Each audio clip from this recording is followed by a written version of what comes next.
Hello, everyone. Welcome in, guys. Welcome to the stream. Hope everybody's doing well today. We're going to be doing some testing stations. We need a farm level 40 on the lightning station because we still need a Regis triple shot. At the same time, we've been helping Nani with her build her base, so we'll fly out in a second and show you guys. Just finishing up a couple of things here, and I was like, you know what, we should go live and share with everybody else what we've got built here. I try to make the streams as best I can. A little bit more. I try not to just stream every single thing I'm doing. Is I think what I'm trying to say. So I didn't go through. Some stuff's tedious. It's not incredibly fun. So I tend to stream less of that kind of stuff. Maybe I should do a little bit more of it because maybe it's more interesting. At least some of it is more interesting than maybe I'm giving it credit for. But anyways, we've got things largely moving along here. So we're just finishing up. We built Nani several water towers, and we just need to finish the, I guess, the exterior of some of these. So we've got like a large water tower here. Oh yeah, we got like we don't have a swatch on that guy. Oh, that's the wrong color. Oh, you have to be like moused over it. That's interesting. Yeah, so we've got this water tower here. These will produce water while not taking any durability damage, which is nice. And then we just need to, I guess, are we good? We're pretty much good. We got like one spot we got to put, yeah, some barrels right there. Oh no, I had it, and then I messed it up. Other way, other way. Oh God. uh, Building on the side of a cliff, while fun, does present certain challenges. Like oftentimes it's oh my God, and I built it, but it's like not quite lined up. But yeah, we got to do level 40 lightning station. I've been farming it a decent amount. Still not perfect at it. We're going with a headshot build on that one, which has been quite fun and works really well. Seethe is the which does extra for those who don't know what Seethe is. It's the one hand. It's like the pistol. I don't have it on me right now, but it's the pistol that does extra headshot damage. So we've been using that to farm that station, and I think it's worked pretty well, all things considered. And would really like to get the triple shot because I would like to use that on several of the other testing stations, fire station and the rad station as well. Like those are the couple that really come to mind because if you don't have the damage in the radiation station, it just doesn't work very well. I'm having problems with water sealing on some of these. Like for some reason on this bottom floor here, this guy just kept being water sealed. I think I finally got it where it's working. No, it's still not working. Well, I'm bailing on it. We've got a water tower here, which I'm very happy with how that turned out. So we've got a four stack of water generation going on there, and we just had to not have a couple of walls. So we've got water towers there, and so we got like three of them. Nani really likes to go harvest up a lot of spice, so she needs a lot of water generation. And then what she does is she hoards it because we win the lands rad so often on our server that she hoards it, her spice sand oftentimes, and will wait for a weekend where we have extra or reduced, production cost, and so you get like 25% more yield on spice, and so she'll just do it all in. So we got a four stack here for that tower. I think that's okay. I just added another floor, and I think it looks okay. I also changed the roof here a little bit. I'm not 100% sure I love it. I think it's okay, but those little dot things, I think it's all right. I think I like the look. I'm not entirely sure. But yeah, so we got a water tower there. We got a water tower there. We might build another one of these because she wants more production. She has plenty of storage. And then this is the other one we were playing with. And I did have like this thing here. And yeah, anyways, it just keeps being water sealed. I can only guess from above maybe is the problem because it's just weird because this one is not. Like this one will produce water and this one won't. And I have no idea why. It doesn't really make sense. I don't know what's going on. So we might have to bail on it. Maybe we'll do another one of these smaller ones here, so she can have like another 3 or 4, and then since she has plenty of water storage, and you can actually fit water storage inside of these guys. So a lot of it's not even there actually in these, but she could. There's some back there. It's kind of hard to see. So yeah, this is her base. I've talked to her about the cubic nature of it, and we're working on it. But right now a little Borgish, but it's a lot of it has been modified, changed. She's got a really nice looking courtyard here, which I think is cool, with lights and everything. I guess the lights weren't coming on until we get a little bit closer. Yeah, so that's pretty cool. Like that.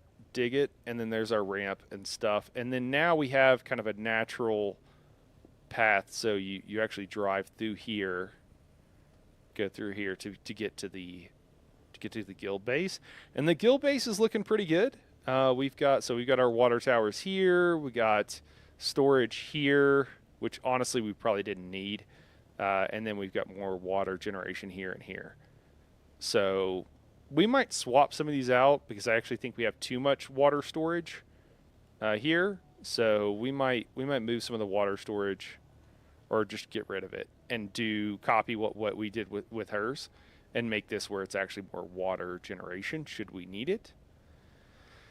And then I think we have like 5 million liters or whatever it is. Oh yeah, and here's more water storage. Again, way more than we probably need. So we'll just have to see what happens. But I like these different kinds of water towers. They've been really fun. And I like working with the smuggler style as well.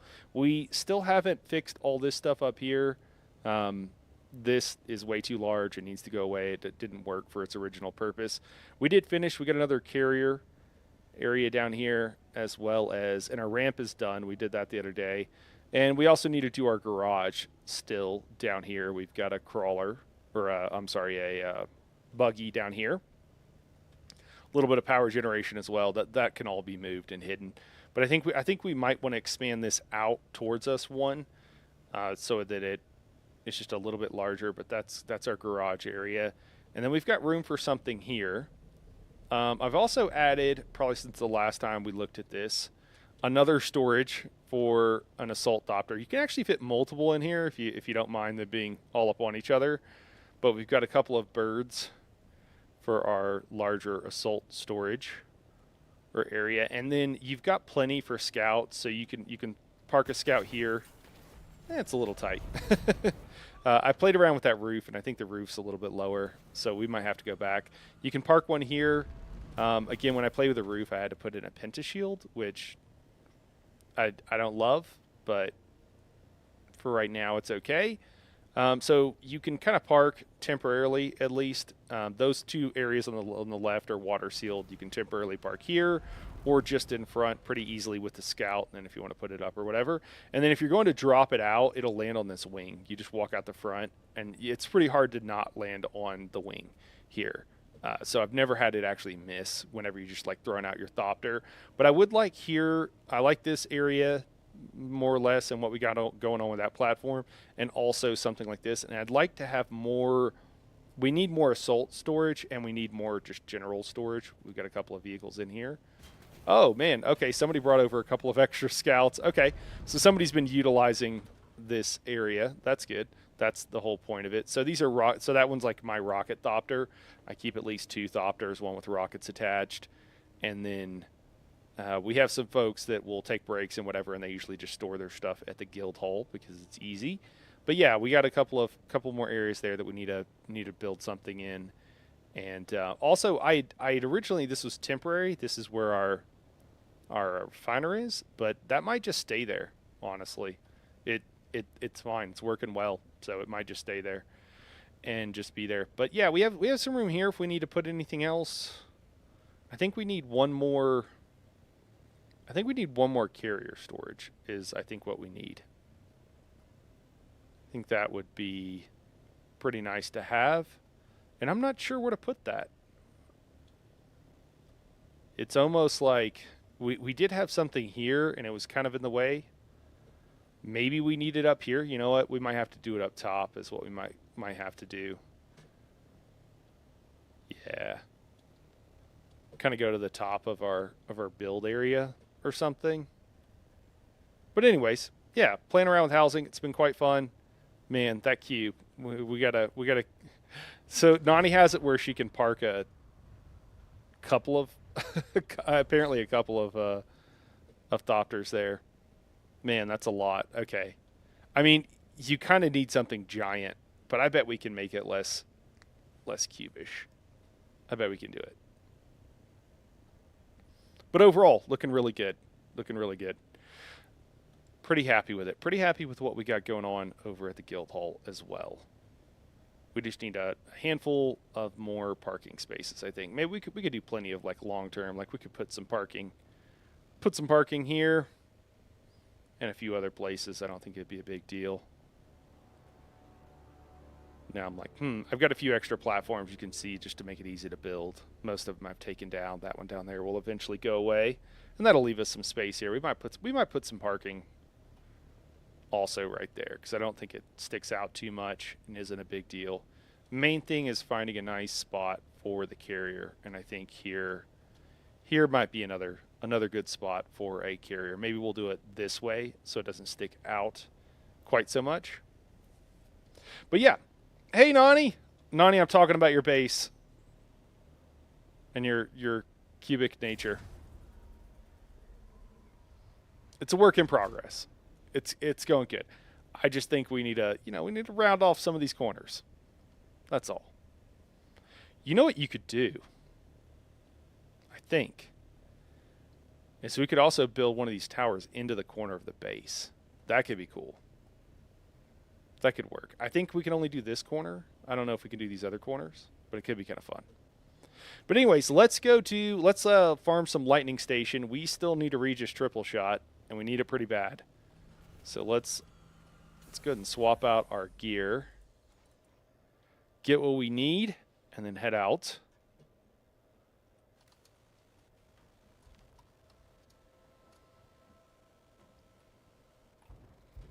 Do you have a spot to put the DD stuffs? Yes. What do you need in particular? And I can make sure you have it. Do you need storage? Is that the main thing? Or just a place to park a carrier? There's plenty of carrier space. Guys, I've had a migraine. I had a migraine last night, and I've been doing good all day, and I am not doing good now. So we will see how long we're able to go. We'll be able to farm up this station a little bit. But man, it's suddenly hitting me. Just a spot to put the storage container and carrier. Yeah, you've got one right here. You'll have to move this guy because I think, well, you have the carrier, right? Didn't we move it over to your place? But yeah, you can move that one to down there, Nani. There's another storage down there. So there's place for currently two carrier Thopters and for the cargo container. Yeah, 2 that are good. Don't use this top one because the top one I'm probably going to delete later on tonight.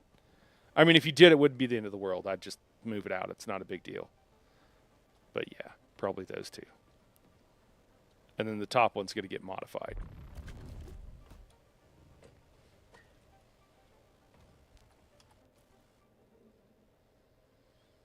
All right. We're going to need to hit some repairs up on our suspensor belt. It's looking a little rough.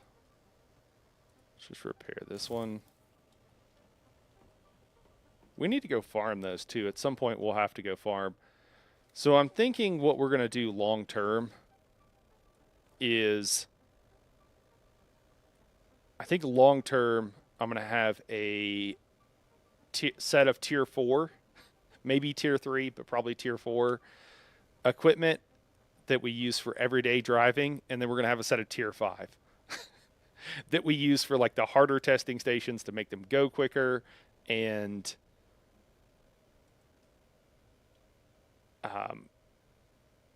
I was about to drop this on the ground, but Nani's watching. She's going to give me a hard time. And then it set a tier 4 I'm sorry, tier 5 for PvP and for whenever we're doing the harder testing stations, and then it set a tier 3, tier 4, just whatever we have left for everything else. I think that long term will be our plan. We're going to grab the Seethe. Seethe, I have the capacity expander on the Seethe, which is maybe not necessary. And then I have extra damage on it, I believe. Let's look. The only way I know to actually see what you put on it is to go to the augment station and pull it up. If like maybe you guys just know, but the capacity expander, that's the same symbol you would use if you use a generic capacity expander or if you would use a specific one. So we have the Rafik Snubnose Heavy Kit on this. So we got an extra 50%, 58% damage, another 40% headshot damage. The Rafik already does extra headshot damage to begin with, so that puts its damage quite high. And then we have the Rafik Snubnose Expander here as well, which is going to increases the volume, which we don't care about, but it gives us a 90% clip size increase, which means that we went from I don't know. We get like 6 shots with it. So I don't know if there was only 3 before, and now there's 6. But that's pretty nice. But I don't know. I don't know. It takes forever to reload the thing, so you don't want to have to reload if you can help it. But yeah, definitely the heavy kit for it with the essentially 90, almost 100% extra damage for headshots. If you add everything together, is pretty crazy.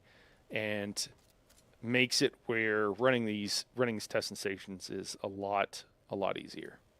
Okay, well, that done. I need to make I need to make a container here where I can just put, maybe I already did, where I can just put like excess overflow store. There we go.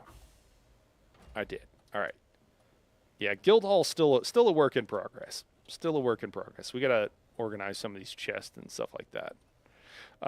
The really nice thing about using the Seethe and only doing the lightning station right now is we need to take hardly nothing, like we barely need to take anything with us. It's just we need a melee weapon, we need our Seethe, and we need some heavy darts. And we don't even need this nearly this many. And we can honestly probably go in with no heavy darts and grab what we need. So it's been quite nice.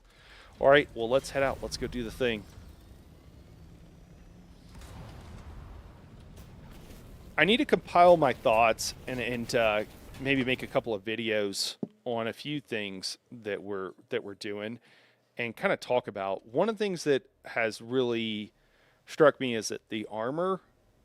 So weapons matter. Weapons matter a lot. They function, significantly differently from one another. Here we're using Seethe, for example.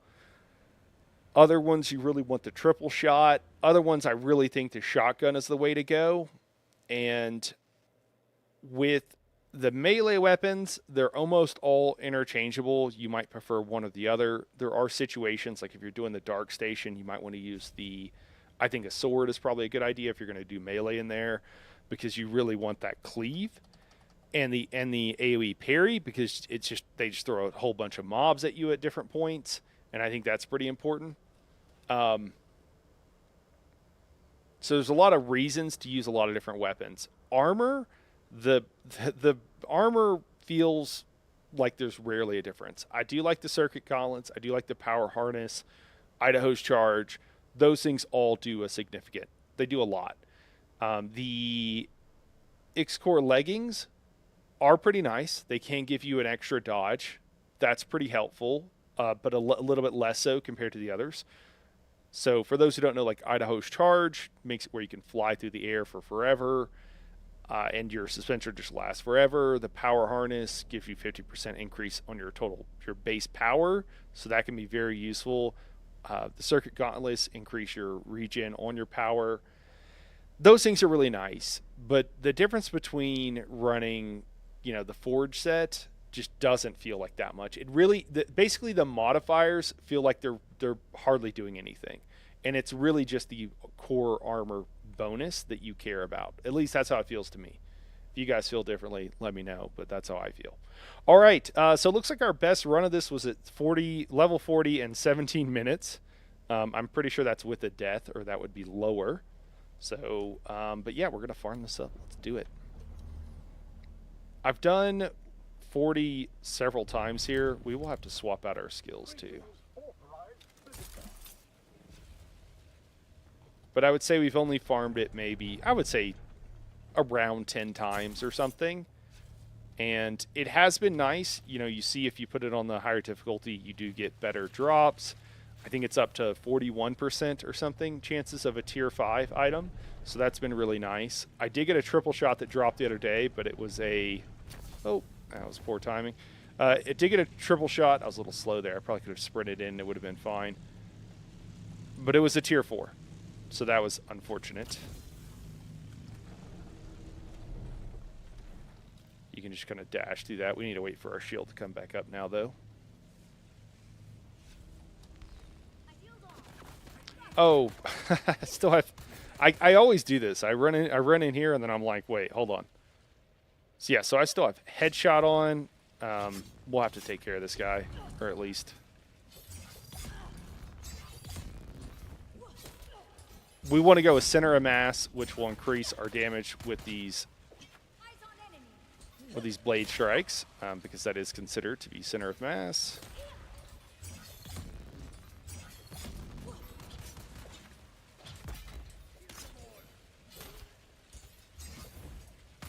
Oh my gosh. There we go. All right, that guy's playing peekaboo. So we'll switch out headshot for center mass. We'll have to switch that back. I have killed this boss on level 40 without having the extra headshot damage, and it felt bad, let me tell you. I was like, man, this is taking forever. This difficulty really ramped up. All right, I really like having Compel. We could use Seethe on this guy. We could use, you know, we could use a shotgun. It's a little bit high risk because I think literally one of his shots will take me down if I don't have a shield up. So it just seems like not worth it, generally speaking. Maybe one day I'll play around with it, but not today.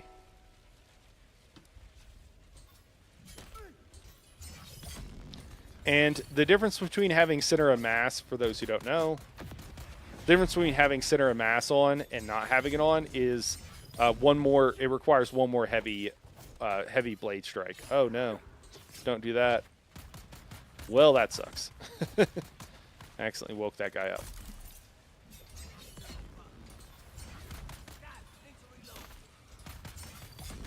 There we go. Oh shit, now I'm down. Ah! Well, that's not how you do this. But you gotta watch out for that guy just shooting you, because it will break your shield on these higher difficulties.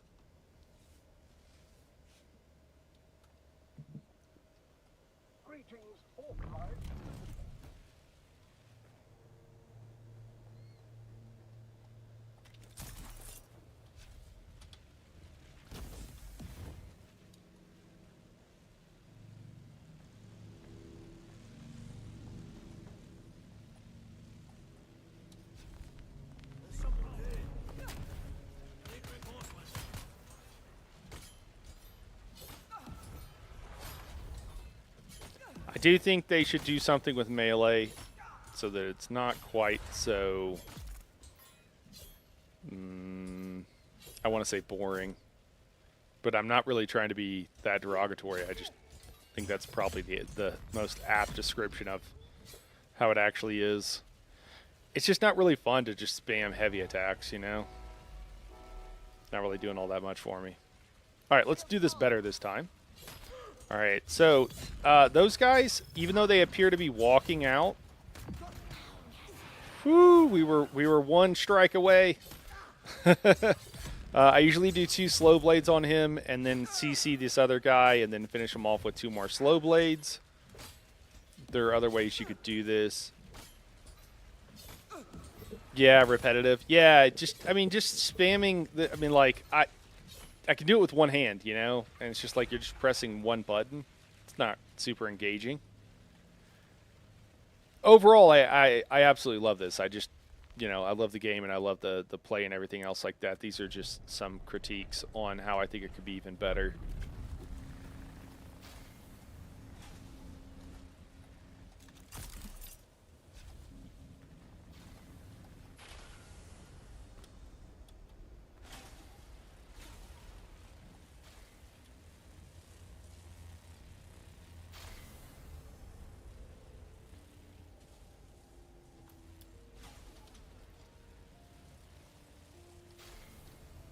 We'll grab, generally speaking, I like to come in here and grab these schematics.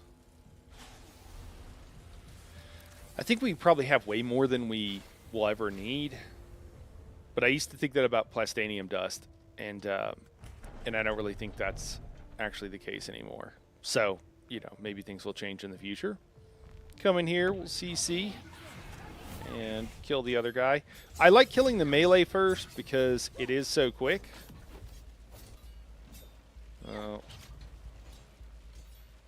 The targeting becomes problematic. And you can usually get him killed and then move over to this other guy and be okay. And it just takes like twice as many heavy attacks to kill the ranged ad as it does the melee.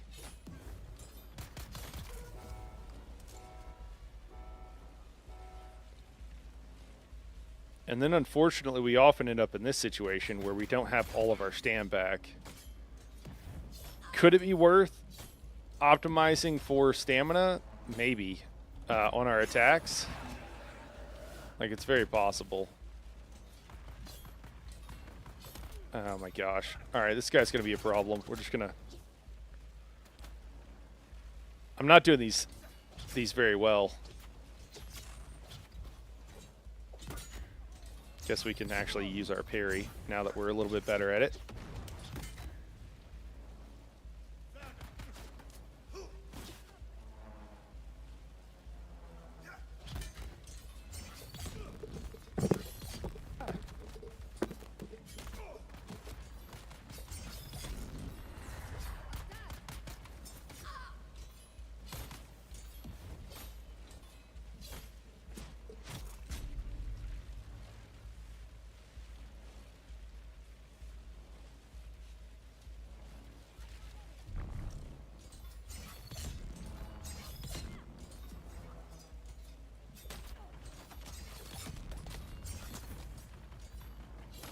Our shield's going to break if we're not careful.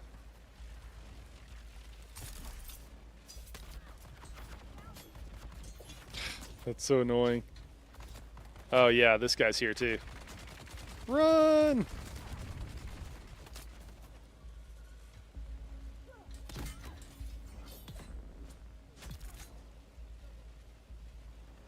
I didn't feel like this was taking this long and being this problematic the other day.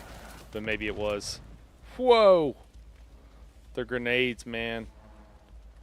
They'll nearly one-shot you. Is this guy just going to keep coming over here? He is. It's so annoying when they're together.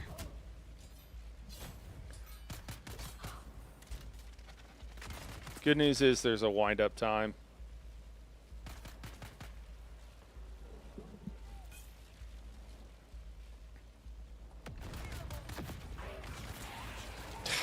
He just dashed right out of it.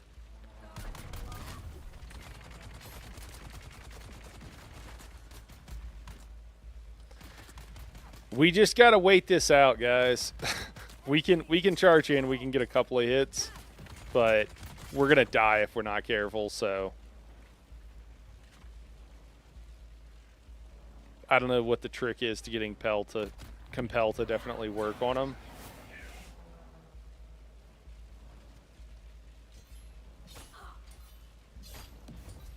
It seems a little random. There we go. All right, that guy's dead. Now we can take out the heavy.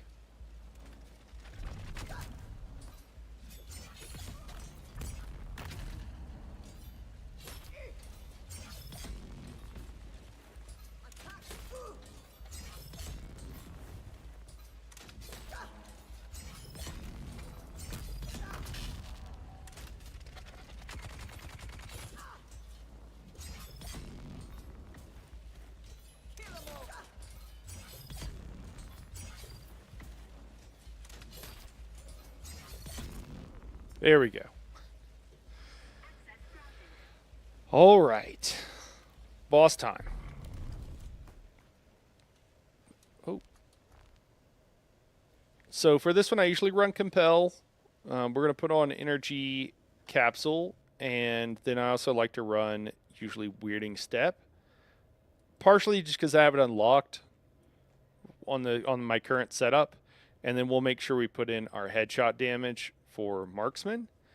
If there were more damage, there was just like another way. I find I don't use Energy Capsule in this fight as often as I'd like. Just that your reload takes forever. It's almost worth like slotting a random grenade ability and then popping Spice just for reflexive reload. I could do it. I don't have it. I'd have to respec. Not the end of the world, but I just haven't really bothered. And I'm not entirely convinced it would be that big of a deal. If you're throwing out the grenade, your shield's still dropping anyways. I don't know. So 6 one way, half dozen the other. Maybe it would be a little bit better. If there was another way of getting more, more damage, just directly more damage, somehow I would take it and probably swap out Battle Hardened. So Death from Above is one of the options, but we're not really doing that very often. We don't really need anything else. I'm trying to think. There might be something that I'm forgetting about. I mean, Rapid Register actually could be potentially helpful. We'd have to respec and build up to it. I don't think anything else here is going to be super useful. And I think similarly on the Swordmaster tree, maybe Thrive in Danger, maybe for certain situations, but I think generally not. Disciplined Breathing could actually be the way to go now that I think about it, just because there are times where we have to wait on stamina. But all right, let's go ahead and give this a go.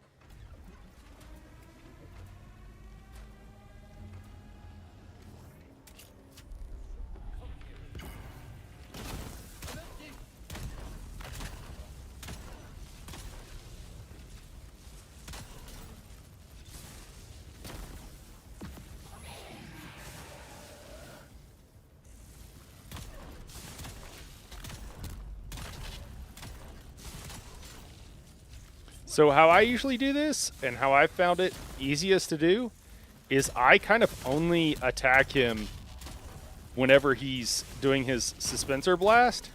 You can do more times than that. Like, you can attack him more often than that. It just becomes really stamina intensive, which ends up slowing you down anyways. And there's also a much greater chance of dying, too. So you can see this weapon is really inaccurate, and that's what I was saying. Oh, great, it's going to bug out. And that's what I was talking about, where I think maybe instead of a magazine extender, like something to, I don't know if it's just the, I know on certain of the other weapons, because I've tested it, that reducing the recoil prevents you from shooting, but I actually think something with like a longer, which would increase the effective range. Because the effective range on this says it's 65 meters, so maybe it is the recoil. But you'll see me miss at like nearly, whatever range, and like that one I just missed. But sometimes I'm like, is that right? So I think there's something that some mod we could put on this weapon. Oh, that's bad.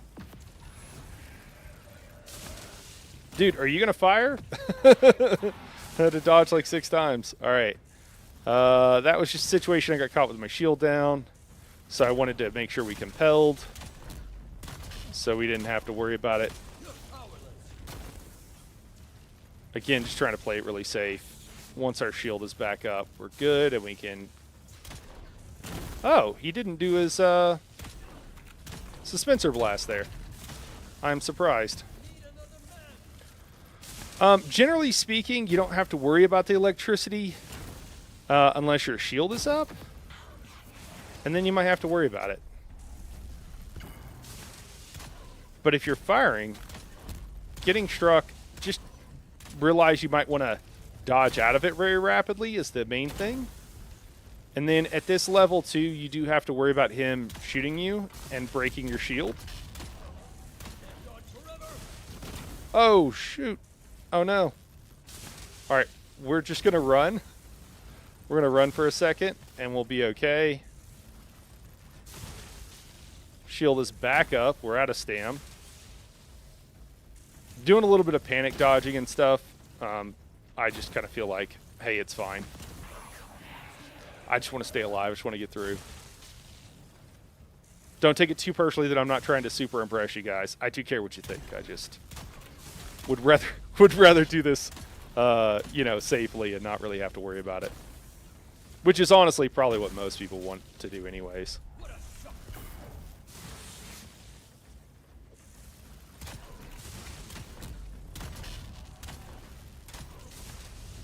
Basically, anytime he, you know, I think it's on like the same cooldown as the heavies is my best guess. I haven't actually counted it, but it seems like he'll do a Suspensor Blast about every 5 seconds, which is what the heavies.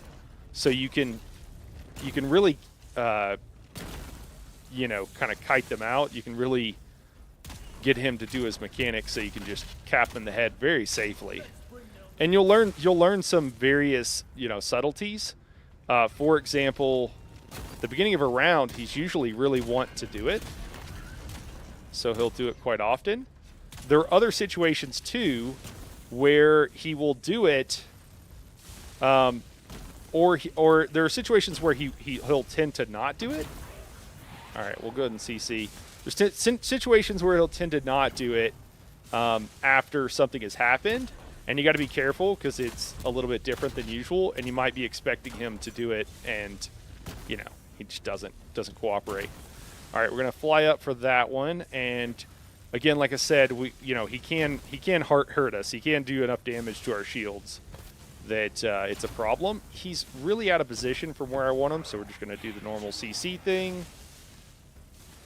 Get him in position. We're gonna go ahead and pop our energy capsule before we do this round.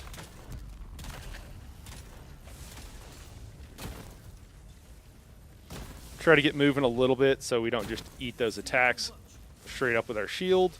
He's kind of wandering away from us, which is really annoying, so we'll try to kite him into doing his Suspensor Blast at least. We're going to go ahead and do a weirding step on him to get that, lure out his Suspensor Blast, and then we'll be running up here. Go ahead and hit our energy capsule, and then we're going to compel to get him back in a position. We want him right about there. You know, where you're used to kiting him to and whatever, and the exact positioning, it'll just come with time. Generally speaking, you keep him by the door. Oh, there we go. So he didn't want to do it that time. And then I can reload in the air is what I should be doing here, just as an FYI. Kind of out of position. Compelled to get him into position. But you start left of the door, and then you go kind of to the right of the door for a couple of them, and then you go back to the left of the door, or actually right in front of the door is where you go back to. We're going to pop the energy capsule here. Yeah, he's going to go ahead and do a Suspensor Blast thing. And we're not going to quite be able to push him. Guys, I have had situations on these higher levels where I have died with the boss with like literally like 1 HP left. So let's hope that we don't have that happen to us. Excellent. I'm glad he did that here. I didn't really get any shots there. I wasn't ready for it. But it makes this whole phase, oh shit, a lot easier. Let's compel. we ate one. I can't believe we ate that, but we did. So we'll just compel. I like to be able to compel him during this phase so that we can get him like right in position. And then usually get like one round of you know, shooting going on here. Go through a clip typically. So we'll save our compel. And then we'll pop our energy capsule in preparation for this phase. Now we'll pop our compel, get him in position. I drag him forward to where when I... Oh, that's weird. Okay, did he just... Why did he come out of that compel? I don't know. Well, that's okay. I like to drag him into position, wait a second. I figure I can only get through a clip usually in one of these rounds. So that's all I really try to do. Again, I'm not sweating it out super hard. Oh, and I ate it again, so I'll have to compel. I'm trying to just, be able to get a little bit more damage on him than what I'm getting right now, because I'm not really happy with the... We're doing very little damage right now. Things just haven't quite lined up. I must be making some mistakes or something.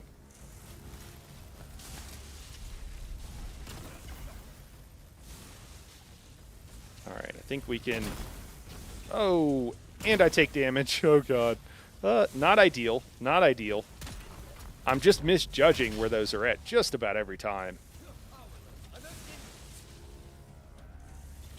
Try to stay mobile here during this, and then we're out of position, so we'll have to run a little bit to get in position. All right, let's go ahead and use our compel. So I want to be on the leading edge here, and then I just can start firing and don't have to worry about moving. And then we'll need to fly up typically after that. So that's how a round should go, is something more like what just happened. We compel, we get them into the position we want. We think we want them in at least. And then we can usually pop our energy capsule and everything else there. And I'm downed. We might be dead here. We'll see. Yep, we're dead. Yeah, that's just every single time there. I don't know. The timing was off. But what we want to do is we want to be able to compel them, pull them into position, pop our energy capsule if we can, do some headshots, have a moment. We could fly up. During the phase where it's going the top level, middle, and bottom, that's often when I use my weirding step, typically, is what we'd like to be able to do. We use the weirding step, and then it'll kite out another, we'll draw out another one of his mechanics where he'll do his Suspensor Blast, which allows us to get quite a few headshots in, and, Bob Drunkle. Basically, none of those lined up, though, that time. So we're doing something wrong. And I would say fairly wrong. If you run a power harness here, that would probably be the optimal thing to do. I've got a couple of extra Idaho's charges, so that's what I've been running. But I think with the power harness, you can just basically let him shoot your shield all day long, and I don't think it really... You have to worry about him taking down your shield.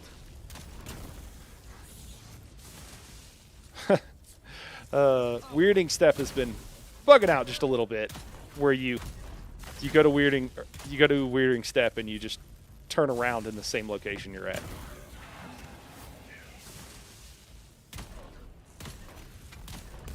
So I wait when we use the compel for two reasons. One is sometimes to get back stamina. Oh, that's unfortunate. One is to get back stamina, and another is to wait for that cooldown on the Suspensor Blast, if I think he's done it too recently.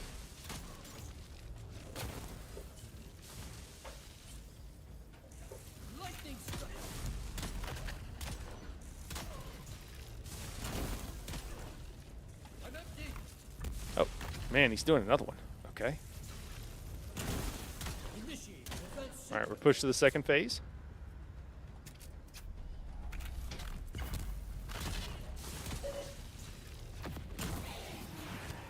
Give it a second. We can even reload just so we have all of our rounds.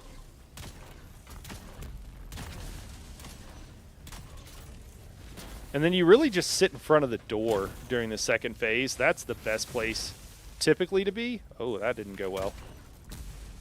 All right, we're going to have to run just to make sure we don't die on accident. Typically, if you're just running, if you're sprinting, he can't hit you. And you just do that. As long as you're strafing, don't run directly away from him. That doesn't work. He will wreck you. But if you're running perpendicular to where he's aiming, then you shouldn't have a problem with it. Oh, there's that rubber banding. Yeah, they really need to fix the rubber banding on all the bosses. It really is a problem. Alright, we're going to compel him back into position. He literally just did a Dispenser Blast, so we'll let some stamp come back here. And then we'll start shooting. You need to be careful, though, because if he's done it, if his Dispenser Blast is on cooldown, sometimes he'll go immediately back to shooting, and your shield won't be back up. And that's... Oh, my God.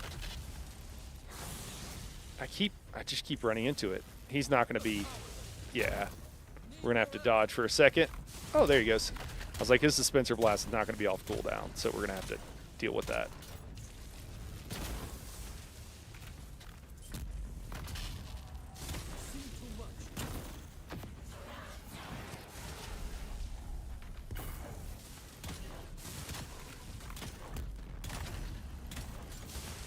Yeah, and this is it. And, you know, we're doing the headshot thing because... Oh!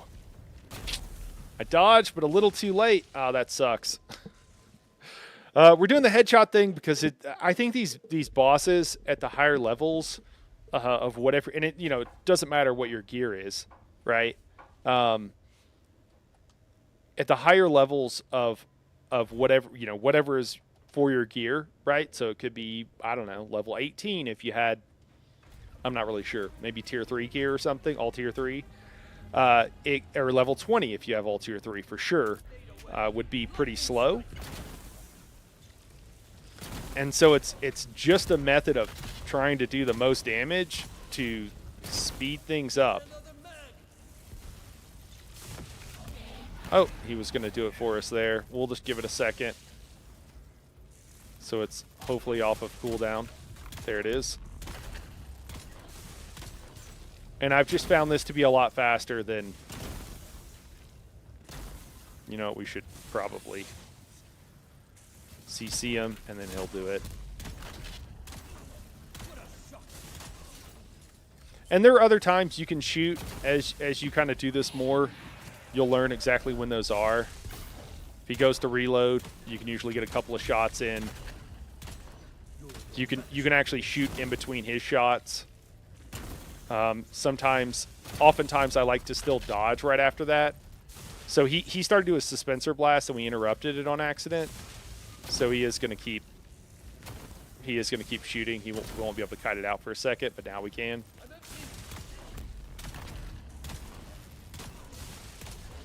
Yeah, not the most engaging of fights. I think that's why, I think this is probably one of the more simple fights. Once it's tricky for the lightning because you gotta kind of memorize or figure out something to do with it. But once you do, once you memorize it, it's pretty easy. Oh, that's gonna be right into the lightning. That's unfortunate.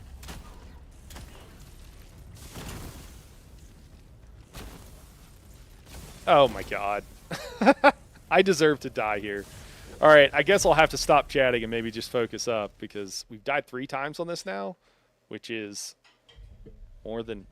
much more than usual, so.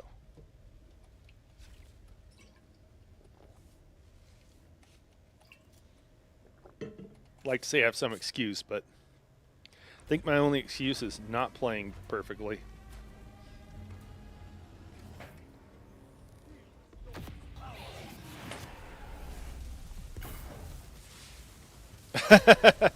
Well, I meant the lightning stuff.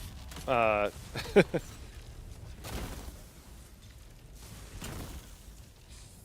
yeah.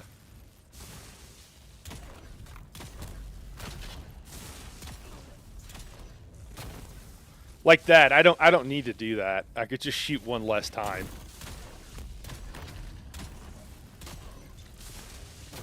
Should play it safe. But the fights take so long, you just don't want to do that.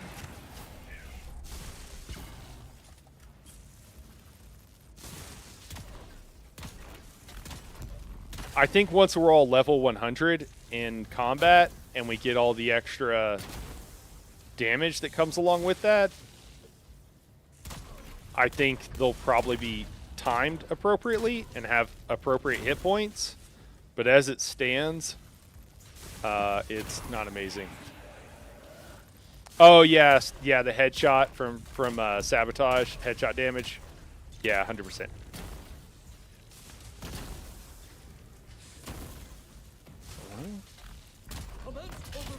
There he goes. He's pushed.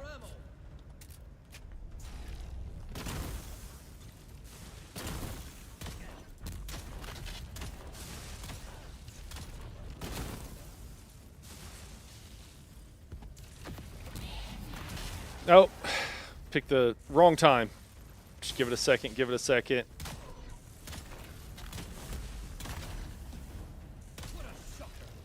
Oh my god.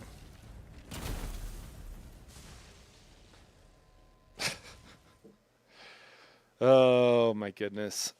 I'm just still trying to go quicker through the fights, which is obviously leading to long delays here.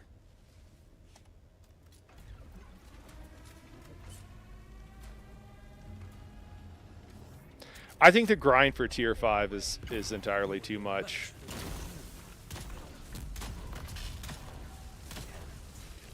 I think I'm one of maybe 2 people on our entire server who's doing these higher levels also. Hopefully that'll change, but I think right now that's the situation.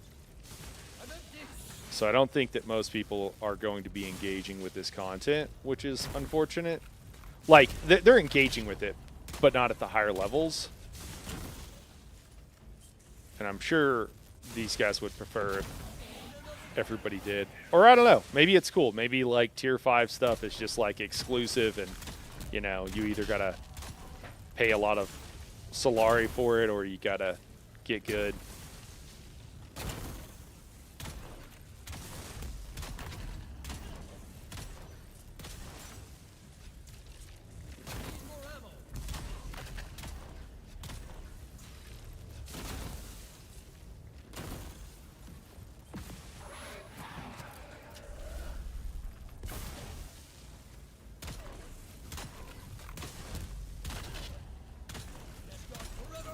Oh yeah, the extra stagger damage. Yeah.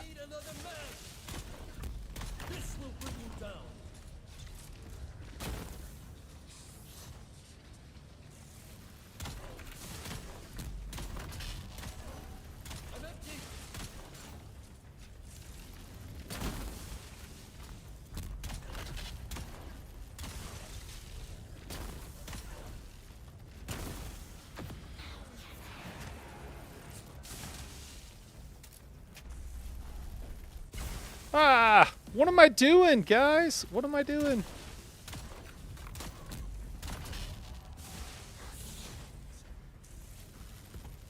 Rubber banding is what I'm doing right now.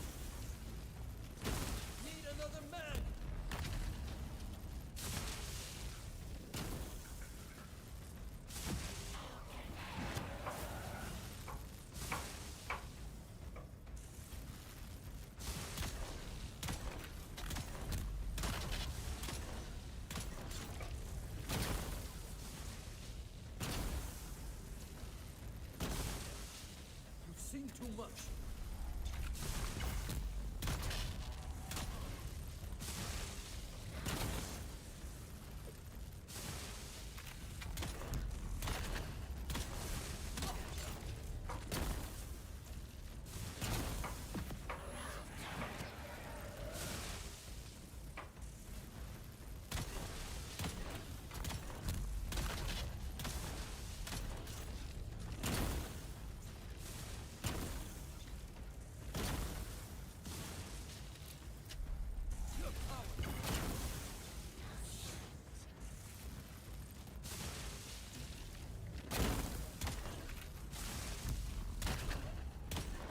I should just keep shooting during that phase, like when the lightning's about to go for me. What I should really do there is just keep shooting, and then my shield will be down whenever you know the lightning hits me, and it's not a big deal. I just dash out of it, and it's literally like not a big deal. Man, he keeps wanting to really move today. Once the one, he's just gonna be a pain in the ass, is what he's gonna do. All right. Oh, I miscounted. Okay, that was one I could have came up on him more. All right, we'll just flap in the air. Just get back to our start position. Oh, it's only one on. I don't think it's the boss. I think it's me. I think it's me. Oh, yep, we gotta wait for that one. There we go. Okay, now we're safe over here.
Whoa! Yikes.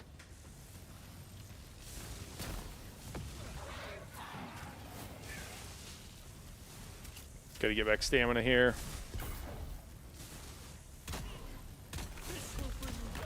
Alright. We are into the 4th phase again.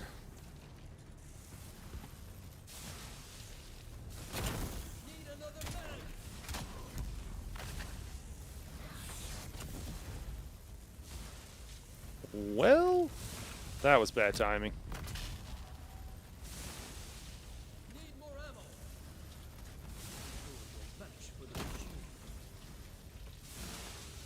There we go. Shield's back. Whew!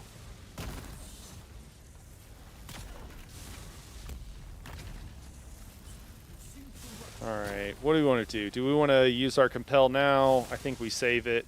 We're going to run over here, get him to do his shield blast thing. Let's go ahead and fly up. Let's make sure not to catch too many hits. Now we use our compel. We want him to... We want to drag him... Oh my god, we want to drag...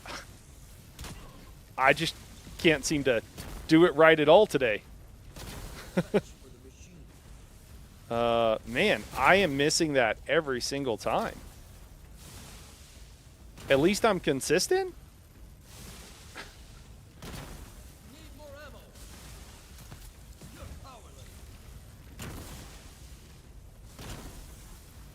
I gotta wait for Stam.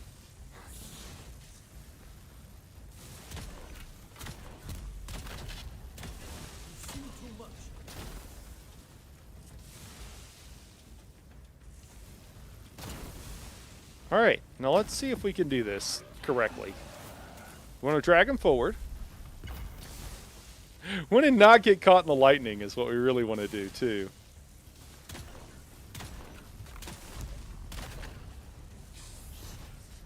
Like we consistently have happening.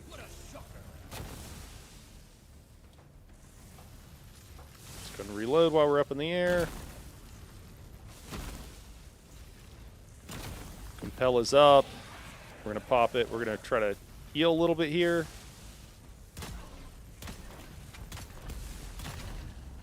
I think I'm just off on everything today, guys. Just an off day. It happens. What up, Mel? Yeah, we're at level 40. Yeah, and level 40 is where it stops scaling. You can reward stop scaling. So you can do higher levels, but there's literally no reason other than bragging rights. Yeah, so we're kind of at the end of the road.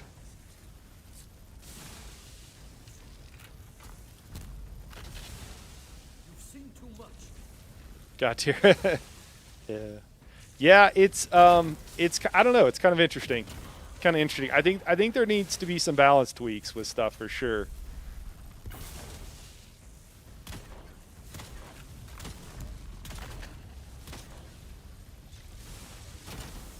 All right.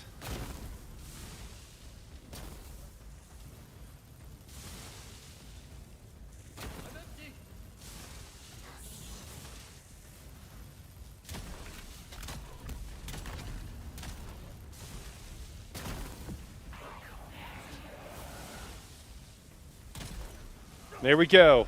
Woohoo! Man, that took a long time. 40 minutes. Okay, we can do it in half that if we don't spam die on the boss. I shouldn't be so hard on myself, but disappointed in my performance.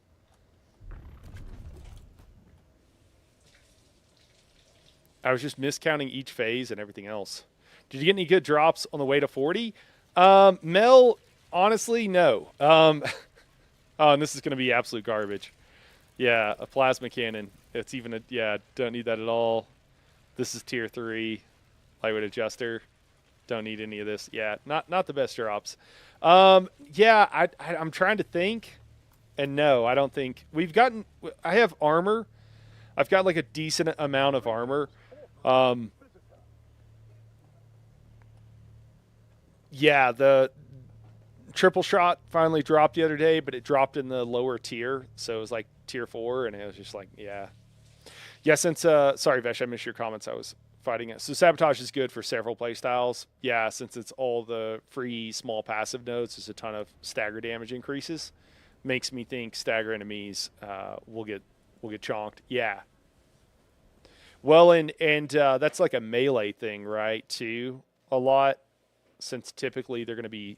I guess they could be staggered in you break someone's shield, and they're staggered or something.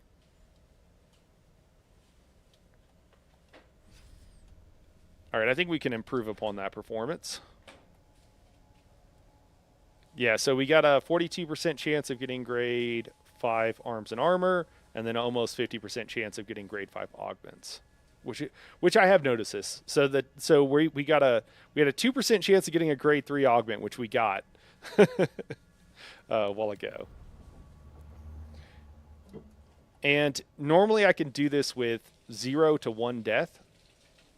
So I would say sometimes more. Oh my gosh. But I do think that some of this is, man, when you're having a bad day because of the durability loss and stuff, you probably just want to take your ball and go home. Just be like, yep, I'm going to go farm up some mats or something.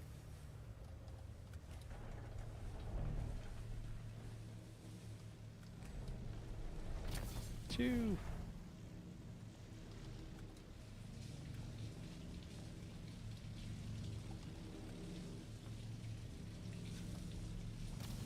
Make sure to turn off our shield there. We're going to get hit twice. That's okay. Main thing is that we want our shield off so we can have it back on for here. I still don't have... I didn't swap back my passives. Let's see if we can do it real quick.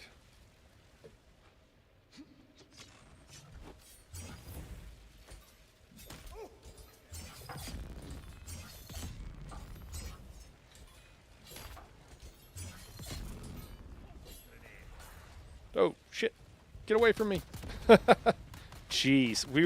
We were so far away from that grenade, and it still took like a quarter of our health.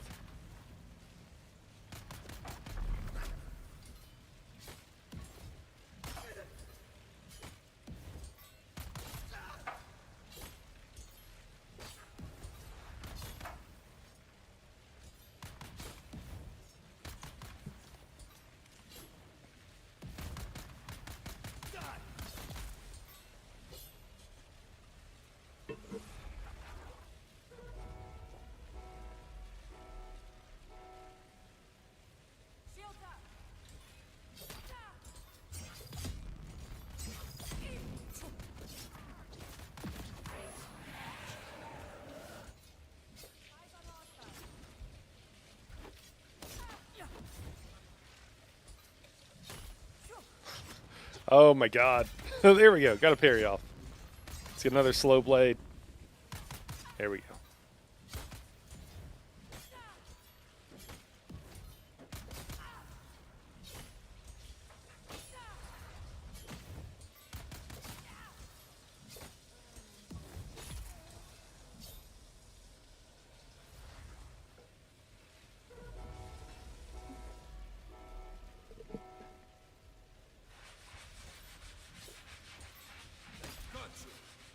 A little early with that first one.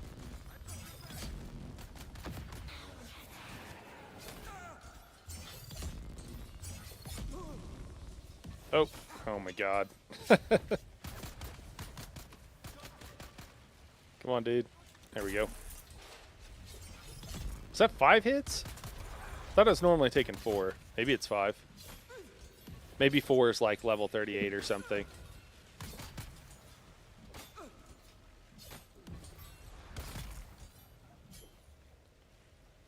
I've thought about racing to, because there's at least one person who's gotten to like level 50, and I know that, yeah, I don't know, maybe it's fun, maybe it's hype to go to like, I thought about going to level 100, but it doesn't sound really fun, and there's literally no extra rewards for doing it, so I haven't. You know what I just realized is that we could potentially, can we accept one of these quests and then we'll abandon? We could get a quest for here if we're lucky. Yeah, there we go. Oh, no, never mind. Oh, well. There's only like 4 or 5 quests. No, there's more than 4. There's like 5 quests for each of the 5 trees or whatever. And I'm sure they'll add more. They already have added some.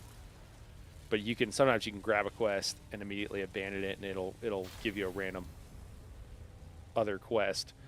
Sometimes the same one, sometimes a different one, but what you're hoping for is that it gives you, maybe there's 6 of them? I don't know. Anyways, but hoping to get a quest for the testing station here to do that while we're farming.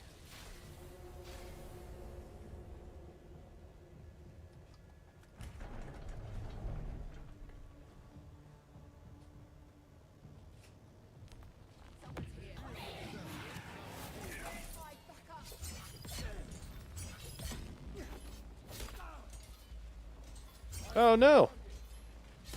We missed our heavy attack there. Yeah, they're taking 6. It would appear. Trying to.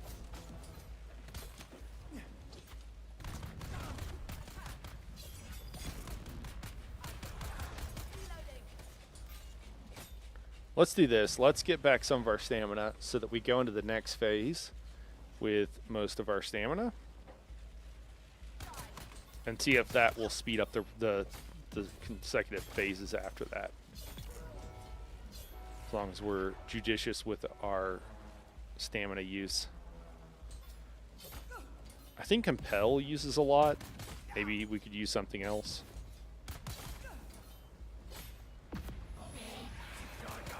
So you see that guy on the way in. No, don't.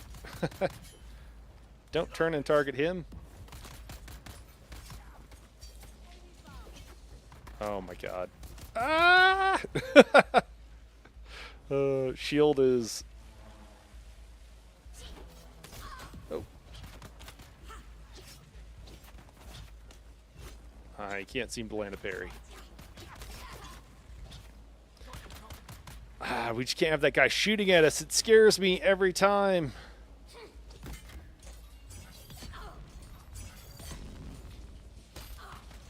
Oh, is that a grenade? Oh, that was a grenade. Even that far away, man, still took down like a quarter of our health. The missiles they shoot, the hunter seekers, I think is what they call, but they're basically like a missile that just goes straight. Those things do stupid amounts of damage.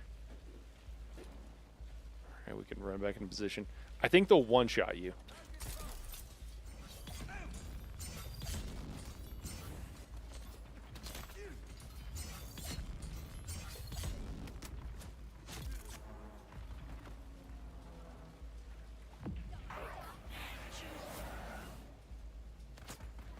Dude.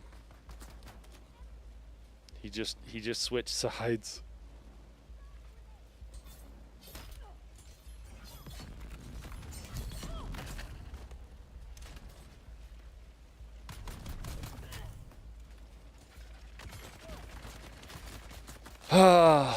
I gotta get better at this. I think it's taking me a 5th hit, and I think that is making a lot of difference. and then we're having to do peekaboo here, and I think I've got to compel the unshielded guy because he seems to be more mobile and gets around things so that he's within range to shoot us. And then, yeah, this will happen periodically. Oh, here he goes. Where, like, you'll be really close to them and they just, like, won't know you're there for whatever reason or however.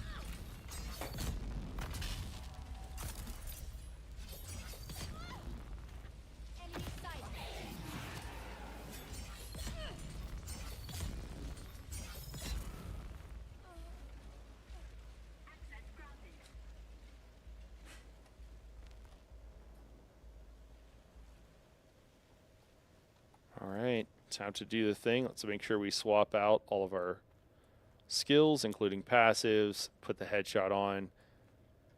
I wish there was a third damage one, but I guess this way you have to choose at least one utility skill.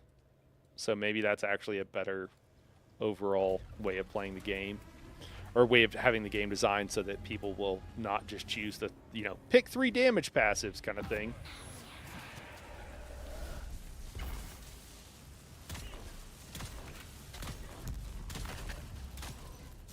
Match for the machine.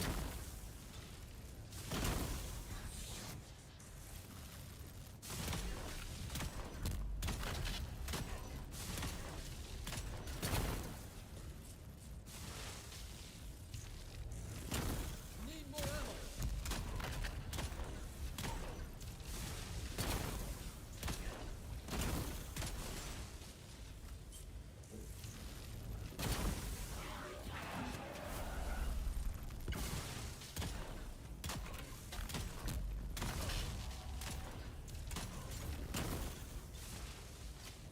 You've seen too much.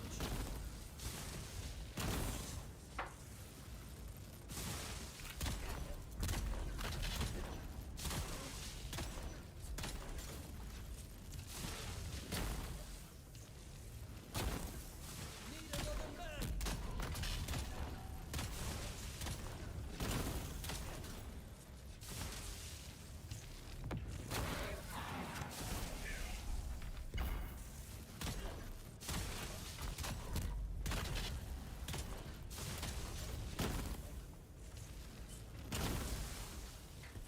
I'm empty. Initiate that sequence. An important note when doing this as a group, I would not recommend the headshot method. I have a lot of problems getting the boss to cooperate and getting things to like line up really well, and constantly your allies will accidentally interfere with your kiting of these mechanics. Now, I haven't gone with a group of, or with any, with other people who have also done, level 40 on the regular and have done even this headshot method. So maybe if all 4 of you did it, maybe you could get it to work out for you. But just be warned that I have not had a whole ton of luck with it.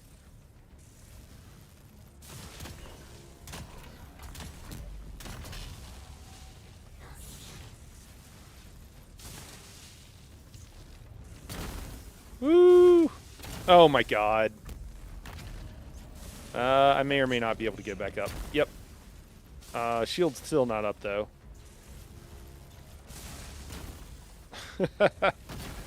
Oh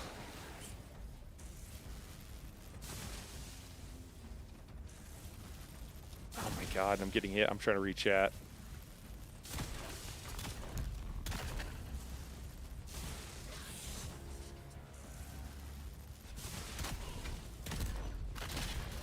The lag rubber banding on this boss is so damn stupid. I'm really tired of it. I keep getting hit by the lightning when it's clear you're nowhere near it. That sucks. Yeah, the rubber banding happens on literally every single boss if you're too close to them, and it's really annoying. Whenever I use my weirding step, I have to make sure to not, to walk away from the boss. And yeah, I was having problems, big problems with the dark boss. And it's like you learn to fight like around it, but you shouldn't have to. So it does kind of feel bad. Yeah, but I'm with you on that.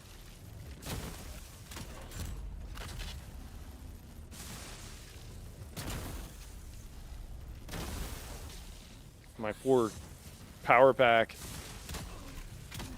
It's going to be taking so much durability damage from all of this.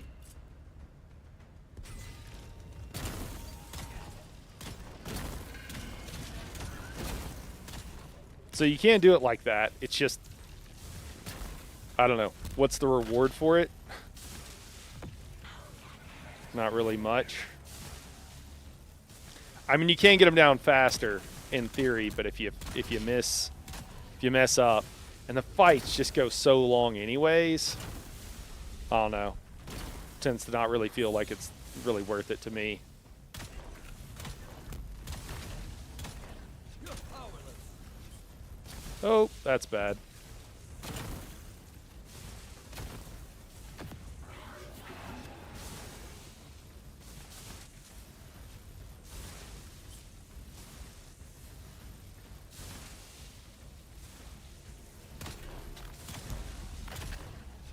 What a shocker.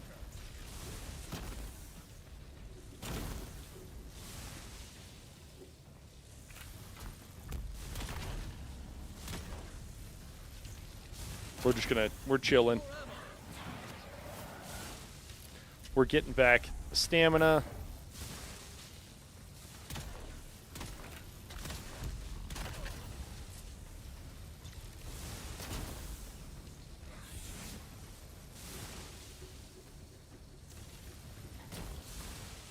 I didn't even try to do damage there. Just not that worried about it.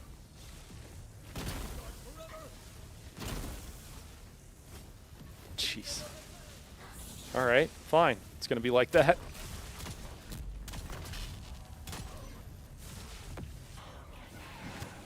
Compel here. I don't think we have time to use our energy capsule and still get all those hits in. No, we did not. That's what I mean about energy capsule. I want to use it more, but I find on this particular fight it's just kind of hard to. And then you use it, it's basically 6 shots. You're gonna get through a clip, probably not 2, just because the even, you know, if everything goes well, just how long it takes to reload. It's just like a 2-second reload. It's like an eternity. All right, let's get this going here.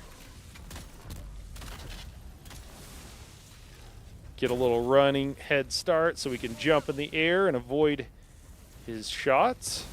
I also tend to drop down really quickly when I know he's aiming at me, just trying to shoot me. Lightning strikes again. All right, took some lightning damage there. That's okay. That didn't go great. We could have done that better. We're gonna need to heal up here, which is gonna cut into everything else we want to do.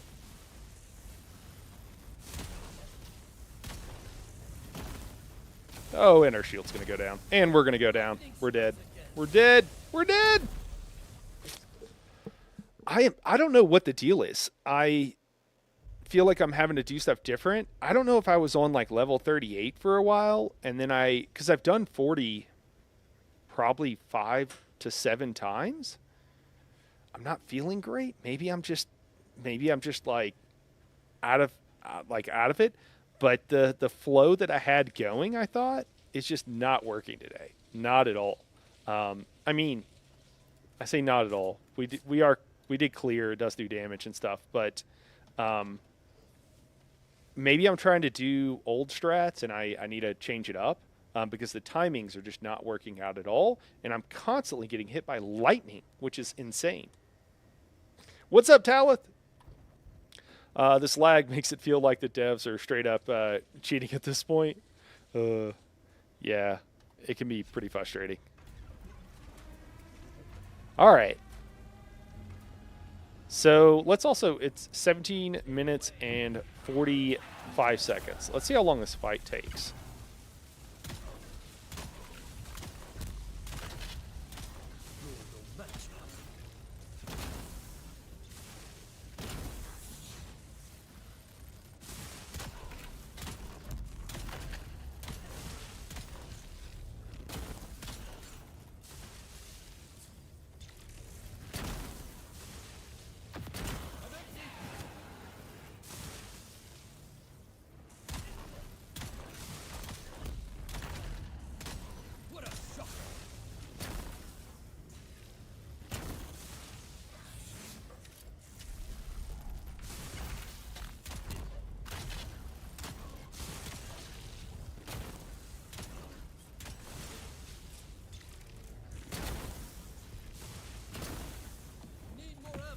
Trying to compel there. All right, so we missed the compel, so we'll just have to wait a second to make sure it's off cooldown. I'm empty. Love it. You've seen too much. We are getting through an entire clip most of these shots. Oh.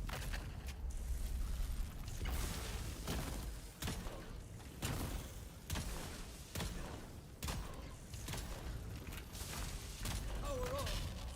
All right, we'll push the second phase. Need more ammo.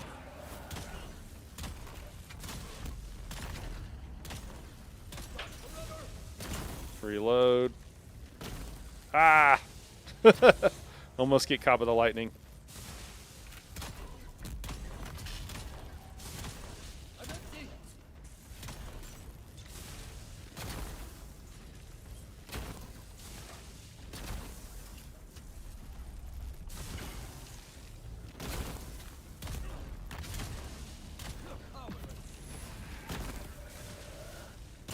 Weirding step didn't register. It's alright, we can just sit here and cap in the head a few times. Oh no! No! Oh man. That weirding step bug puzzles me. My current theory is it happens when you don't hold down the button to weirding step for long enough. That dude, I just thought it happens all the time. I'll try that. Yeah, it's a G5. Yeah. It's a G5 seed. The only G5 weapon I've had drop, except when I was running with someone else the other day, fire station. Actually, Vesh here got a G5 shotgun, and he was kind enough to pass it on to me. You haven't seen a G5? See, it's the only thing I've seen in G5. Like, I personally have got, besides weapons, I've got a few weapons. Lightning strikes again.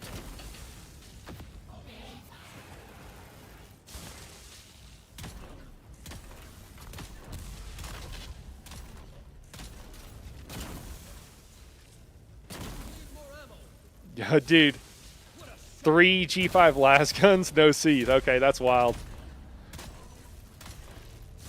Dude, can we talk about the number of ancient ways that are dropping right now? There's an ancient way for every man, woman, and child on Arrakis. There is an ancient way.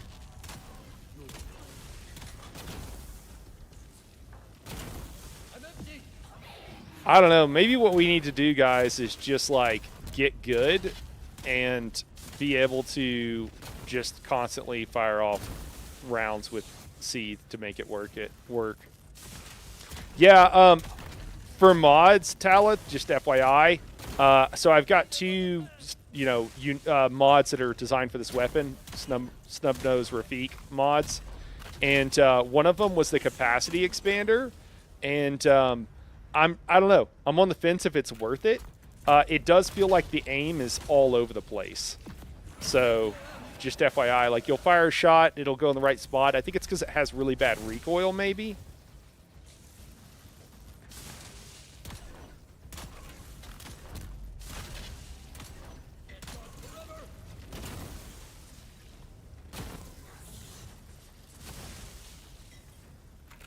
This is just ridiculous at this point. I've got to run.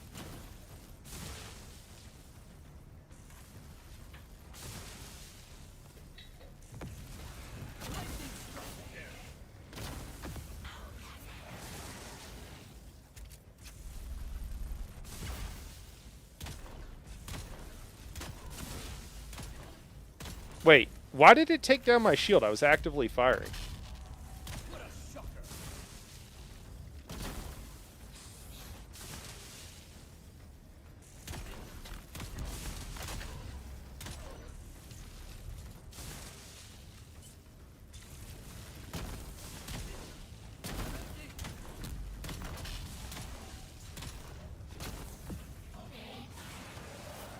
Oh yes, I've noticed with a triple shot, the extra mag makes your spread become gigantic.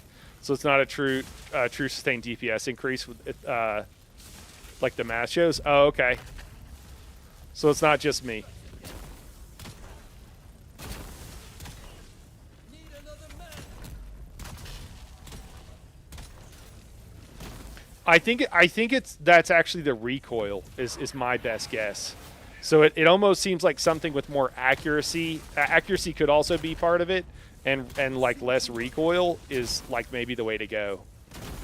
Need more ammo. Or at least definitely if you get a third mod or something. So I don't know. This thing takes forever, like an eternity to reload, as you can see. So there's also that. You don't really want to... The magazine expander seems nice because of the eternity it takes to reload it.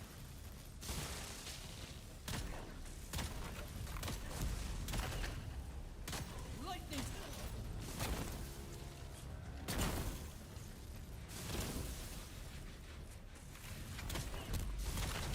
Oh, I got hit by that. Oops.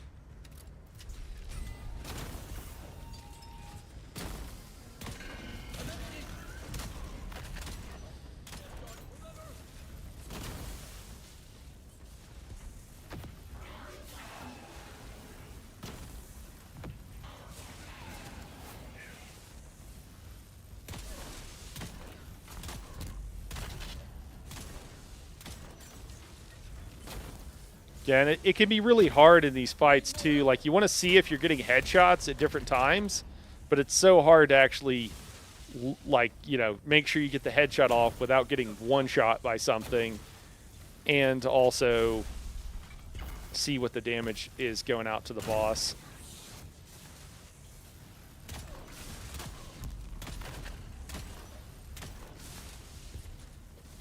Be a little tricky. We'll save our compel. Need another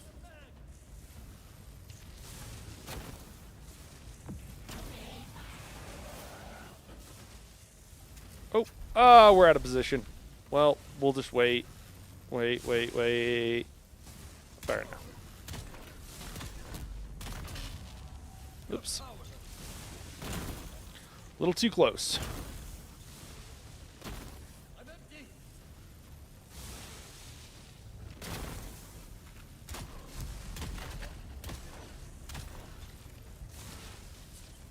I have noticed with a few other weapons that I have reduced their recoil, and it did allow them to be, generally speaking, more accurate. So I think that the weapons you think might have a decent amount of recoil, I think that can... It just causes your successive...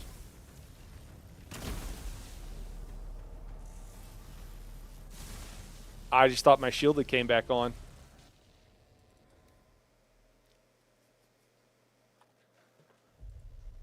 I'm kind of wanting to not play this game anymore because of this lag on the bosses. It makes it pretty unplayable. I'm not having issues, so I think that might be something your experience. But yeah, man, there are times that there are issues. I mean, it was rubber banding over the weekend. Pretty bad. We had some issues, so I feel you on that. Oh, should I grab these? We got some stuff a while ago. I don't know if any of it was really worth keeping, but I guess we should hang on to it.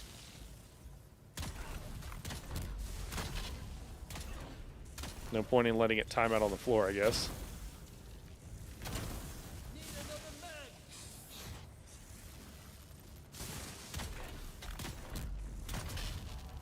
You're powerless.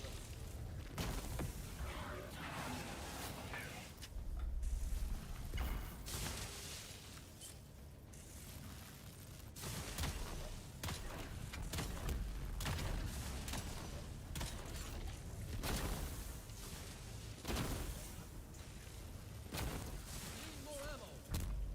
What? Made me do the reload animation again? That doesn't...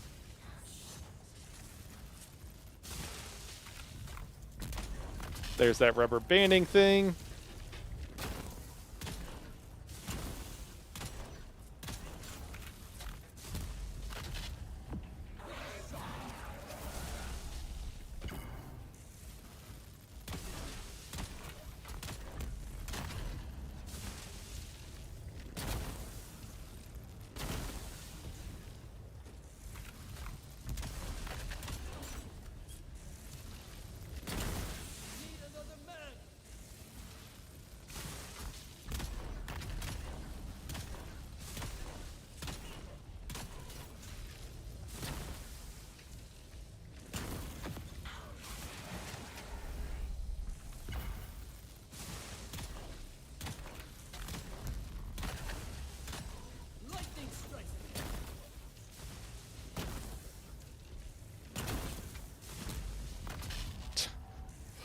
Uh,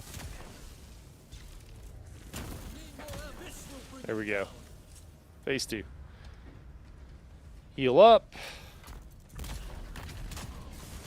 You're no match for the machines.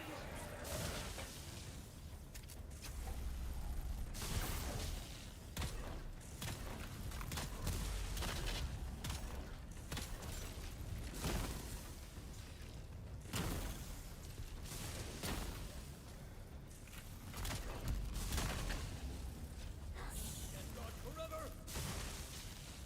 All right, let's see what happens on this weirding step.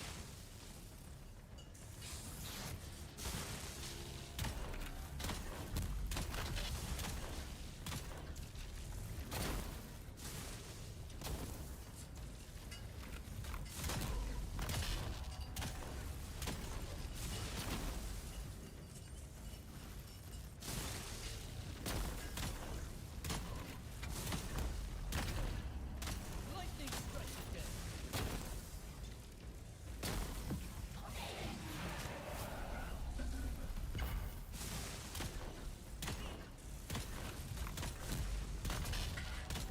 You're powerless.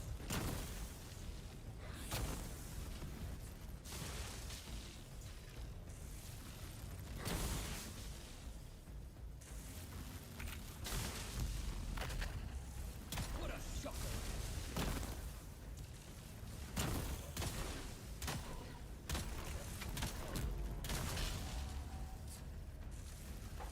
Someone's mad that Initiate. everyone chose the vehicle repair vendor. That's funny. Or not vehicle tool vendor or whatever they call it. Vehicle parts as opposed to other stuff. I don't know.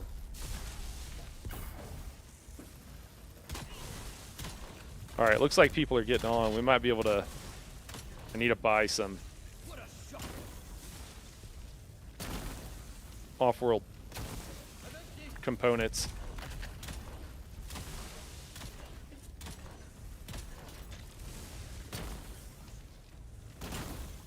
Let's reload, fly up so we can maybe avoid some of these. Doesn't look like we're doing the best job of it. Compel, get him. Oh, wrong positioning.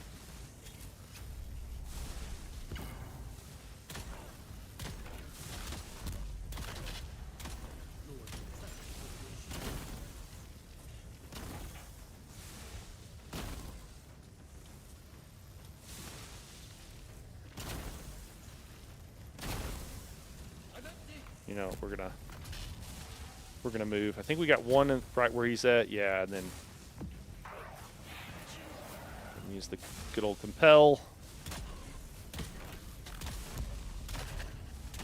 Lightning strike again.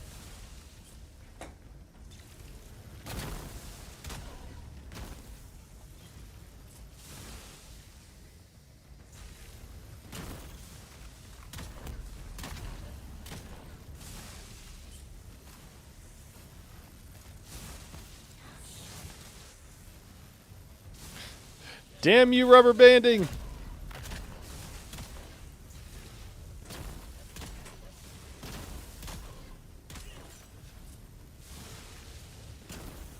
Need more ammo. Pop our energy capsule on this one. We should be able to get a good compel off here. Really get the boss where we want him.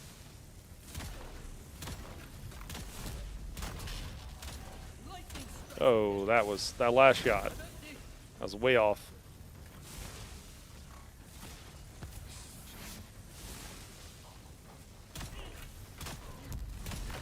All right, push third phase or fourth phase. Let's not choke this time. Need more ammo. What do you guys think? Do you guys like this idea?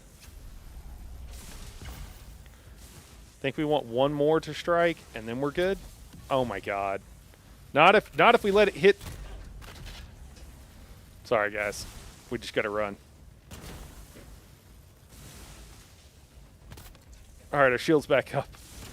Oh god. Need another man. Pro gamer over here, guys. Pro gamer.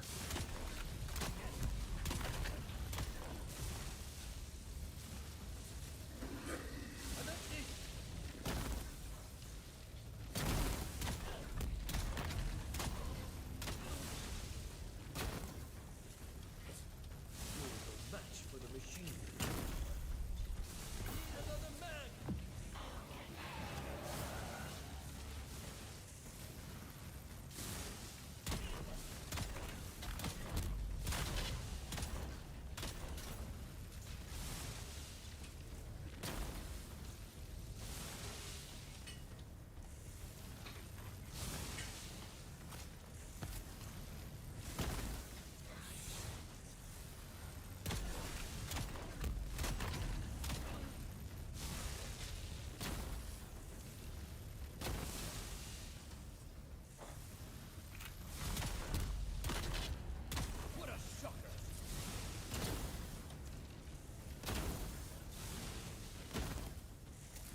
Oh, not good.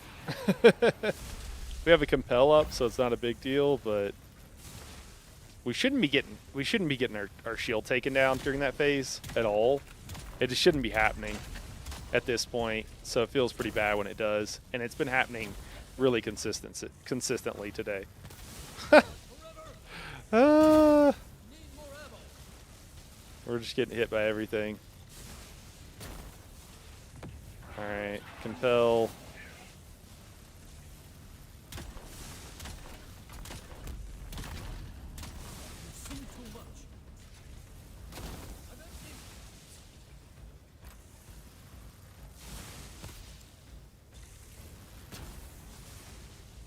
Whew.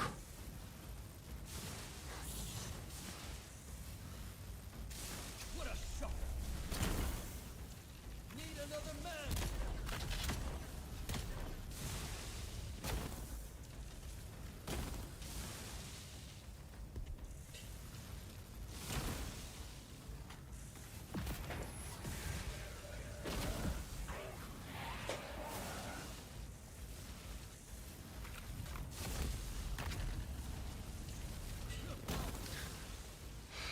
This is ridiculous that we're having to do this right now. Come on, shield. There we go. Shield's back up. Guys, I could be doing way better than this, but I just think this is what's best for the views. Okay, it's all for you guys. I'm making it look harder than it is, not because I'm not good at the game, but because I think it's best for the views. That's what's going on. I promise. Nothing else. Nothing else is going on. I could really do this like super easy. It's just for you guys.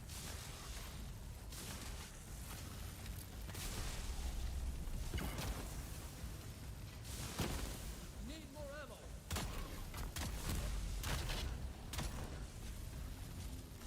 ammo. I hope you appreciate it.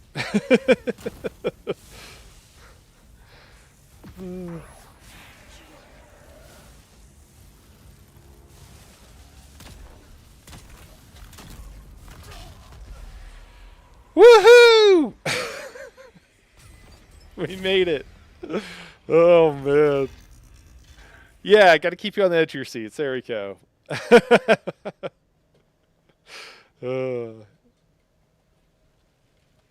Oh, my God.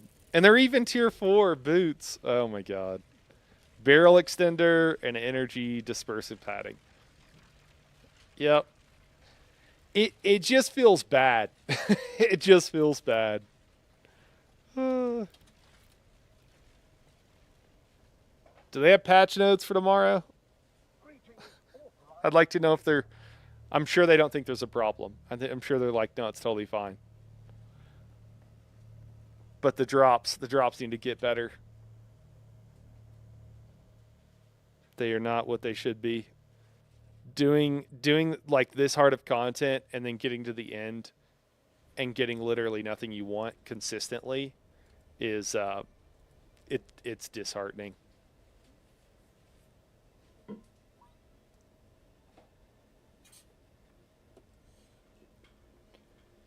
And I guess I don't know.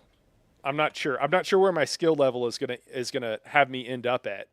Last night I was doing this with, on average, like I said, one death or no death. Like some of them, there wasn't any deaths, or there was deaths in trash because I was doing something else, or whatever, which I don't really count. But if I was just locked in and in the zone like last night, and normally it's going to be like this, yikes. That's too much health on the boss, too much durability cost when you do die to want to keep farming something. It's just like it's easier to live at tier 4, which I think is kind of lame. Or G4, not tier 4. Need to make sure I'm saying the right thing. I don't know. That's just kind of how I feel about it. And then they still have an issue that I don't really think they are appreciating. Yeah, both the schematics that dropped were tier 4. I mean, 50-50 chance, I guess. We just got unlucky. But so many of these items, especially if you finally get a tier 5 item, you're not going to want to put a generic augment on it if you can at all help it. So, I mean, something like a quick loader or whatever, maybe that doesn't matter. Barrel extender effective range increases by 22 to 25%. And that's a level 5. Like you're not going to want to put this on a weapon. You're only going to want to put weapon specific augments on any given weapon. I pushed to 50, I drop back down to 25. It's just faster and better. Oh, okay. Yeah. All right. Well, then maybe that's the 1% increase is not worth the extra difficulty. Okay. Yeah, when I run with people, we run at like lower levels. Just cuz it's like easier and more consistent. And I actually think it is more difficult with other people still.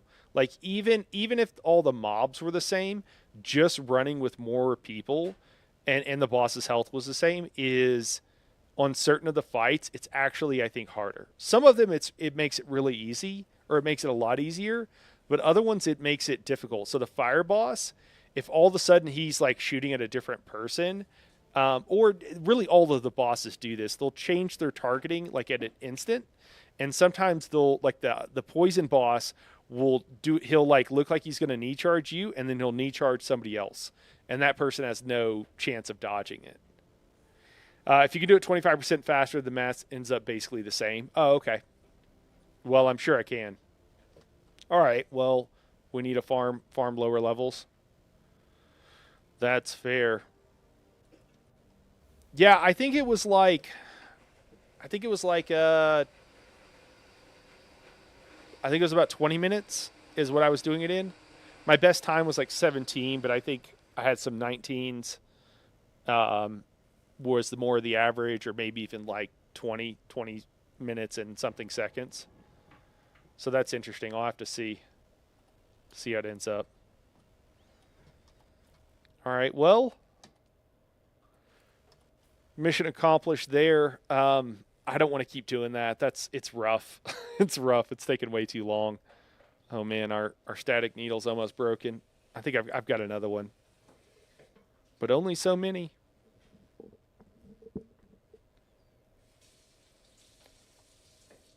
Yeah, lightweight adjuster, volume goes down, stamina attack goes down, and your damage goes down. There's just a lot of these things that I think the loot tables could use adjusting. I also don't know why they decided to have the ancient ways drop from literally every dungeon and have a higher chance of it dropping. I've tried things like this energy padding, just as an FYI. And I haven't been incredibly impressed with the utility of some of the armor buffs too. I need to test it out more and more. I don't know, controlled environment. But so far I haven't been. It wasn't like, oh wow, this is amazing. What, I have to break my my perforator to get a new one? It's not good. Yeah, exactly. I'm always interested in less common items. I haven't tested them and need to know more. Yeah. Well, I'll do some testing. What I was thinking is like I might do some like tier 3 testing with everything and just see how it works out. Because I think that should be, tier 3 armor versus tier 3 weapons, that kind of thing. And it's easy enough to get those items that it's okay. I don't feel it's not going to suck to have to farm it up. Best says I was just on 12, and the rubber banding just caused me to hit the lightning instantly. Okay. I would be literally as far away from center and super far away, and boom, suddenly in the lightning and no shields. Immediate headshot by boss and dead. Yeah. Huh. That sucks, man. That's frustrating. I mean, do something else is the short term, but I know that's frustrating, man. That's not cool. Well, Should we do a few quests? We have a few things that we need to level up for Landsrad. I've got to get House Rachis over here. Huh. Okay, we could do Poisonous Fog. Okay, so we can do the we'll do that. We'll take the testing station one. We'll go do the poison station. That'll be all right. We'll just switch our weapons out and we'll go do that.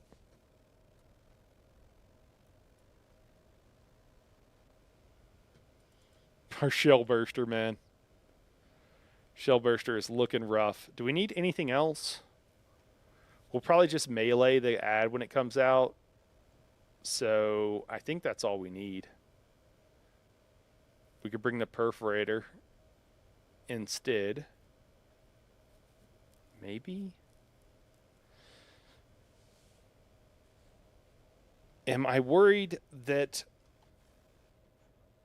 the shell burster is going to break before we clear? I think the answer to that is yes. So let's go ahead and bring the perforator. I think the shell burster is better than the perforator. It could be that I have better mods on one. It looks like I do. But it does feel like the shell burster is better. It's just straight better than the perforator. Perforator has a much wider spread, so you want to to me, I always want to bring it down. And if you're using mods to do that, you're not using mods to just increase your damage.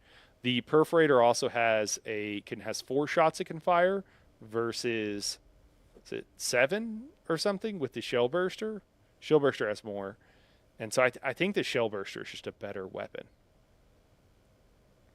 Over 10 attempts and constantly, it just sucks so damn bad. They need to fix their servers. Yeah. On the rare occasion, I get on a bad server and it is unplayable, so I understand the frustration. Yeah. 4 versus 6, is that what it is? Thanks. Yeah, I just think the extra shots, the tighter spread on it, are just make it better to me. Because the spread is so bad on the perforator that you're not hitting them ever with all of your darts. And if you look at just the raw damage numbers too, you end up with, I think you can just easily end up with more.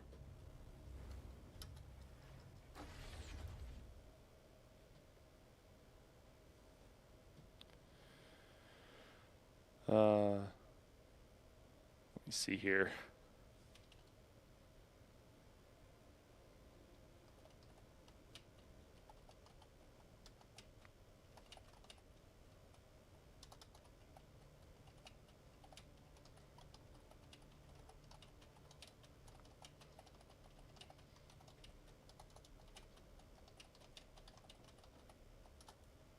Oh, I just said that. I just said that in local chat. Oops. Let me just repeat that. I just want to. So someone's asking. They're moving into MK6, and we get the vehicle vendor next week, and they're asking what they should be looking for. The treads for the crawler are pretty nice.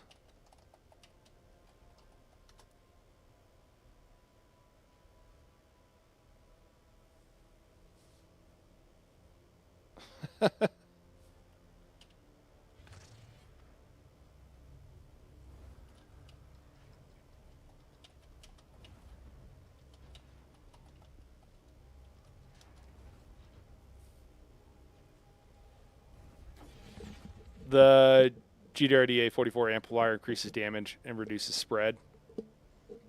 They have the same sustained DPS. Okay. I say that I think that's only true though if you're actually hitting, and I think I've played with the reduced spread a little bit, man, and it still seems like it's bigger than the other one.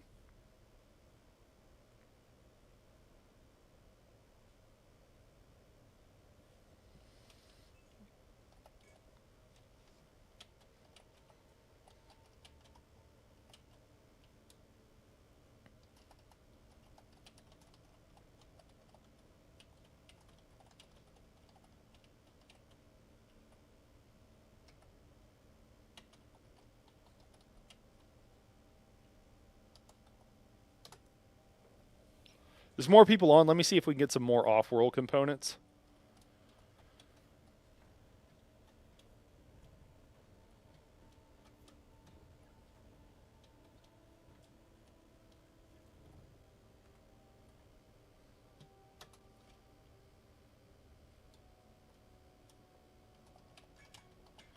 Just answering questions in chat right now.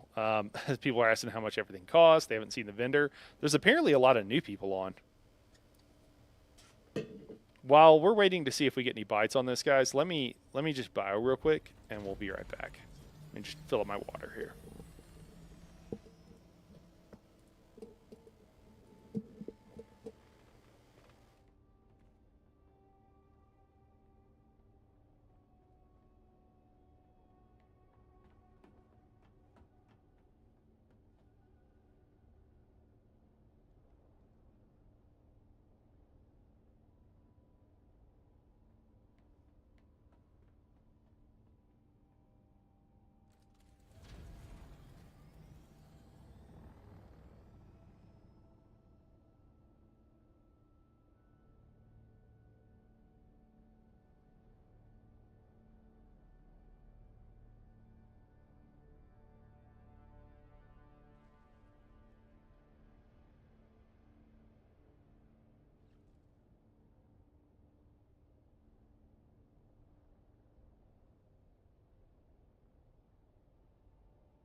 All right, give me 1 second, guys. Sorry about that. we go. Oh, let me get this light on as well. That'll help us. I'm by a window and the sun went down. Yeah, the Jordan pics are cute. Missed that girl. All right. What are we talking about? What are we going to do? So I guess we got the poison one, so we need to go do that. We need 1,000,000 rounds if we're going to go do that. 1,000,000 rounds of light ammo.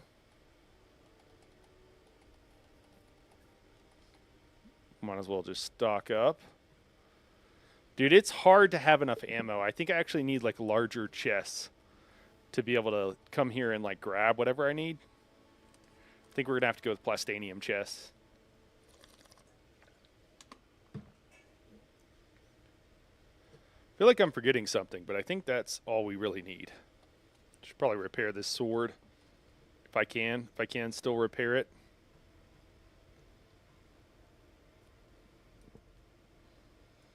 Yep, just barely. I have 24 of the region's all 4 components. Oh, somebody replied. And can get 24 more if you need those. Not sure if that's enough. Yeah, that's enough.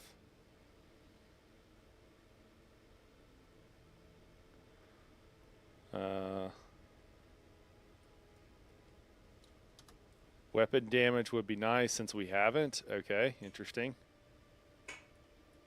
Let me see. One nice thing is that you can sell anything to that vendor and have a lot of money. Those red MK6 suits give good money. Oh, rad suits, okay. Or that is red. Let me see. Let me ghost. Let me see. Usually, me 20K to like 160K Solari.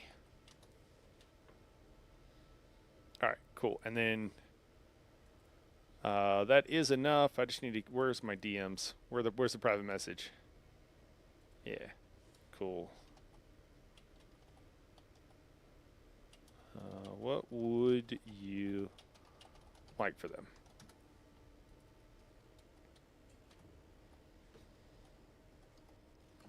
Let me see what kind of uniques we have here.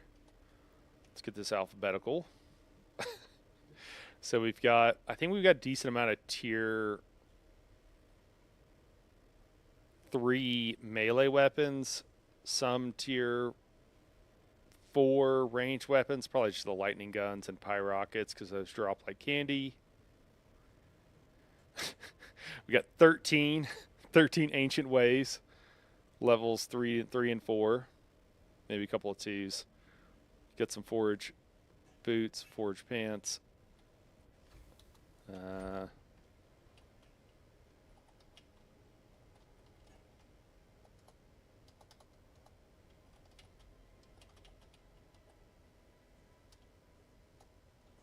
have several G3 melee weapons.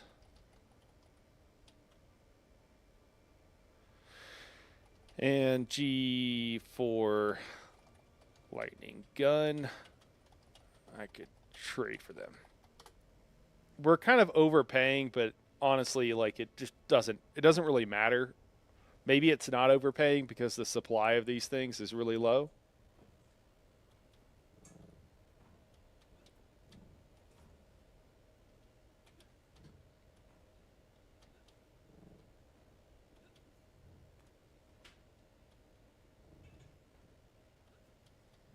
Oh yeah, definitely worth it. The sandcrawler components.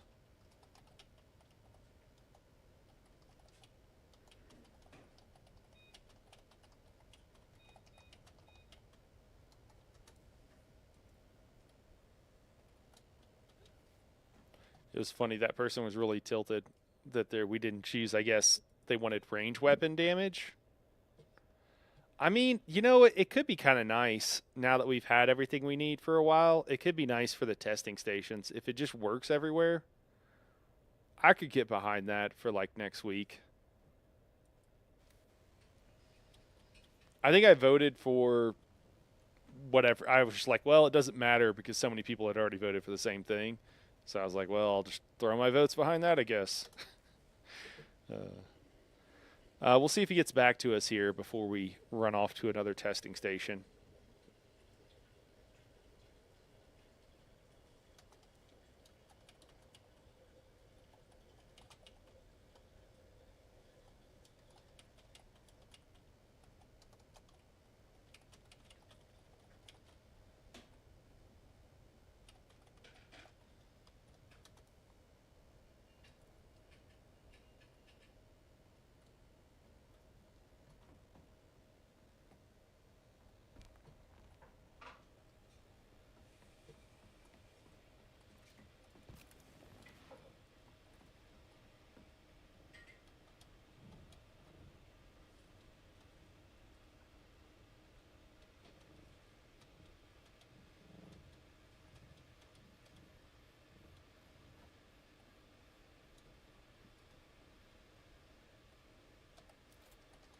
I think we're going to expand this out one more floor while we're waiting.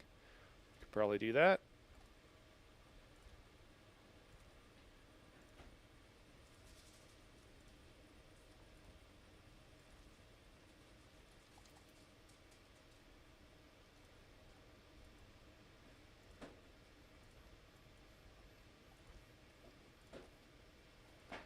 Regis go for 500k each on your server. Oh wow! Like what tier?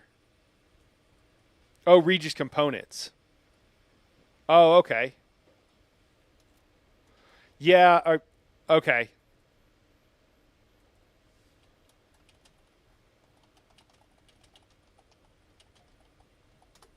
Then I don't want to. I don't want to underpay him that much. I don't want to underpay him at all. I have Solari. I think I have like, yeah, almost 500 mil.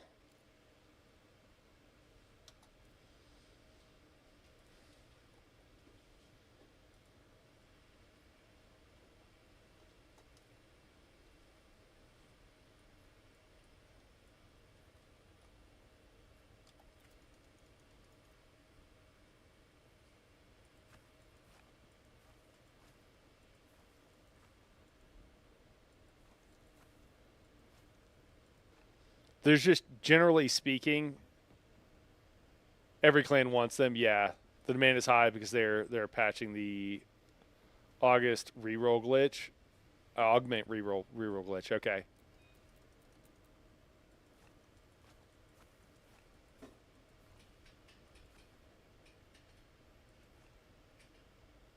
Everyone is stockpiling. Why is the augment glitch affecting the price of those? How are those two things related? Can you use them to re-roll or something?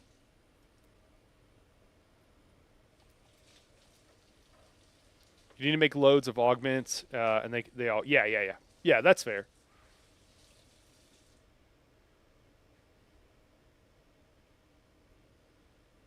Sorry, I didn't know you had to switch chats, but I'll give them to you. I'm in Umbus. Yeah, we could just meet in a.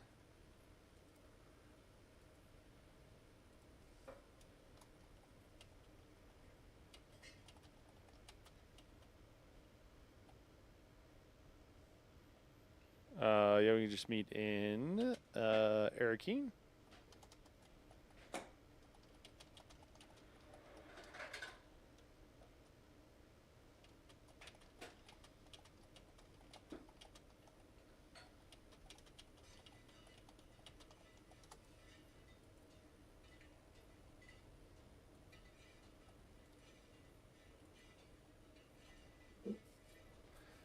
How much would like a, I don't know, a tier 4 or a tier 5, I guess, um item like weapon, a good weapon sell for in your server, Talith?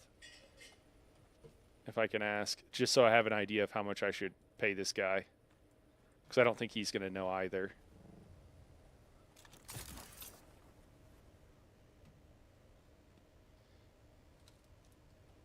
Thank you, my love. My lovely wife bringing me some tea.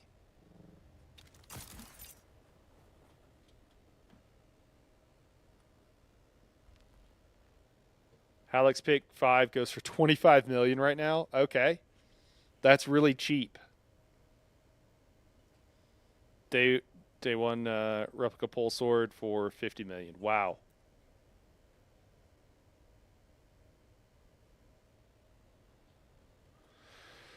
Well, dude just says what. Okay, he doesn't know what he wants. All right, I will bring him. Does he want a static needle for or a pulse sword?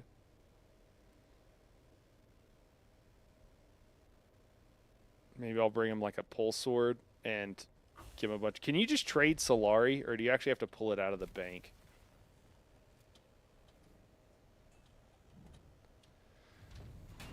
Do we need anything else actually before so we don't have to come back? I don't think we do, right? No, so we can just leave and we don't have to come back. We can just go straight to the testing station after. I gave a newbie 10 mil for his 25, and he was very happy. Okay. When you report, any millions help a lot. Yeah. Okay. That sounds good. I figure I'll give him. He's worried about buying stuff from the vendor, so I'll give him enough Solari that he shouldn't have to worry about buying stuff from vendors, and then we'll give him the weapon just to help him out.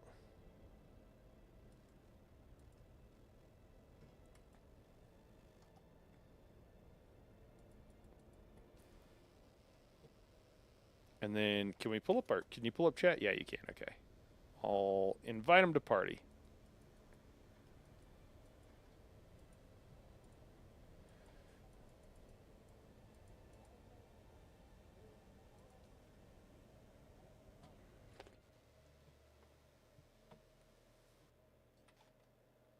Oh, I might not be able to invite him to party because I think I'm still. Am I still in a party with Nani?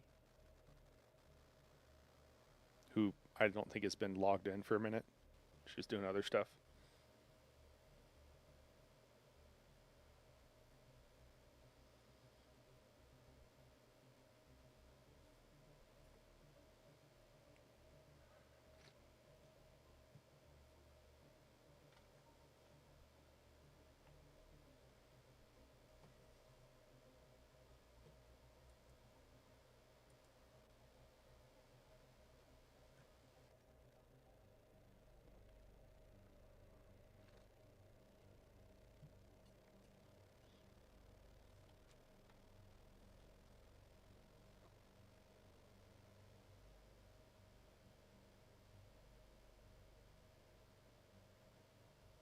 These load screens have gotten quite long.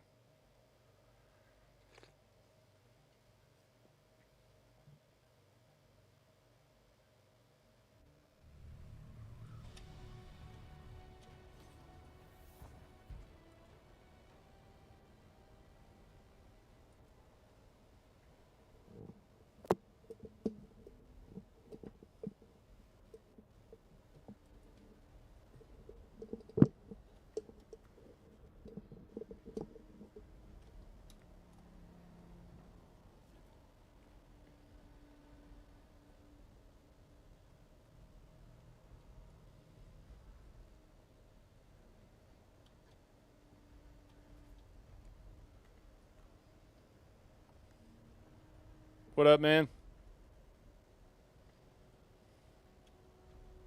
I'm gonna go buy this week's supply. I haven't done that yet. Right on. Like I said, man, I'm kind of new, so I don't know what this shit's for. So yeah, whatever. I don't care. Yeah, I don't really either, but I'm trying to figure it out right now. So we'll get you hooked up. You shouldn't. You shouldn't have to. Man.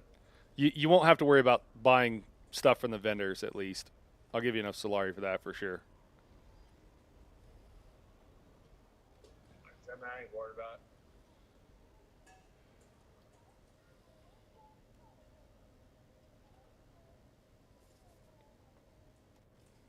He seems nice.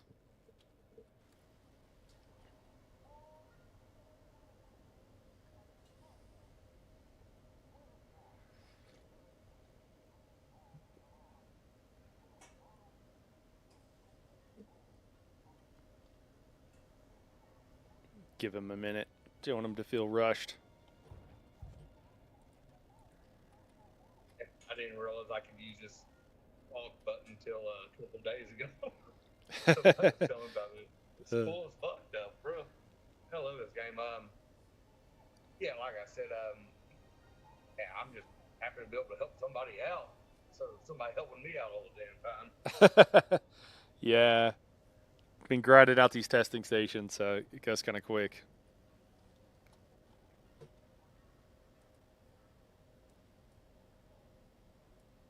My God, slider's not really super useful. He's gonna give me 49. Let's give him, I don't know, 15 mil. Does that sound reasonable? Okay, and we'll give him the sword. Are you sure? How much?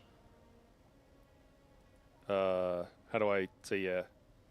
Yeah, man, it's Standard? yeah. I'm kind of rich, man. Holy shit, snacks. I think I'm one of the only people running like. There's probably only a couple of us running higher in testing stations. So yeah, I just appreciate it. So thanks, and I figure it'll go a long way for you. So Fuck yeah, dude. I'm like at 250 Solari, 250,000 Solari, which, mind you, I've already bought every single we call it building thing so far that I know of in the game. yeah, yeah. Well, Ronin, both of them. I bought everything, so I've spent my. I enjoy that part of the game also. So yeah, yeah. Well, cool, man. thanks a lot. Yeah, Jesus Christ. no problem, man. I'm glad it helps you out. So thanks for the components. That'll be big. Man, I appreciate the hell out of them. Yeah, yeah, no problem, man. I mean, I know you probably, yeah. If you need anything ever, hit me up. I'm always around. And man, I love it, sir. Everyone always says that crap. I don't want to take anything for nothing. I almost feel like I robbed you just now. No, dude, I have close to 500 mil, so it's Yeah, I no. don't feel that way now. Holy crap. Yeah, yeah, it's not a huge deal. I mean, I've only recently had that. The other day, a friend of mine was trying to give me like 60,000 Solari, and he dropped it in the ground. It bugged out, and I couldn't grab it. And Funcom was like, they can't do anything about it, and it's kind of, I don't know, 60,000. I was like, oh, that sucks, but it's not. I don't know. It's fake money. I never understood why people get worked up about. I mean, if you need money to buy something in game, I understand it's important, but I don't know. It's just weird because it's fake money. Not a big deal. Yeah. Oh, yeah, man. It's awesome. Thanks a lot, man. That Yeah. gave me a hell of a head start on stuff. Okay, cool. Well, awesome. I Well, know right. I'll eventually start needing those, but as of right now, I don't need those damn things. And I just saw a post where buy them every week. Okay, I'll do it. Yeah, yeah, definitely. Because you can't. There's only you can only get so much right now with just the testing stations coming out. I've been farming them and just keep making gear and having to make more gear to go to higher levels and more gear to go higher levels. So that's why I've been struggling on having enough. So yeah, that's super helpful. Yeah, man. Thanks a lot. I appreciate the hell out of it. Yeah, no problem, man. All right, we'll catch you later, Ghost. Later. Cool. Well, he was really excited. Lyriel, I'm rich. Listen to you. Poor people love money. Yeah, I mean, because it helps. When you don't have anything, it's a big deal. But after you get a certain amount, what does it matter anymore? If only people would realize that the same thing is true in real life. Yeah, a little bit of money is incredibly important. Oh man, is the stream stuttering, guys? How's the stream right now? We okay? If only people would realize that, like in IRL, that like you need money, yes, to live. Once you have so much money that you can live comfortably. Sure, there are things you can always want, but you don't really need that much.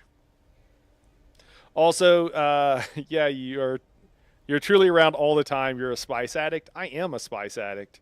Actually, my spice level is surprisingly low right now because I was hitting it so hard the other day. So I've cooled off. I went cold turkey for a little bit. That's your experience with it too. Yeah. Let's see if we sold anything else. Um, Expired. Our bulwark chest. Tier 3 expired. I was probably selling it for way too much. It's only a tier 3 and I put 10 mil. That seems like a lot. It's a tier 3. I don't know. Sell it for a mil. So we've got some other items up. I got a tier 4 seethe for 40. I've sold tier 4 stuff for like 50,000, depending on what 50 million. I'm sorry, I keep saying thousand. I mean million. And it's sold before. If these other tier 4 stuffs don't sell, I'm just gonna use them. It'll just be like my daily driver stuff, I think, is what I'm gonna do. So anything else tier 4 that comes back down, I just don't think. Some of it was like price discovery, you know, how much is something worth? It's worth whatever people are willing to pay. I've also looked through here and seen people selling. I found a set of like tier 5 something for like 2 million, and I bought it because I was like, I'll take an extra one for 2 million. That's, yeah, but as you can see, there's not a lot of stuff, and a lot of the stuff that there is on this auction house that's a little bit higher grade, it's stuff that I put up there. Yeah, so we've got some tier 3, tier 4 Idaho's Charge. I figured this one, I underpriced this, but I was like, whatever. 11 mil. Yeah. I literally think I'm the only person who's put up tier 4 items right now. I mean, there's been other people, but like currently there's no tier 4 items that are up here that I haven't put up. And this is just a population thing, right? Like the population's low. So there's going to be some amount of people that'll do sweaty stuff. It's just on this server, not that many. Tier 4 experimental lightning gun. These things drop like candy, unfortunately, so they don't sell for that much. Yeah, like this seed, like I'll just use that if no one wants to buy it for that price. Is how I feel about it. A lot of there's an Andara's Lullaby. Oh, it's a tier 3. Tier 3. Yeah, so these lightning guns, tier 4, they are one of the things that keeps popping up, but they're the easiest thing to get. And those are the only tier 4 things that I'm seeing, besides what we've put up. Yeah. Even if you buy a 5 for that cheap, you can salvage it for the G5 schematic things. It's always going to be worth it. Yeah. Yeah, that's kind of how I feel. I think they were like circuit gauntlets too. Like, wasn't bad. What's Spice go for in your market? Oh, let me look. I have no idea. I know that there's apparently another duping bug or something, because I hear on some of the servers like stuff's going crazy. And that's another reason why I was like, I'm going to put up some of this stuff for astronomical prices, because if somebody's like duping or whatever, it won't matter to them, I guess. I don't know. Not really super fair. And then my plan long term is to put a whole bunch of G3 stuff for like pretty cheap so that everybody can have it, if they can, at least Atreides people. Just so that everybody can at least have G3 stuff. So let me see. I don't even know where to look. What is it? Building tools, consumables. Is it components? Is it raw refined resources? There we go. We'll sort by price here. So it looks like a stack is going for 40,000. Wait, what? I'm buying that. Wait, is this sell? What? Wait, what? The price? Oh, it's per unit?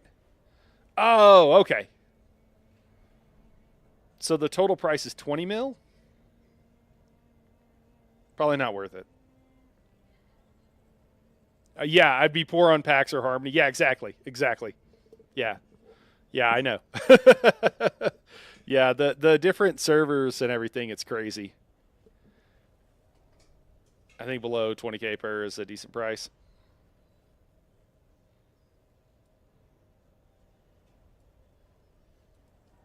Yeah. This is what, one load? Yeah, not really worth it. We can basically farm spice free, you know. We don't even pull security anymore when we're farming spice, because there's never anybody out there. I know, that's what I'm saying. I have money, but what is it for? I don't know. That's why I'm like, oh, if there's ever anything that like I can just buy, I'll just buy it. You know? Yeah, exactly. For now, right? For the future, I'm sure things will change. But I don't know. There are some things that could be worth like purchasing in the future. It's just better to have it and not need it than need it not have it, sort of thing. It's kind of my take. I want to go check out this vendor. I could probably just ask you guys and someone would tell me, but I want to go check out this vendor in Harco that we got access to, like the black market vendor. I don't think I've bought everything from them. I don't know if they sell unique things. Maybe that's just where you get the smuggler style it. I think there's a few things I don't have, so I want to go purchase that before we go to the testing station.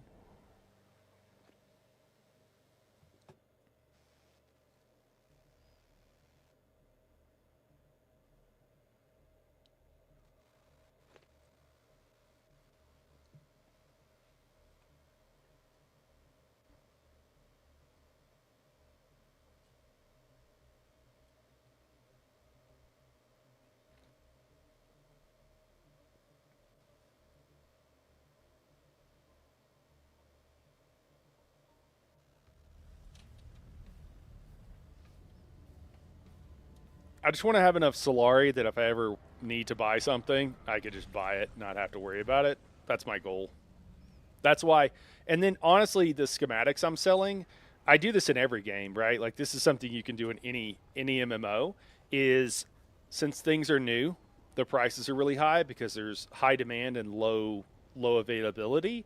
And then later on, it'll be the opposite. There'll be a lot of plentiful availability, relatively low demand, and then you can buy. So I'll even sell stuff early and then buy it back later whenever I decide I need it. But now there's more in the market, and I it's just you can do that in any game, and I tend to do that. Still alive. The other thing is, you know, for me, I like to do these higher level testing stations. So obviously, you know, I know Talith and probably some of the other guys are in that same situation. So most people can't even do those. So they can't go get their own, and even if it's like just only so many people, it's also really low drop rate. Stuff's really hard to get, and that's why when I'm putting up tier 5 stuff, I put it up for whatever the hell I feel like it. Because if I'm most of the time, like, I'm not going to sell a weapon. It's probably not going to happen, except for the lightning weapons, which you have several of. I'll sell those, but otherwise it's just not even worth it. All right, so we got a contraband sand bike variant that we can get that we don't have. And what else do we have? Is that it? You can buy you can buy stuff. I think that's the last thing left, or can we just not afford some of this stuff? Nope, that's it. Okay, so this is where you get the contraband style. Well, I guess I'll grab that one, and then that'll be it, huh? I think everything else is being gotten. Okay, and then I went to the Atreides vendor, and I think we have all the Atreides stuff, the new stuff that dropped. So I think it's just a few Harco things that I don't have, which I've gotten some of those as well.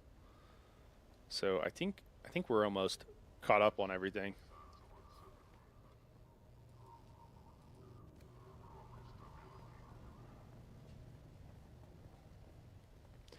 I could probably just offer to give people that are like new to the server like a few million Solari just to get them started. That would probably be worth doing. Yeah, I'm not too fussed about giving decent prices for G5 because I want everyone to have good gear. Yeah, I do too. I just want everybody to have good gear after I have it. So if I'm selling G5, I just don't feel like I have a plentiful amount. Do you? I'm also like supplying the guild too. So there's also that. So I'm passing on a lot of the stuff I get.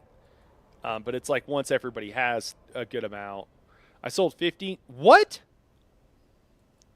Dude, am I just a scrub at these testing stations or something, man?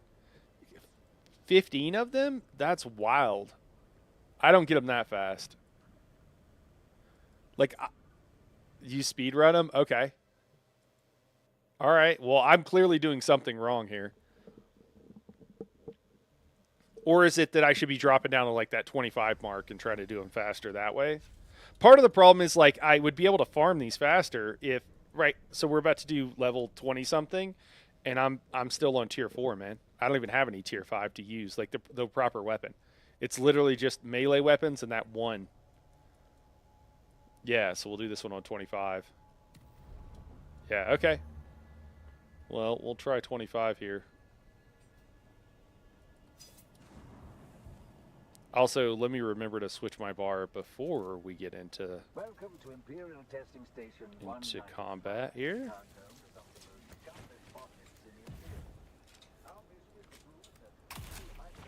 Use a G5 perforator with high roll augments and a tractor. Okay. Yeah, I haven't. I also haven't. Not saying that you have, but like, I forgot to shoot that when it first popped. But I haven't. Like done the re-roll glitch. I don't even know how to do it or anything for the augments. So I have like precious few of the augments that I actually want to put on stuff. All right. I'm trying to think. We'll throw compel. Oftentimes I like to run weirding step, but sometimes the other stuff is nice for the mobility. But I think here this will be fine. This one has spirit.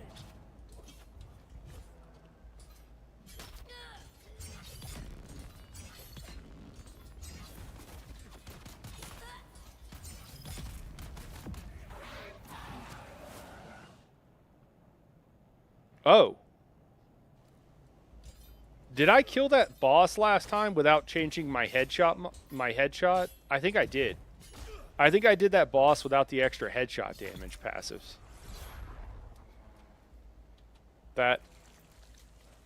That's frustrating to hear. I did my grinding on the first double drop weekend with a G4 perforator and 2 mid-roll augments. Okay. Yeah, man. I was a little on that weekend. I did get some grinding in, but I kind of was a little bit late to getting lost in the spice here, so I don't feel like I got a little bit of a late start to the chapter, I think. Oh, that's gonna suck. Let me heal before I dot out.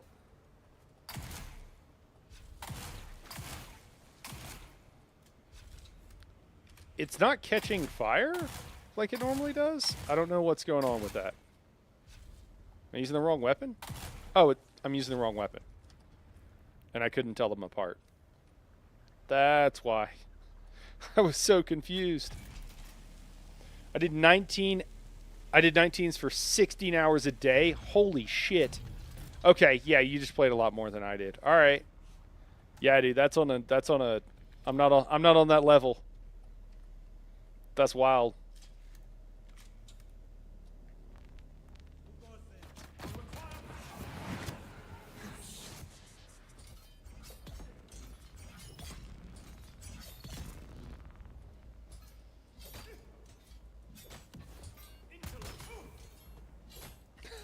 I was up bigly.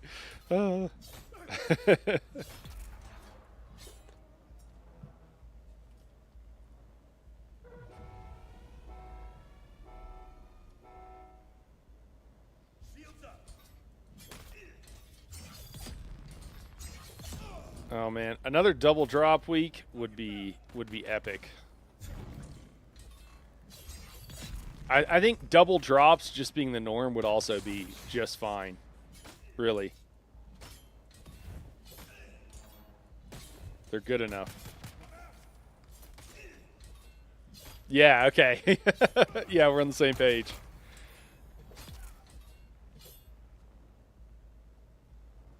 Be fine if they only... Well, you get higher chance for augments. Oh, really? Huh. Man, dude, I can't... Maybe it's just a weird RNG because I feel like I've gotten plenty of augments. I feel like I really need... oh, jeez. The actual schematics. You have 3 GDRDA G5 amplifiers. Wow, okay.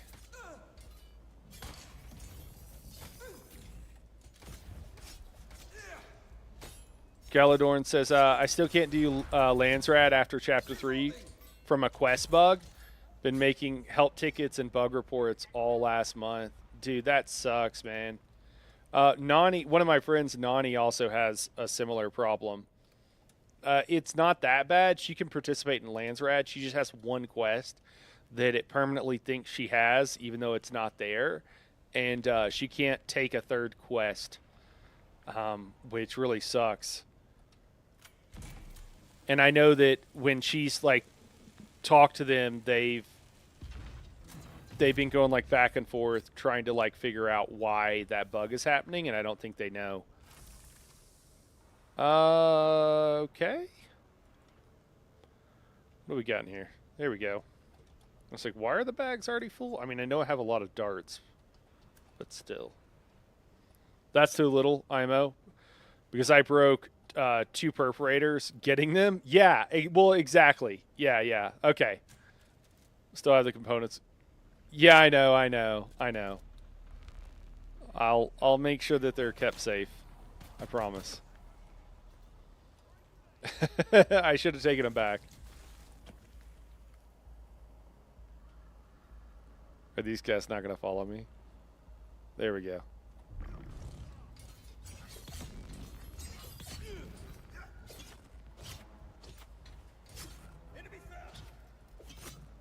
I can't make those parries to save my life. I was trying to parry there both times and failed horribly.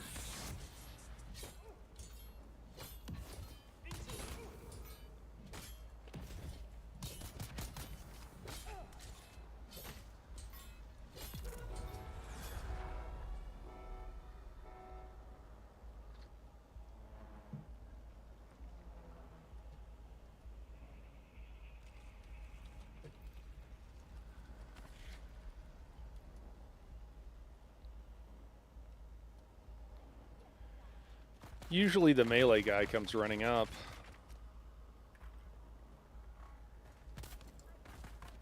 There he is.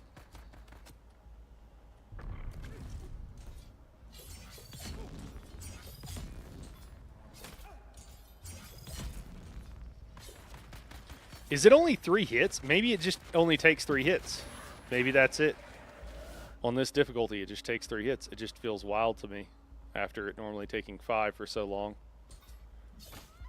That's a pretty significant difference. With I don't know how much of that is just the breakpoints being weird.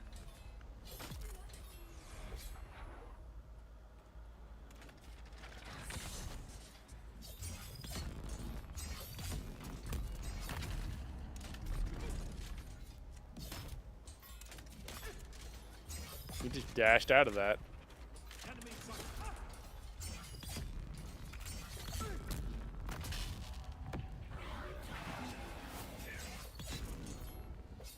I think we have one more round of the same.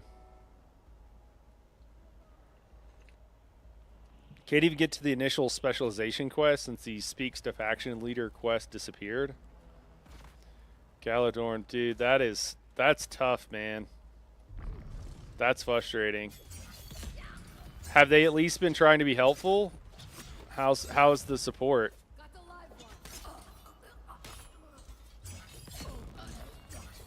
I mean, obviously they haven't been able to resolve it, so that's not great, but just curious if you felt like they've at least been trying or whatever. This is not really the guy I wanted to pull out here. Oh, great. Now I can't go in there. Okay, well, I guess we're just running away then. Realizing how easy these guys are to kill in hindsight, I probably could have just tried to kill them. Oh god, that hit me. That's not good. Well, guess I'm falling off the edge.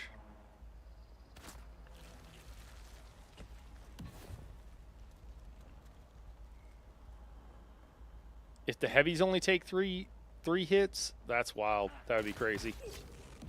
Come on, dude. There we go.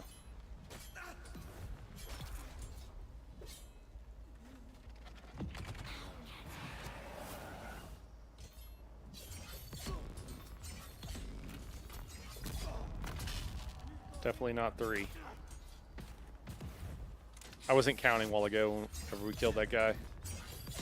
Well, definitely way more than 3. Oh. Might be a little bit out of stam.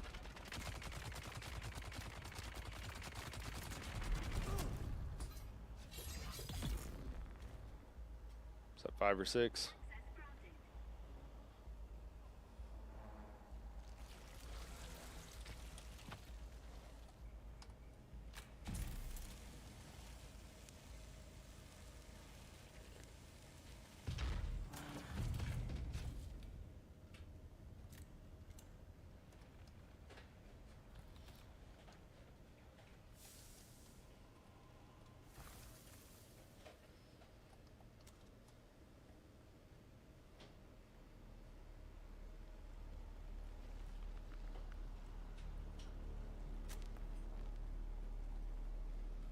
Not good.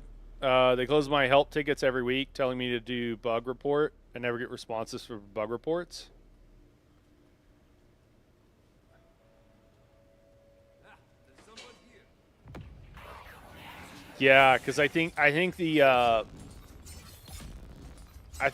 the help ticket is like a third party that is doing it, so they're probably not able to do very much. But they should be passing you on.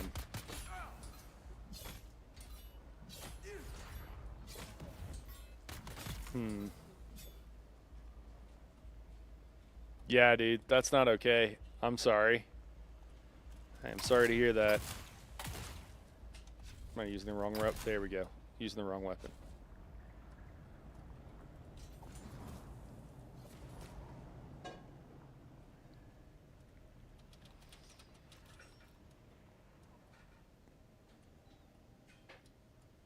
Isn't there? Yeah, there's a quest item.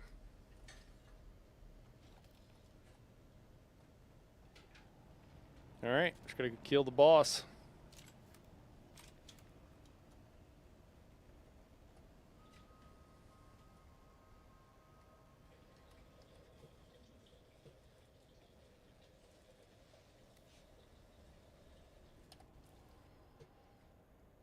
Center mass. I think everything else. Exploit weakness. Battle hardened. Yep.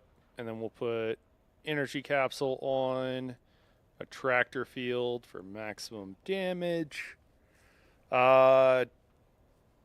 Normally, I think so. I have been running a lightning gun and taking out the shield of the guy. I think it might actually be quicker to just compel. So we'll try that.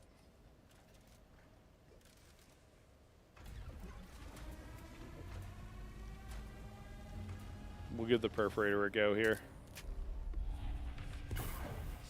My plate. Pro tip, fire up a bit whenever you are whenever you're trying to hit this guy with his attractor.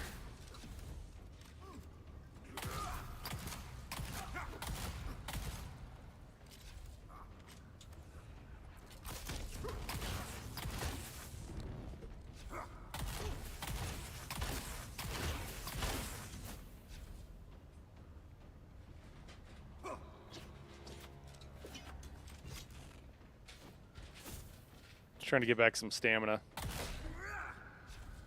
Stamina is life, so we're just going to take our time here. There we go. We're almost full. And we'll pop our energy capsule after he does some mechanic like that.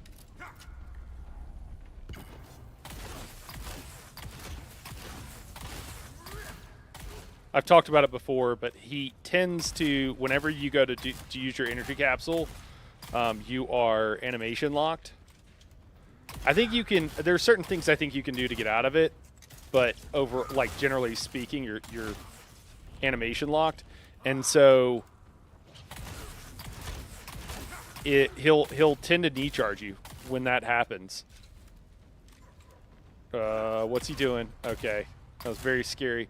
Whenever they freak out, especially this guy, I'm always worried his next thing he's going to do is going to like, oh, that was rough. Really get my positioning out of whack there. I'm always worried he's gonna do like a no telegraph knee charge. It's gonna one shot me. Need another hit. Yes. All the way. This perforator feels better than I recall.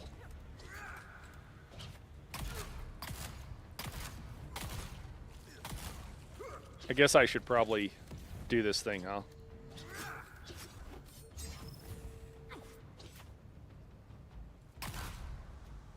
Alright, I don't want to bleed or any kind of damage on him. He's now immune to CCs, so I don't want to do it now. There's the knee charge. Perfect timing, I think. Compel on him. Keep him there. Now let's see if we can't get this guy down. Awesome. Cool. And then we're back to the boss.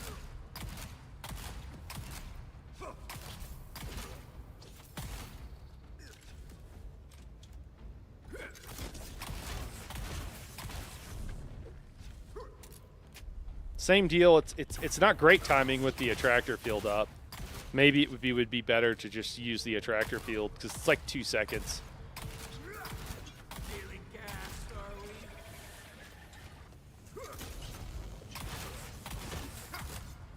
All right, we need to get some stand back. Oh, I didn't see that. I didn't see it till it was too late. I looked away for 2 seconds, or 2 fractions of a second, really.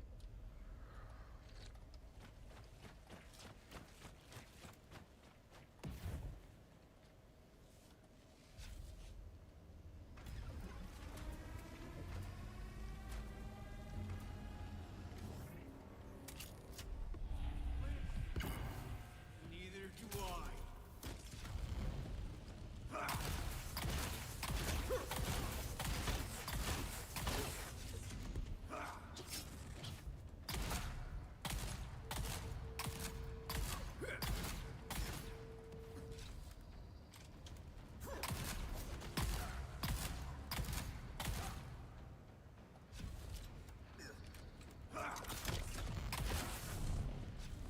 Just wondering where the knee charge was at.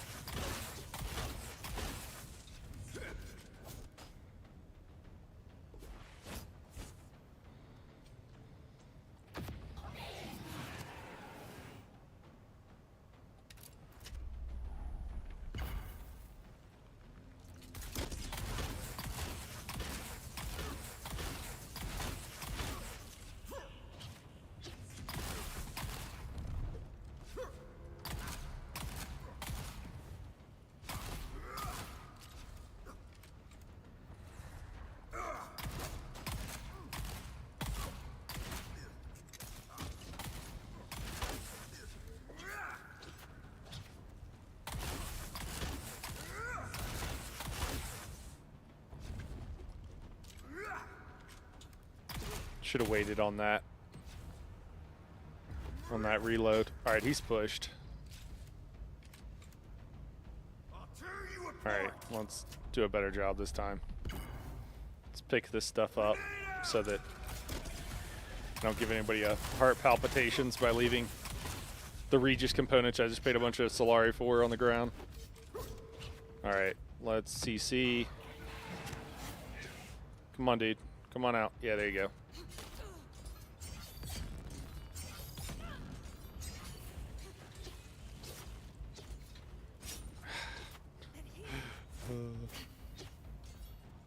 Oh. Swing and a miss again. Alright, got the dodge there. Maybe I should just try to parry? Whoo. Alright, we compelled the boss. Let's just do this again. I just get really scared, everybody. Oh! Oh no! See? Knee charge. There you go. While I was popping the energy capsule. Oh man, that sucks. I should be able to one-shot this guy. Not today, apparently. My place. Flip.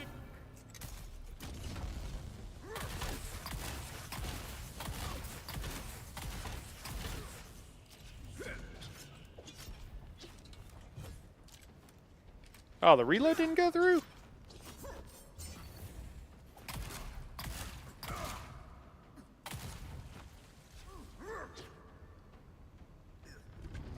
Yeah, I thought the knee charge was coming soon.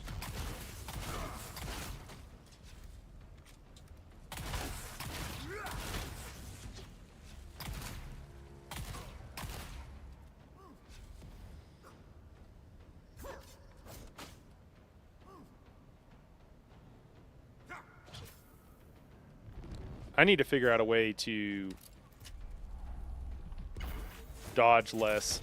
Or oh my god.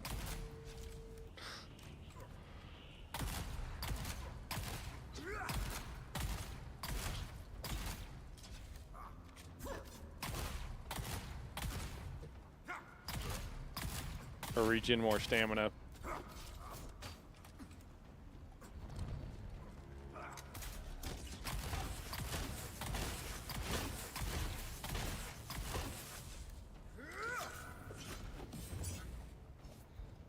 Shit, rubber banding. Rubber banding!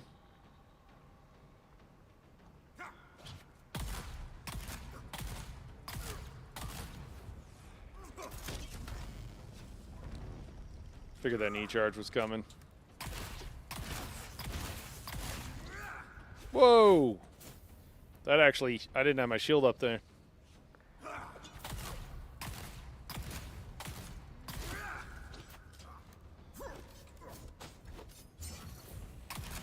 Oh no. Oh no. Oh my god. Almost died of rubber banding there. How did they not notice the rubber banding in playtesting is my question. How did they not immediately notice that? It has to be like immediately noticeable. You know? What up, Wolfheim? What's going on, man?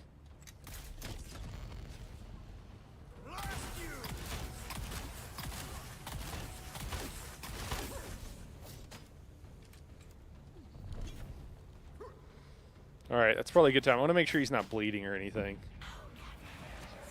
Alright. Oh, there we go. Come on, bud. Doing well, man. Doing well. Having a bit of an off day, if I'm being honest. But we'll get there. It's been a bit of a struggle. Been feeling, you know, dying way more at these testing stations than I would like.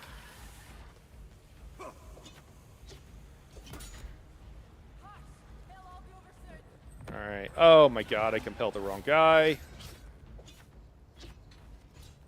Can I make use of this? Oh my god. No, I can't. Now I'm going to have to do mechanics for 20 minutes. Oh no! While I'm like just desperately trying not to die. And we all know my parry game is not on point. Like there, I just missed that parry. All right, let's try this compel. All right, there we go. Oh my gosh. I'm like that guy who peaked in high school. I'm like, man, I used to be really good, guys. Let me tell you. I used to be good with a sword.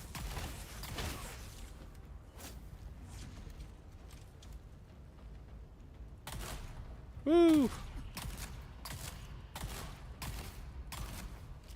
Sorry, I'll catch up on chat after this one. I know you guys understand.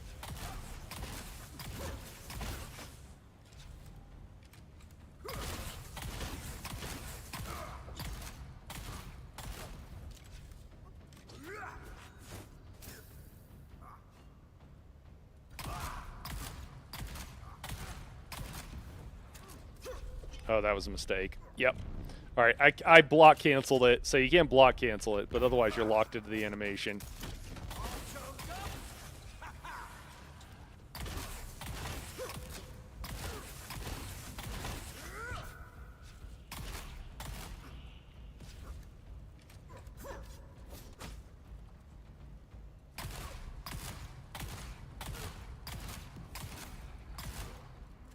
All right, we're pushed. He's just doing his last little thing here. Oh, you know what? Okay, wait, now we're pushed. That's weird. Yes! Charge me up. What up, frog? Help me out, you dolt! Feeling gassed, are we?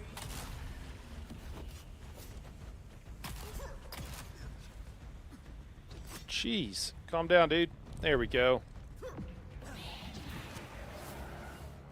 Oh, no. Rubber banding! Oh, thank God. We got him down. All right, let's get back some stamina, just so I feel better about everything. We have a decent amount, but might as well top off here. All choked up?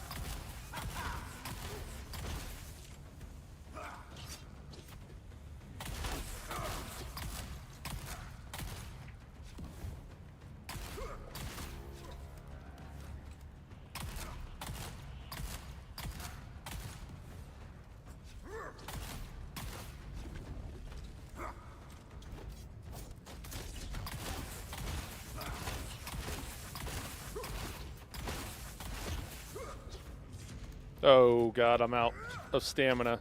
Grenade out! That's not good. How'd I let myself get out of stamina?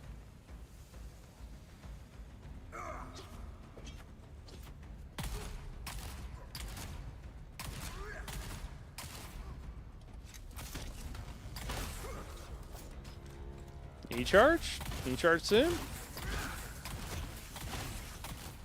There he goes. We're pushed. Ah, yes, that's what I need. Yes!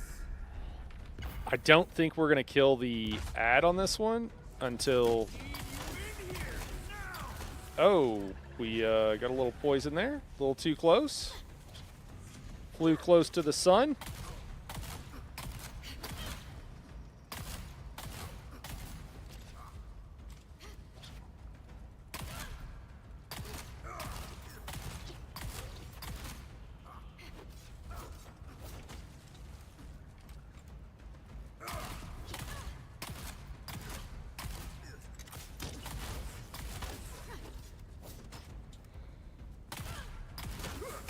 Blast you!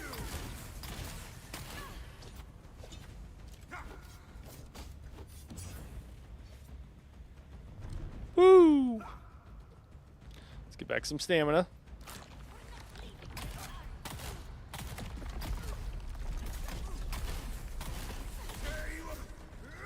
These are definitely taking longer. I'm going to end up in a rough spot here on stamina if I'm not careful.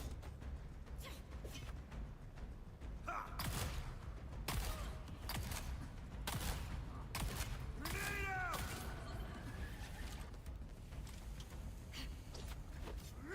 You know what I should do is that. Ooh! Yikes.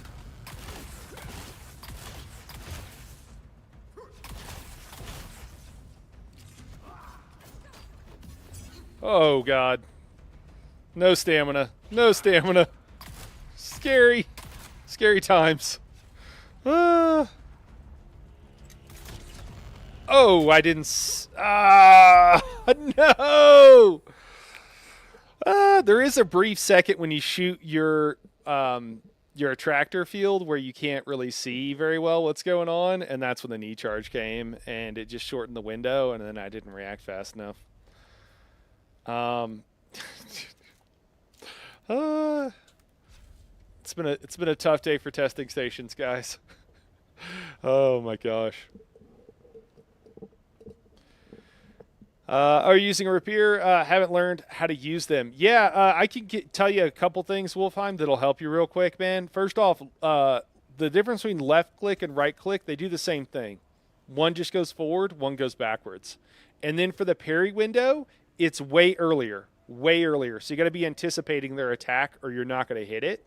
I think the general consensus is like maybe you're meant to like spam light attacks and you'll just auto parry. So maybe that's how it's useful. But on mobs, you just know that it's like way ahead of time to parry.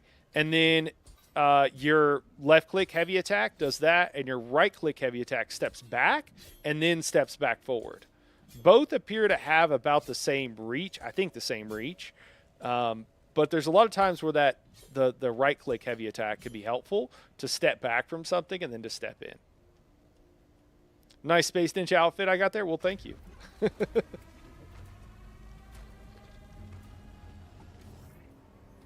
I mean, don't we all just want to be Space Ninjas? Dodged too early on that one, but I got lucky. Yeah, no problem, man.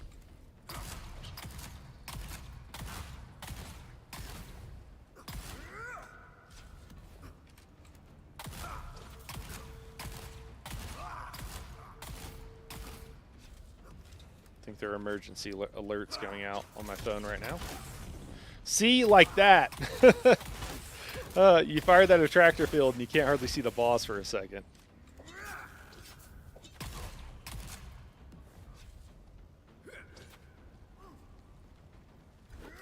The fights are definitely taking a lot longer at this point. It's kind of worth killing that ad, I think. That ad took a lot longer than I was expecting. Woo!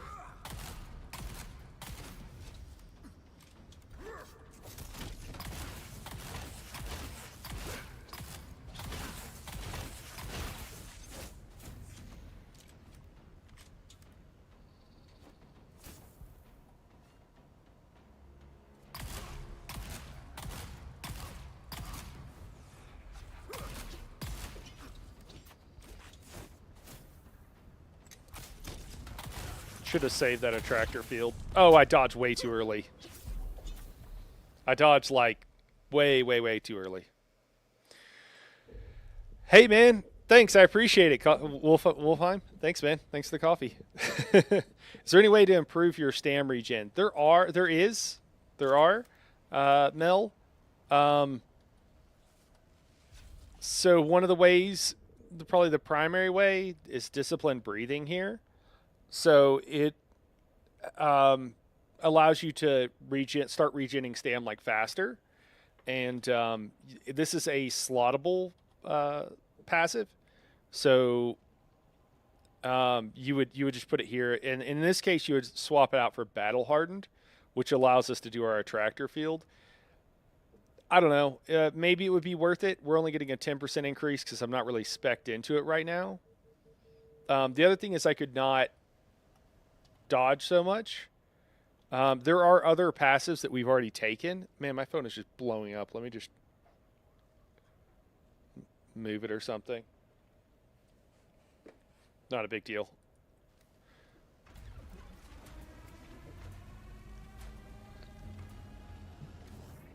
There's a handful of other passives and stuff, but I have all of those that are not slottable. Whew. Oh, okay.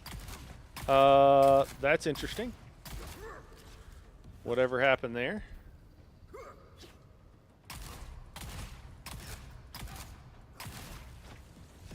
Didn't mean to hit myself with that.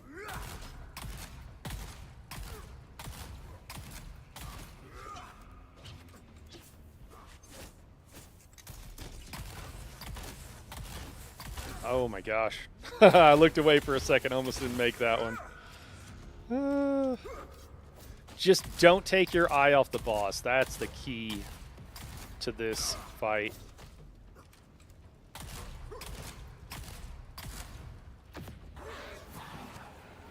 Oh, he's not going to stay compelled because he has bleed damage on him. Whew, almost didn't have any stam for that. Hold on, let's pick up our stuff. We're going to go around and pick up our stuff here.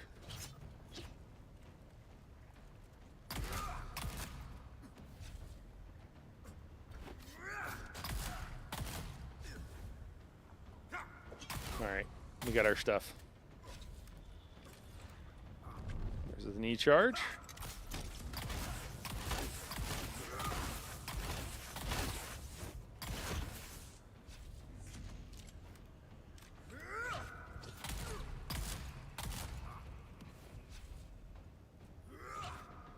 Things like being dehydrated will also cause your stam to not be in a good spot. And then there are various passives too. But once you get to a certain point in the game, you shouldn't ever really have to worry about being dehydrated or anything. It just shouldn't be an issue for you. You should have you can have like a deciliter, John, which, you know, you've got 10 liters of water on you at all times. Hopefully that's enough. It certainly should be.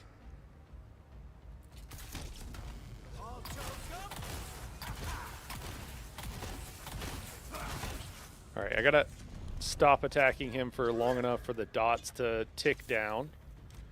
I don't know exactly how long that takes, but we'll give it a second. Oh, he's doing the thing where he like stands back and lets me fight this guy. I've seen this before. Oh, all right. Oh, and he dodges immediately out of my compel. So he was super helpful for a second and then decided he was done being helpful. All right, ad's dead.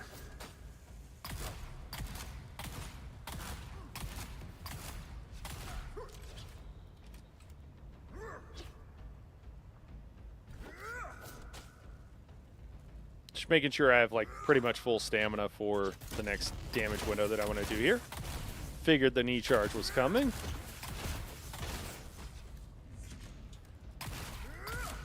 What you really want to do is be able to sense when the knee charge is coming. If you have a sixth sense that tells you, hey, you know what? I think a knee charge is heading my way, things will go better for you. Oh my god. I forgot. You really got to aim up on these fights so that your attractor field doesn't get caught on the plants. It's a subtle thing. I really like it as far as a game design feature. Like, it's kind of cool. Like this one, you can use your attractor field. It's not like it doesn't work.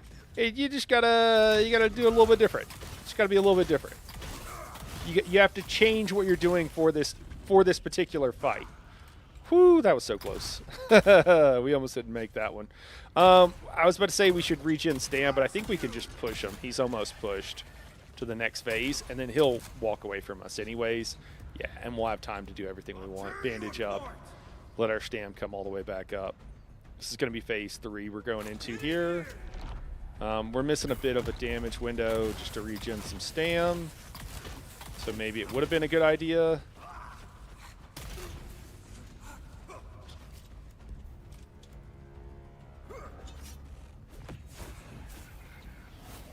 All right, let's try our compel on him. It's going to work. He's not going to dodge out of it or anything.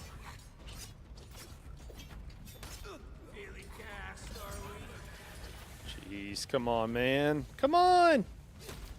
Oh, he's knee charging me while I'm... Whew.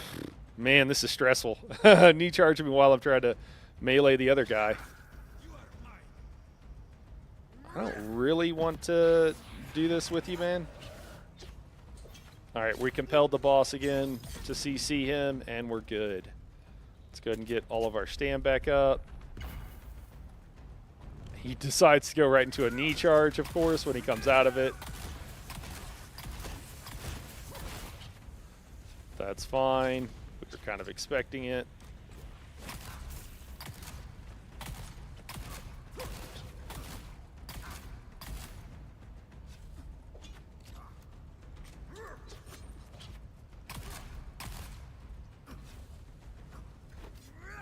So oftentimes I will use a couple of shots of the shotgun to stagger him so that we can get back, like we don't have to worry about him chasing us as we get back stamina. You just want to make sure you don't lose your last couple of shots so you got more shots in there if you need to. And so you don't auto reload or something, which if you're reloading, you're not regenerating stamina. Oh, cool. We were able to shoot him out of that animation.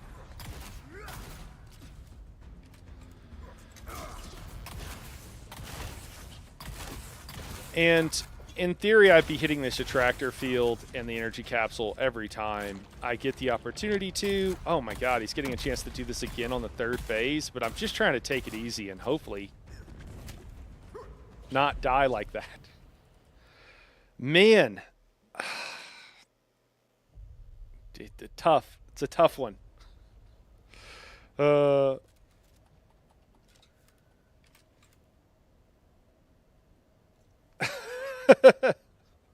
uh, it's not your fault, Lyriel. You're totally fine. I thought I was getting like an emergency alert. It's not a big deal.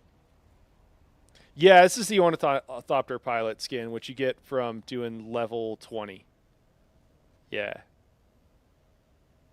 The gloves are different. The gloves are from another set, but everything else, I think, because my gloves are heavy. Yeah, it looks good, and the one you get from level 30 is also looks really good. Dude, our power pack is looking rough.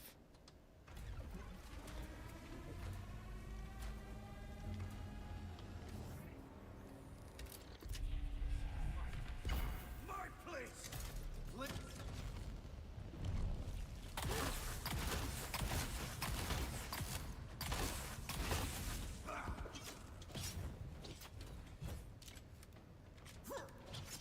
It didn't give me that reload. That's wild.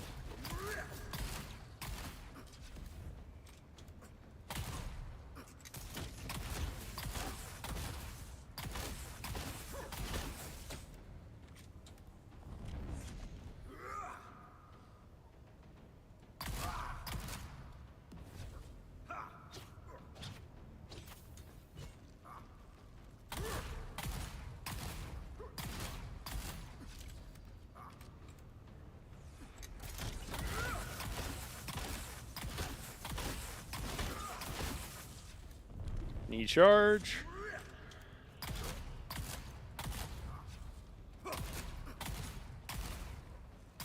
See if we can't pop our energy capsule more often. You let us do it that time.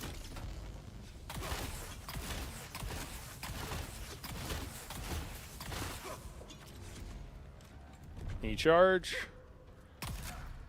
Man, we're dodging and it's giving us the reload on that. That's crazy. It probably shouldn't be. If you have to dodge out of a reload, it doesn't normally allow you. Doesn't normally count the reload. charge me up. Grenade out.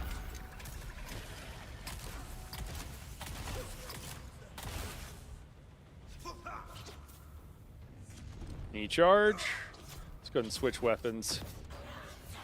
He dodged right out of the compel, so we didn't get it.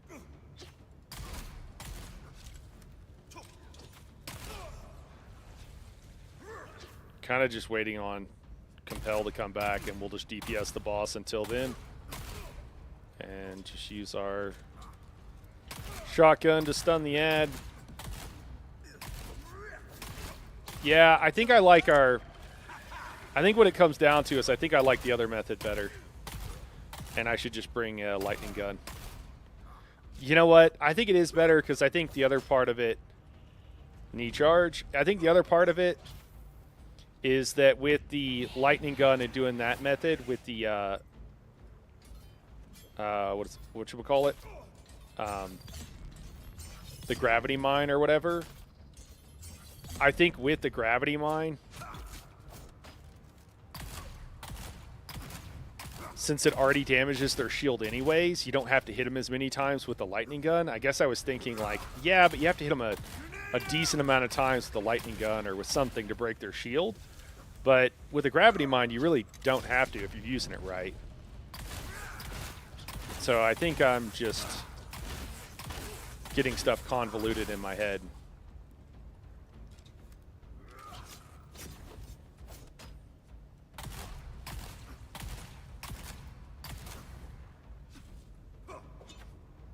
We're gonna get another knee charge here, bud. Oh, there it is. Ah! I almost didn't catch that. I knew it was coming, but I almost missed it.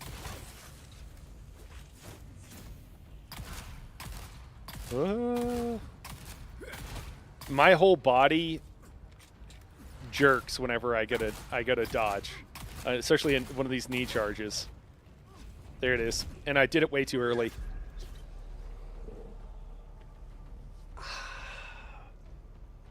How long are these pulls lasting, man? They feel like they last forever.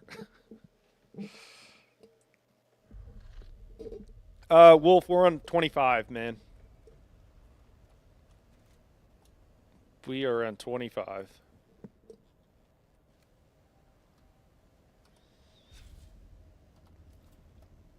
Oh, probably don't need our housing tool. I should actually not have that on my bar right now.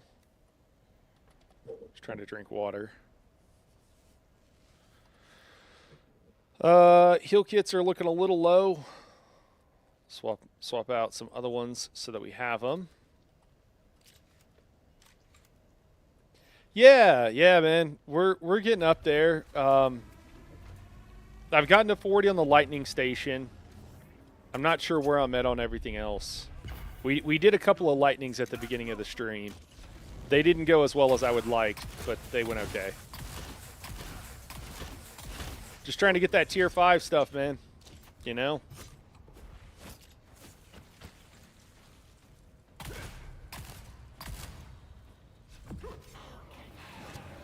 He has a bleed on him. I shouldn't have done that right then. I'm sure I want to grab my stuff.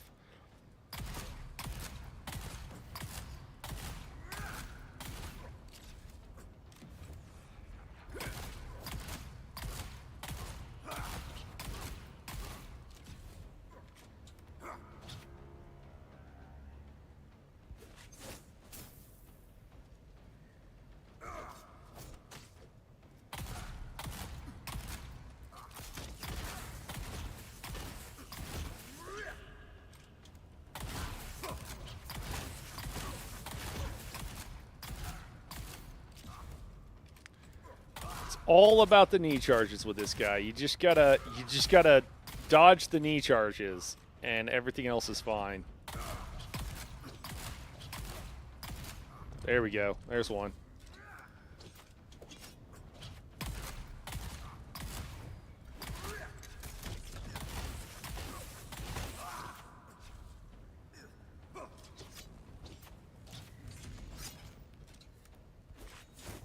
Jeez.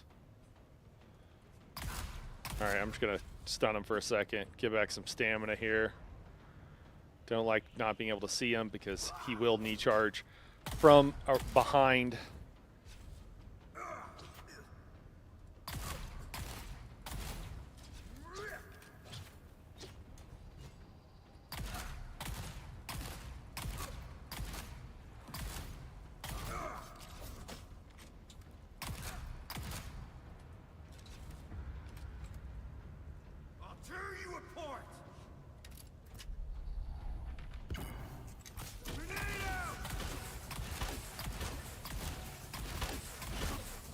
Knee charge? Oh, that was weird. Can't seem to reload. This will be like the 4th time they've interrupted my reload. I don't think it puts a bleed on the first time you hit him, if I'm recalling correctly.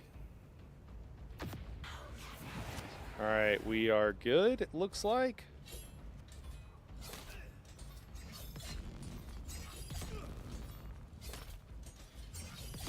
Alright, and he's dead. That's how it should happen. Should be relatively fast.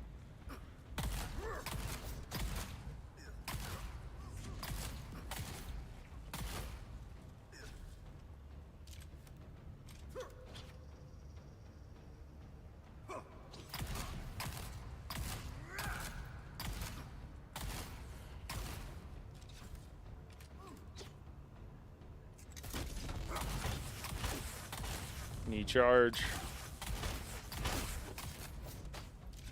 Feeling gassed, are we?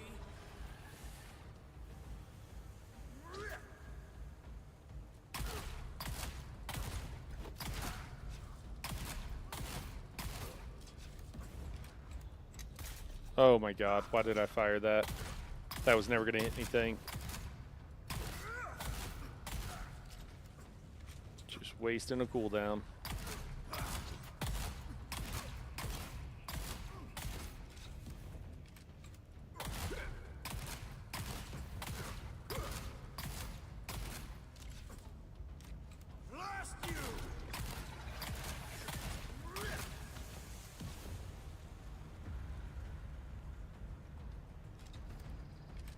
Oh, he's pushed. Okay, I was like, what is he doing right now? Charge me up. Push to the next phase. you in here now.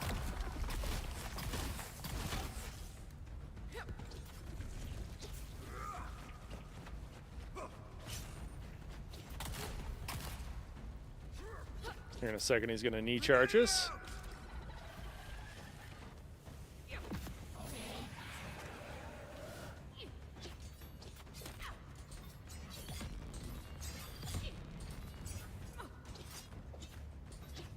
Oh, fuck.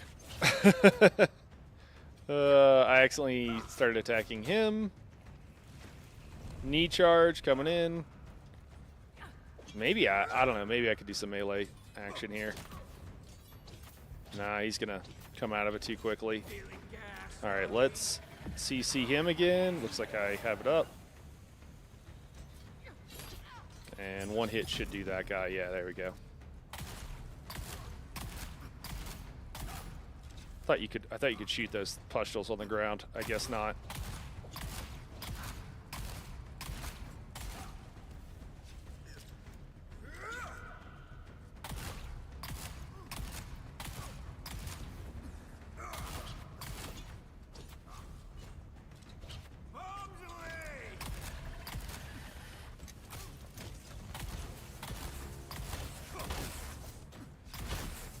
Knee charge.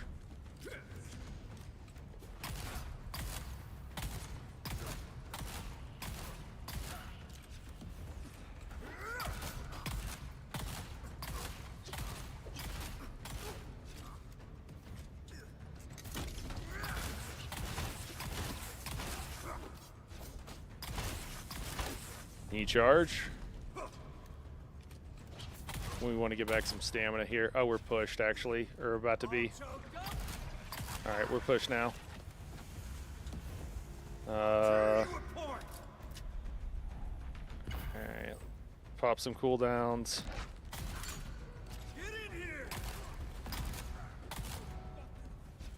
Shit, I can't see him. Alright. He's got a knee charge coming in there. He is literally on fire. Okay, that's done. He's doing another mechanic. Let's go ahead and CC him. He was slow walking. I might have just been able to melee the guy. He'll do that sometimes. I don't know why or what's the thing. But he'll like slow walk and let you basically like melee the ad. I thought at one point that he would do it, and this might be true. But I thought at one point he'll do it if like it's up for too long. Like, okay, clearly you can't, like, we'll give you a break here kind of thing. Oh my god. Guys, do you guys see any problems with what's going on right now? Let me pull up my weapons for you. I have no more ammo. I'm out of ammo. We are now going melee, I guess. Okay, he's regrowing all the pustules, so I guess we want to run by him. Knee charge. We made it. Oh shit, he's up on the ledge. That's really bad. He'll tend to jump down eventually, and then he'll like go directly into a knee charge with no telegraph, and usually it ends up with us dying. Oh god, he's walking over here. He's gonna do it. He's just gonna go immediately into a knee charge. Yep. Oh, that was a knee charge. Okay. He was just off kilter. All right, maybe that was fine.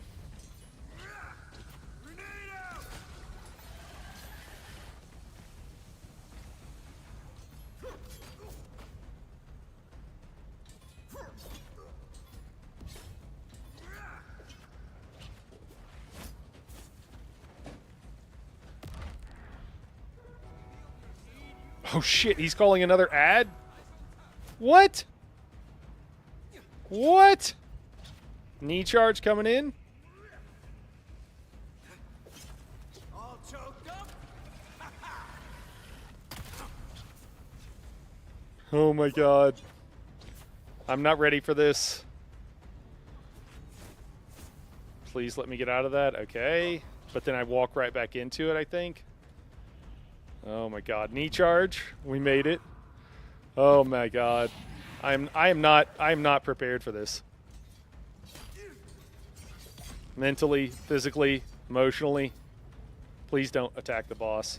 I'm about to die from poison. I'm dead from poison.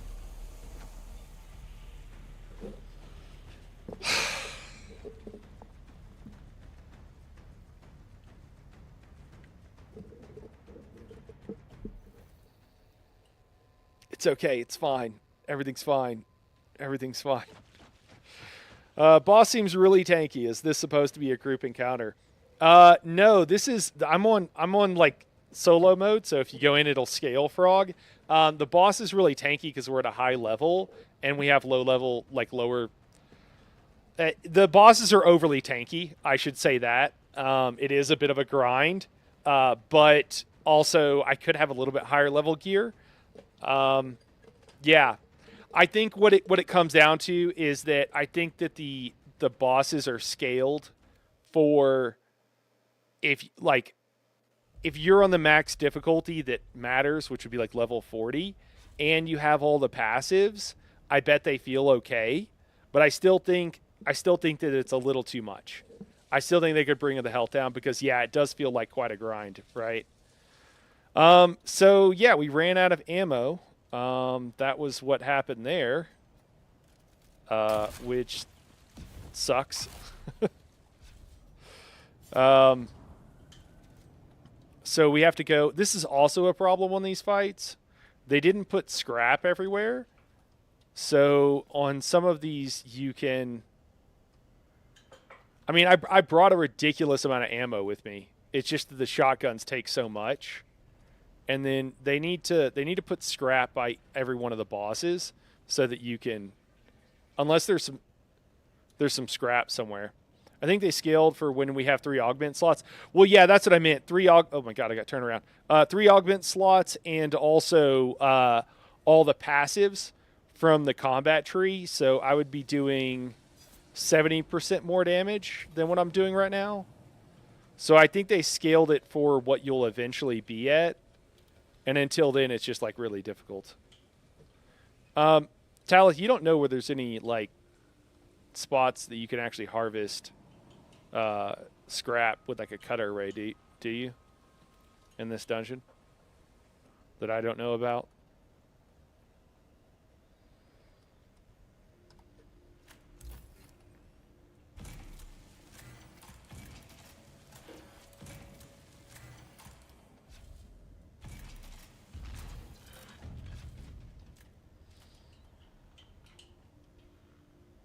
Yeah, when everything one-shots you and the fights are like 10 plus minutes long, it does get to be a bit of a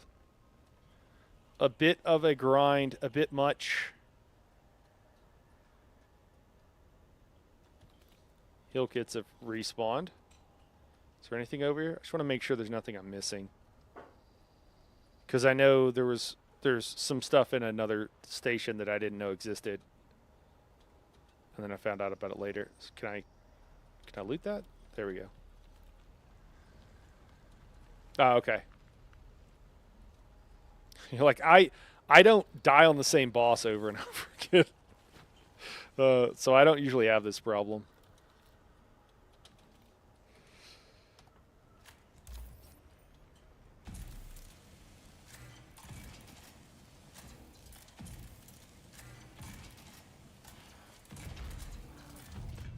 Melee feels incredibly slow.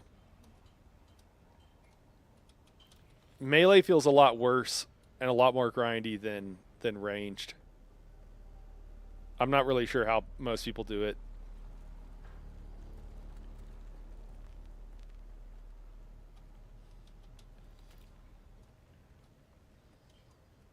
I bring 10k darts usually. I have died out of a boss 3 times, I think, where you had to leave. Okay. 10k is pretty respectable. I think I had like 7 or 8.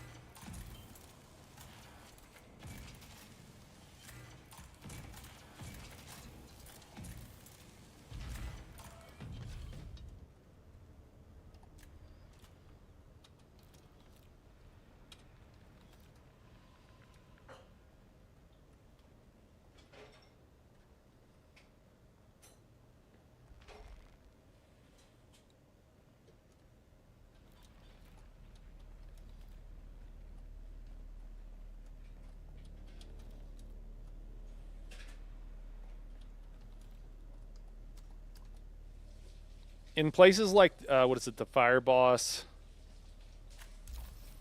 Definitely not the lightning. Definitely the radiation boss. Well, that's weird. They actually have scrap there, so you can always go hit up the scrap and have as many darts as you need. And I just think they need to make sure they have that in all the testing stations. And I feel like mostly they just do it around for funsies on most of these. Or if they do have it, then they need to put it in a more obvious place, because I don't know where to get scrap at. On the fire one, you have to go all the way back to the first room, but that seems fine. Make sure I'm not missing anything.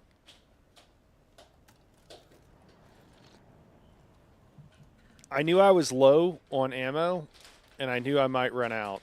Welcome to Imperial Testing Station 195. But it was still a surprise when it happened. Like, because I checked, like, mid-fight, and I was like, oh, no. I don't know if this is enough. Let's see.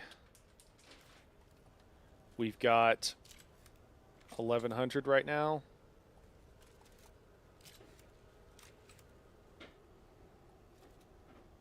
That might be enough.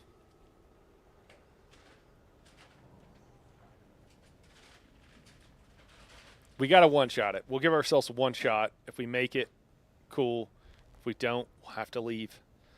We'll have to do the walk of shame.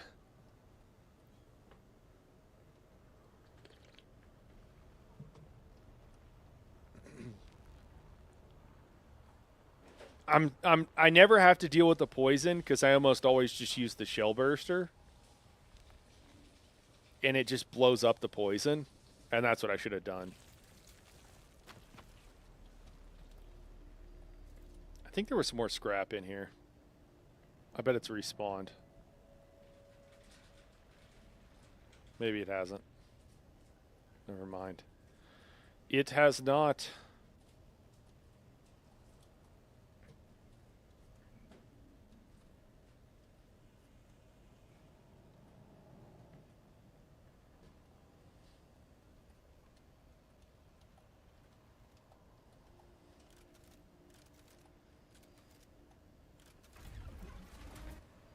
Guess we should probably heal up.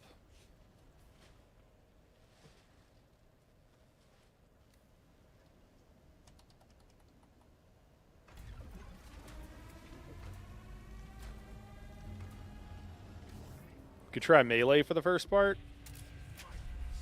Guess we don't really need energy capsule for that.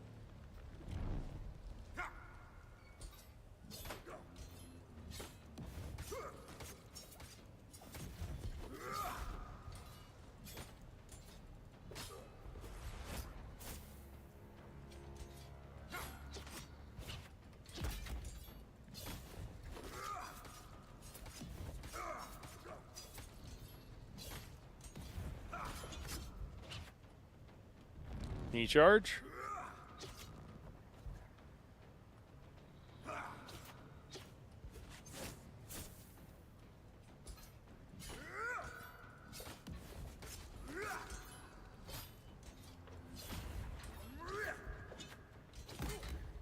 Oh, okay. If you parry him while he's in his invuln phase or whatever, it is like phase where he can't, his stagger-proof phase, like, oh, that sucks.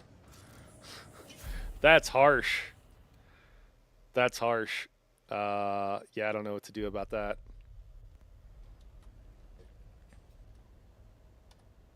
I was moving into attack whenever he did his mechanic, and I was not able to get out in time.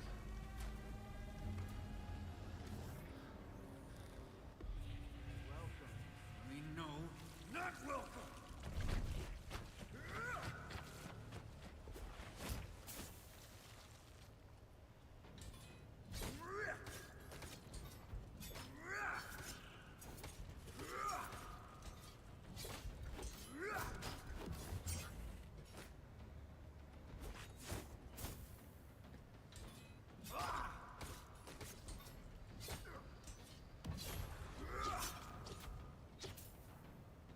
Knee charge. Oh, mechanic there. Can we get our stuff, dude? Thanks. Thank you.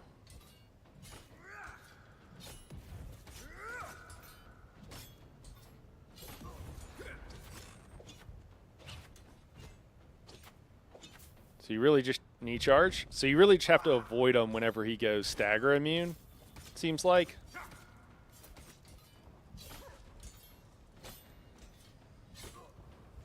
Because you can't even parry.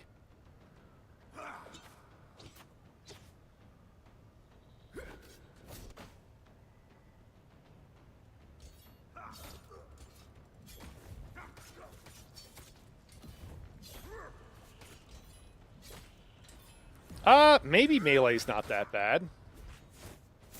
Okay. It stopped accepting input commands there for a second, but luckily I was outside of the range of that AoE. But that was almost bad.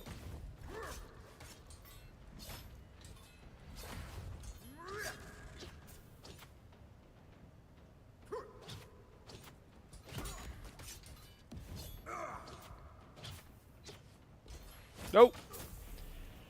You go to heavy attack. You go to heavy attack and he does that mechanic, you're locked in. I tried to dodge out of that. I thought you could dodge out of that. Maybe it just didn't register the input in time.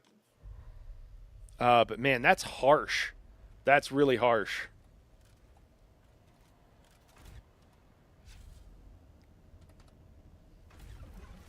I just want to get him to down the first bar, and then we'll switch to range. Back to range, I guess. Neither do I.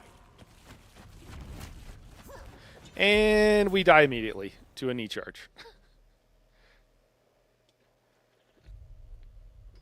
I really don't want to have to leave. But all our stuff's about to be broken, so we're not going to have a choice eventually.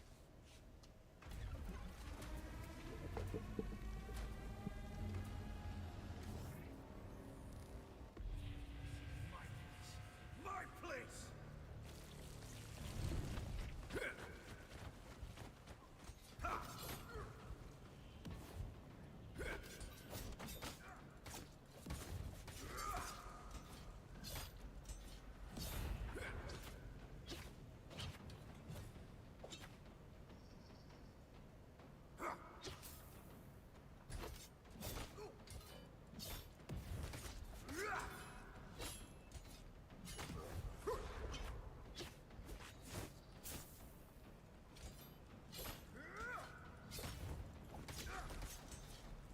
Maybe you're supposed to wait for him to be staggered to do the most like heavy attacks. Oh no, knee charge when I queued up a heavy attack. Oh, that could have been bad.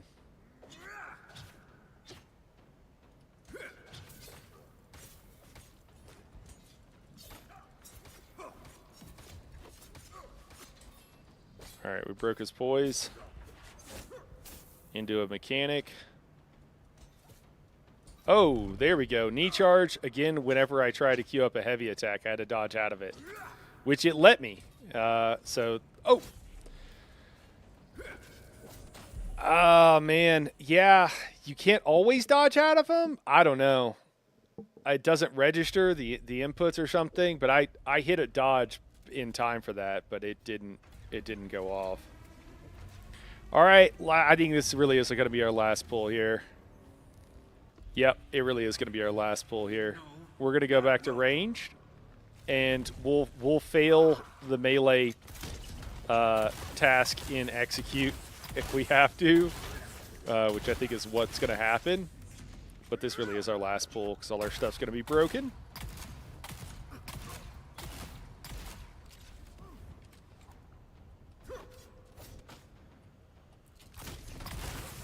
Knee charge.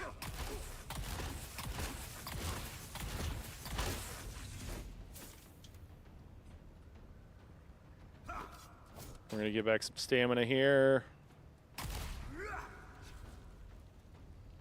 Here it comes.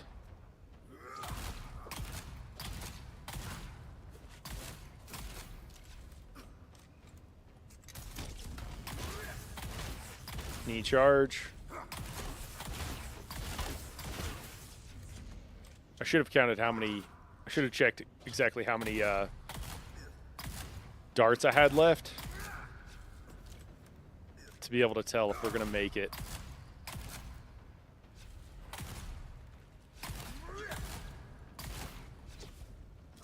Knee charge.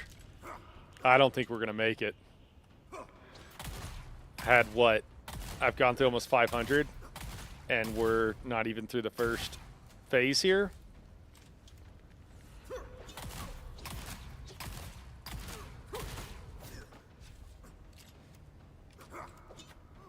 I'm over halfway through all the darts that I had.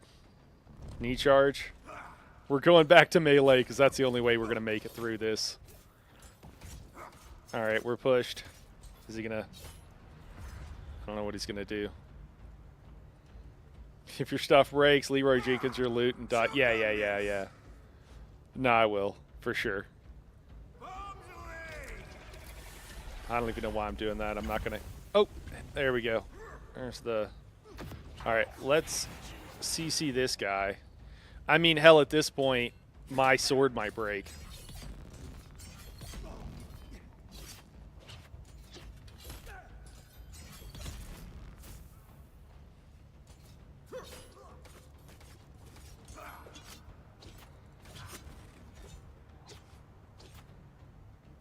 Knee charge.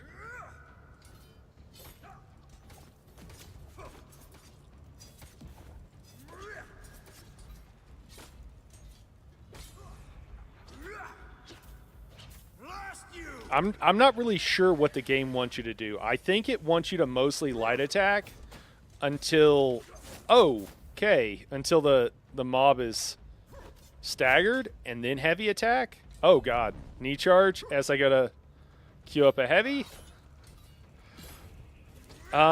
It's a little weird.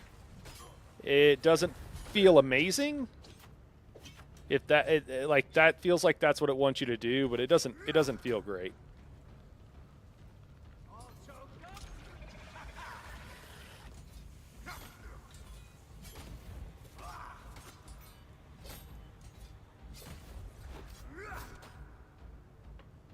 Knee charge. Oh, see, yeah. Every time I go to do that, he'll do his. I'm dodging it, and I think I'm getting iframes. As we're talking with Chuji, I was like, I don't know if this game has iframes or if it's just like how they're handling the server. You know, server having a different server versus client reconciliation on what happened first.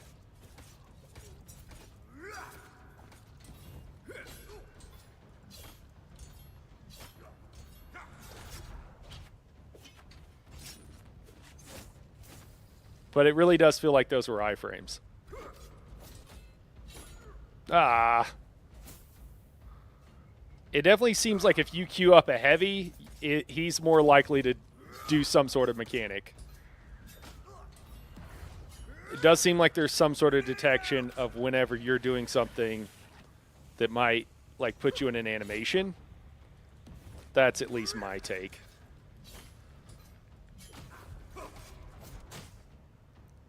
Knee charge.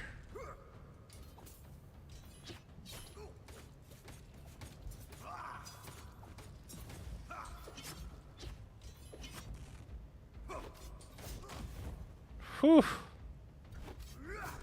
Took a lot of stand there. Feeling gassed, are we? Gotta get parry in there. It's also a little knee charge. It's also, I don't love that sometimes I do feel like, okay, it must have given us iframes there. I don't feel like, I don't like that. Sometimes I feel like I'm being punished for doing a good job. Like, it's like, cool, I staggered him and I got in close, and now as reward for that, he's going to do a mechanic that'll one-shot me if I don't get out of it. I guess this is what we're doing. I don't know what he's going to do. You know what? I'm going to move away. I'm moving away because I don't know what he's going to do whenever he gets done with that. And he might really not like it that I am...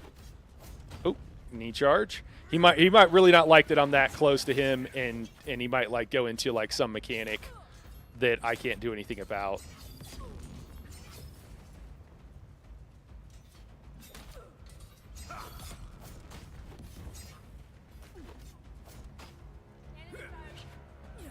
We're just looking for the knee charge right now, and any other mechanics we see.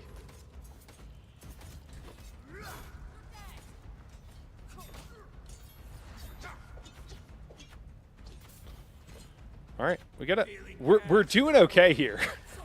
I mean, it's taking a lot of dying. Don't get me wrong, but we're doing okay here. Knee charge. It's still, you know, a little tough to have to not being able to make any mistakes. We should be able to kill that ad. Yeah, ad's dead now. I'm gonna stab him, and then I bet he's gonna do a mechanic. Sure enough. Oh, and I went to do another heavy, and he does another mechanic.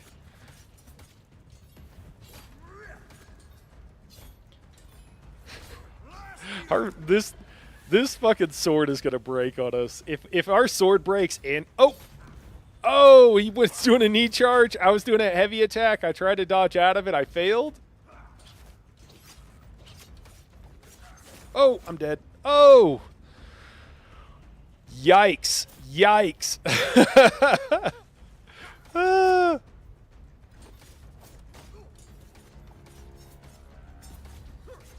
Oh my god. Stamina's low. Let's get it back. I should have done some heavy attacks there. Alright, I'm just having fun. Knee charge. Whew, almost too late. I was trying to wait on it, but oh no. Is he going to call a second ad? Wait, did I stop him? I think I stopped him. Wait, what? That's a thing?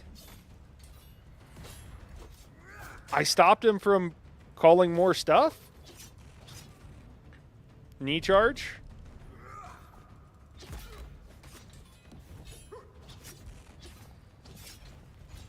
What?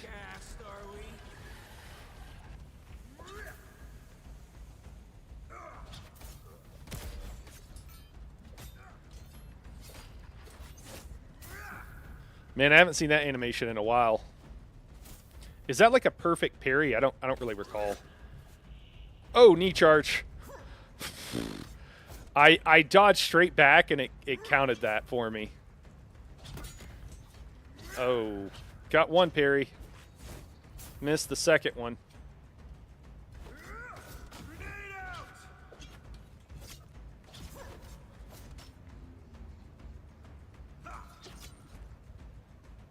Knee charge.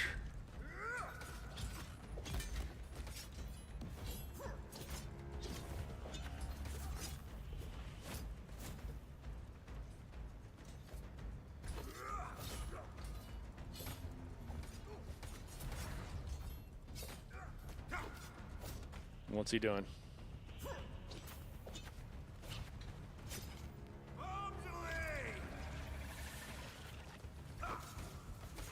Oh, I'm dead. If you're inside of that, I guess, and you're dodging, it lets you have it. Knee charge,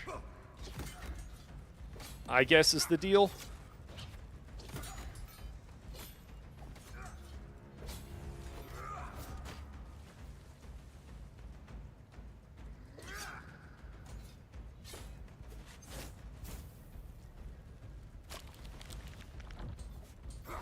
Yeah, you can stop him from doing that. I had no idea.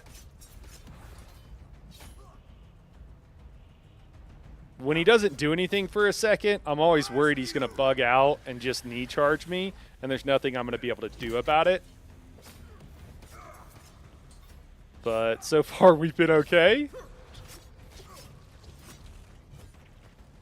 Knee charge.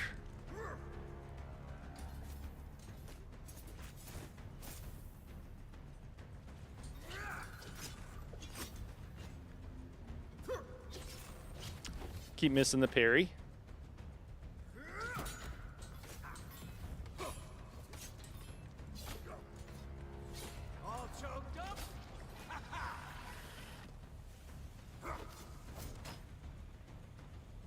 Knee charge.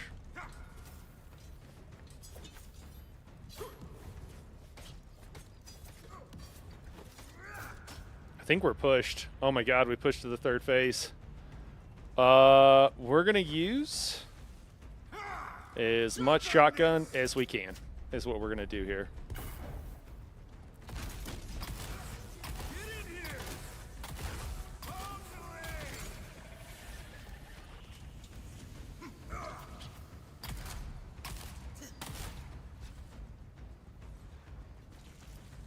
We are gonna CC him and melee this ad, actually, though. Oh, he knee charged me. He knee charged me as I compelled him, and the compel went off, but he also knee charged me, and then the ad just one-shotted me.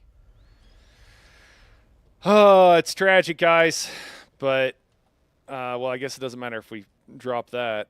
But we're putting all our gear down, and we're doing the walk of shame. It's tough times. All our stuff's broken.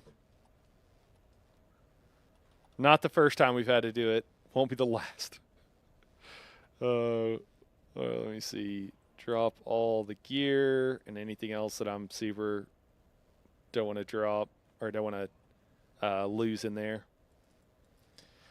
Oh, man. Dude, that's tough. That's tough. Well, we'll try to get good, and we'll come back at a later date.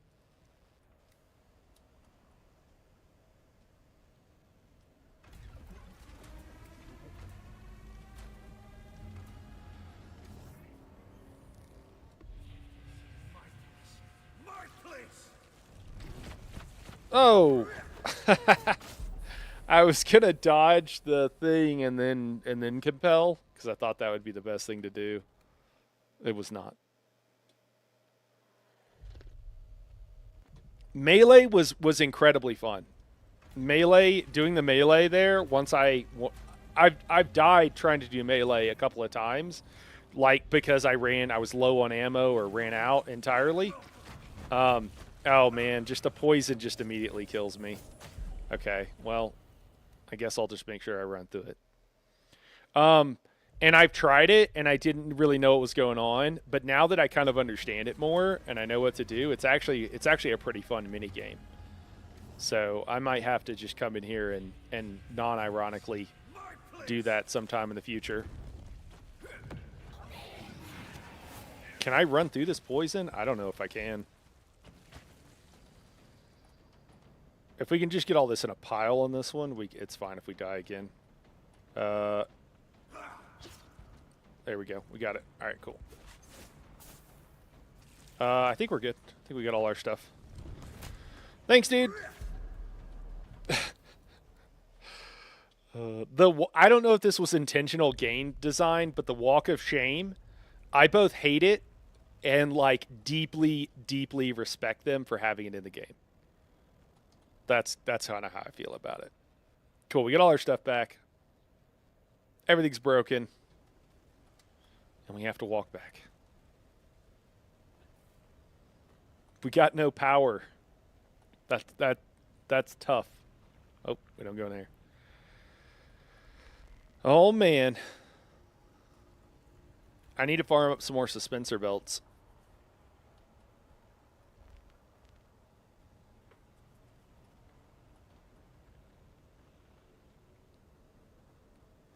I bet if we had the quick register on our compel, I bet we could have. I bet it works fast enough.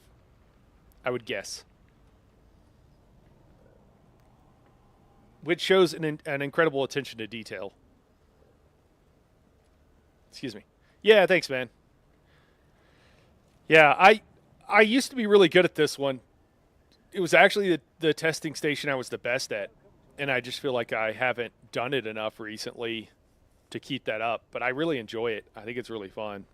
An hour and 24 minutes, and we're walking out empty-handed. That's tough. That's tough. Oh, man. Ugh. All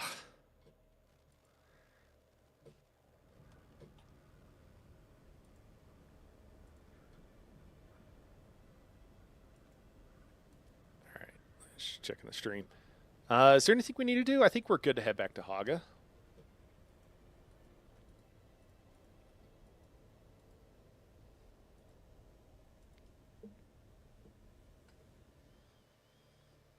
Man, oh man.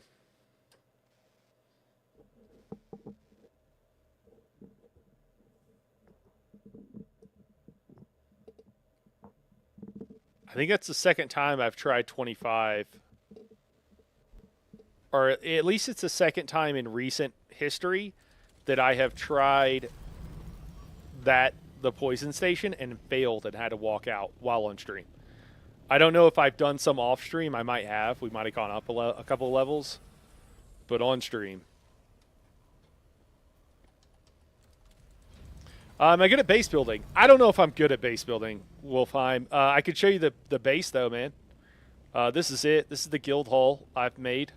I made these guys into faces. It doesn't really fit with the rest of the theme, but my wife thought it was cute, and that's all that I need to hear to decide to keep it.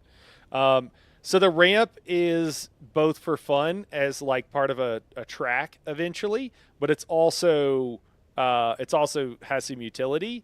Those are the two. Like the track could go, but I'm really happy with everything else. So I'll just give you the bird's eye view. I guess it's all along this wall. All of these structures are part of the guild hall. Yeah, so you do have so much power. Well, thanks, man. Thanks. What are the best abilities to run with a trooper build in dungeons?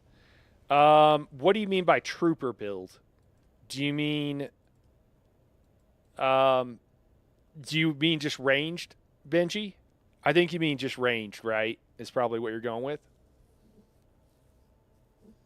Yeah. Let me show off the base here real quick, and then I can answer that. I can go into great detail on the build for you, man. Yeah, but let me just show off the base for Wolfheim since he asked. He was talking about that first. Yeah, no problem. No problem, man. Yeah, so well, I'm really happy. So we went with so we moved the base. We had an Atreides base, and really, what I want to be is Fremen, but the whatever this style is, it's the new one.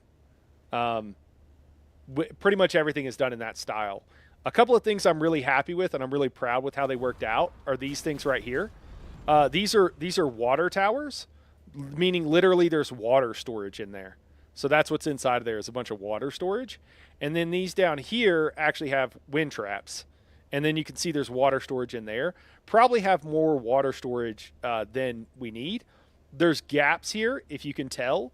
And then there's no walls here because these have to be, they can't be completely moisture sealed, at least unless you use pentashields. If you use pentashields, you can moisture seal them. But otherwise they can't be or they won't produce. And then here's another one. We've got several. And then over here, I'm really happy with this. So this is another, actually, I'm sorry, I'll have to show you the one at Nani's. We got another water tower here. This is up top here is a place for a carrier. We need place for at least 3 carriers. That's where you drop your cargo storage in, and then you can park here. You have to have a little bit of extra length because if you try to park right over the top of the cargo storage, you can if it's down below, but your legs will sink, and you'll have a lowrider. You'll have a lowrider carrier, and you can't get out. You can't get in or out. Oh well, thanks, man. I appreciate it. So that works there, and then up here it's the same deal. It's basically a rinse and repeat of that one down there. But let me show you. Oh, this one has the storage in it. You jump down, and you've got all this storage. So there's a ton of storage in here. Literally one of these is almost enough. And the reason what happened is I just wanted we have no power, so it's hilarious jumping around. So I wanted these to look like they're supported, and so I did this triangular thing, and it looked really good. And so I just made it too deep, so you could fit both the cargo storage that has to be too deep, but then you can have like secret storage. So that one has more storage, and basically underneath all of these things has storage. Let me show you over here real quick. Oh shit, am I going to be able to get back up to that? I don't know. So we did the same thing, right? Refiner, and then we got a little bit of storage. I could put more in here, but there's a little bit of storage here. And then you got the refiner. Hold on. It's actually really fun having to climb around. So then you have that, and then up here is and let me show you from like, depending on the lighting, and this is a temporary structure, so this is going to go away, and also this is going to get toned down. But I just thought it was really cool to just have your refiner just like into the wall where you can see it from really far away. I just thought that was kind of a cool idea, and we did basically the same thing here. I'll kind of show you as well, where again there's a stairwell. And then you can come down and you can have some storage. And the idea would be, so what we'll do is normally these things will output to themselves, but then if there's overflow, they'll output to the boxes down here because other people use this base because it's the guild hall. So people might want to come in and use it and whatever, and that way they can keep their stuff easily separated if they put on a load or whatever. I find myself moving base and I'm stuck with a 10 by 10 box. I don't know what to do, to be honest. I can offer some tips. Yeah. I'll finish showing around and then I'll answer Benji's questions and I can give you some base building tips, man. Would love to do that. Yeah. This thing right here is multiple. So these diagonal pieces aren't providing any support, but I think they look really good. I stole this idea from Frey, so it's somebody else in the guild. And anyways, I really like it. Here's where the ramp comes out, and you can actually get off on the ramp, and you can actually go all the way over there, which is Frey and Alex's base. And so you can actually drive over there, which is kind of fun. So you can go from all the way down, and the only way to get back into the base with the buggy is by hitting this ramp.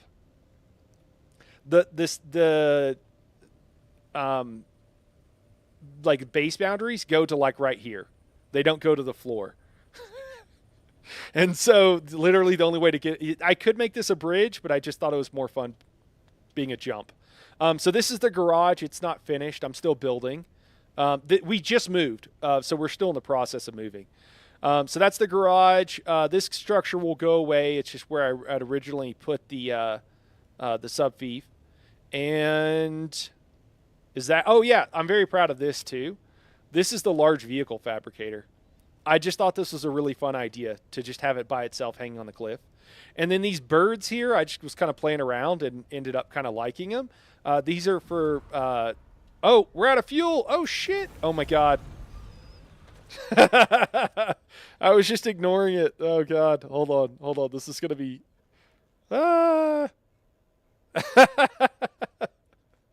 oh my gosh. All right, I guess we're walking. Yeah. So then these birds here are really cool. They hold. You can actually put multiple in there if you don't mind squeezing them in. Would be hilarious to miss the jump with a full inventory in the buggy. So far I haven't missed the jump, but yeah, it's pretty close. I'll show you guys in a second once I get set up here. So up here at the very top, so it's kind of cool. So if you come out and you just go to put your thopter out and you drop it, it'll land on that wing 100% of the time. It's I've never missed this wing. It'll land on the wing, and so you can always walk out. This is the main crafting area, so you can always walk out and just drop it, or you can just park right here. This is wide enough. And then here is where I normally park, kind of on this rug. I normally, and this is all water sealed. I changed the roof, and so I had to put a pinna shield, but before you didn't have to have the pinna shield, and all this was still considered protected. And there's also another parking spot up there that is also water sealed, so you can leave something there. All right, let's repair our power pack for starters. And then is our suspensor belt okay? Oh, our suspensor belt is okay. I'll take it off and put it back on. Sometimes you have to do that. Okay, cool. Now it's good. All right. And then, yeah, you can see stuff is still moved around here, right? And then here I've got med kits, spice food, ammo, which these need to be larger containers. They need to be this size. And then I always have one container of the largest size where I can just walk in and press F and deposit everything. So that's what this is. So you can see on the right, like all the stuff that I would go in here. And then once this gets full, I just pick it up, move it to the long-term storage, and put a new one here. So the idea, again, it just is like you can come in here, hit F, deposit everything. If there's anything that, it didn't deposit, like if I had advanced machinery because there wasn't any in here, just do it manually, and then from then on you can just come hit F and it works pretty well. Yeah. And then the same thing on the medical supplies. I usually just come and deposit everything, and then once it gets full, we move it downstairs and we have more storage downstairs. This is my personal stuff since this is for the guild. Those are locked for me, and then the rest of it, we have a bunch of heal kits and et cetera down here. That's where our chemical refinery, it's here, but I'm not sure. Yeah, I just realized that. I didn't realize normally I don't carry it on me, and when I opened the inventory, I just saw that. Galadorn, dude, pretend like you saw nothing, man. I didn't walk up here, even though I didn't have to. So yeah, anyways, that's kind of this area.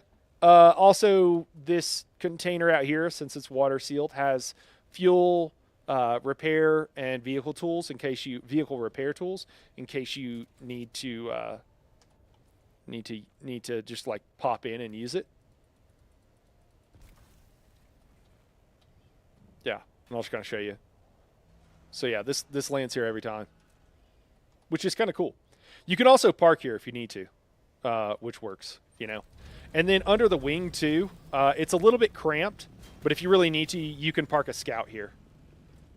And then you park a scout here, you hop out, and then there was a door. Oh, I don't have a sugar wire claw. All right, I think that's it for the housing. We can talk about a build now. I'm really annoyed with the timing on the suspensor belt with a sugar wire or with a knee charge has been being really awkward recently.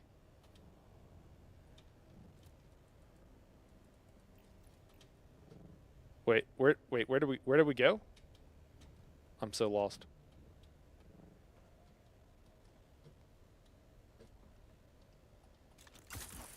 There it is.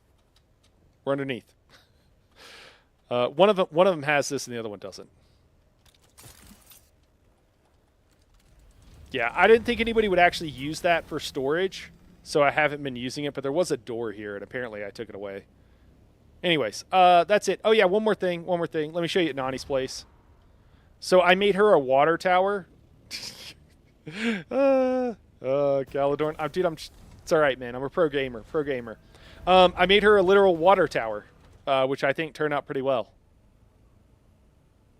Yeah, and then it blends in pretty well. The rock kind of gets in the way there, but there's 4, and they're all protected and whatever. So, anyways, all right, that's it for the housing for the moment, and then I'll show you the rest here in a second. Let's move on, and we'll talk about builds here. So if you're using a range build, or if you want to use a range build, first thing I would say is for everything in Dune Awakening, I choose a hybrid style. I think that is the only way to go. I think that you, especially if you're new and you're not incredibly adept at playing the game yet, I would recommend, it's totally fine to pick melee or to pick range and just do that 99% of the time or 95% of the time. Okay, that's totally cool. Do that. After a while, switch to the other and do that like 90% of the time, even if you don't like it. Okay, first off, it's going to be difficult at first. You're not going to like it, and then once you get past a certain point, it's going to be a lot easier for you. Okay. And you just have to go through that difficulty. Not everybody has to, but I strongly recommend that you do that. Do what you want, obviously, but I strongly recommend that. Okay. And then the main thing is you might be more focused on one thing or the other, but you're almost always hybrid. And the reason for that is because there are some passives and some abilities that are simply too good not to take. Most of them are in Swordmaster, but there are a few others. So in Swordmaster, I'm gonna be brief enough that I'm not gonna talk about like everybody should use Sugar Wire Claw because it's a great ability. You want at least stage 1, level 1 in it. Same thing with knee charge, and you could argue the same thing for Bendu Sprit. You don't necessarily have to have all three of those, but you certainly need either knee charge and or probably sugar wire claw almost all the time. If you're out in the deep desert, certainly. Bendu Sprint, same reason. They're just really useful and they're really helpful in all situations. You kind of, and they're at the bottom of the tree, so again, might as well take them almost always. Okay, so I'm not going to go through all the things that are like that, but I will go through a lot. So if you go over your optimize hydration, so when you're well hydrated, you get extra stamina, 25%. Every build, melee or ranged, wants this, so you take it no matter what. Field medicine, recover some health immediately when using heal kits. Again, same reason, you almost everybody kind of wants this. Why would you not? General conditioning increases your max stamina. Again, why would you not take this if you could? So those are three passives that I would absolutely take pretty much everybody, pretty much no matter what. Now, for blade damage, I think it's the same thing. So you're going to take blade damage, the generic one, and then probably long blades, if that's what you're primarily using. You would want to take it here. Under the Bene Gesserit tree, you have blade damage here, and if you instead did short blades, it's right here, the short blade passive. So those are two that I would grab. Now in the Bene Gesserit, you have the same thing as in the Swordmaster, where you want these things. So recovery allows you to heal more quickly, self-healing, and it's on the bottom of the tree anyways. Self-healing, it's same deal. It's going to allow you to increase your healing effectiveness by 30%. Why would you not want that? Vitality, same deal, increases your max health by 55. Everybody wants all these things, especially for PvP, but in every situation. Under the Planetologist, having overcharge, so this allows you to increase your power capacity, huge. Rerouting, also, this should be maxed out. I ran out of points or something, but this increases your power generation, your recharge rate. Everybody wants that. There's no reason not to try to get it. So those are two that you want there.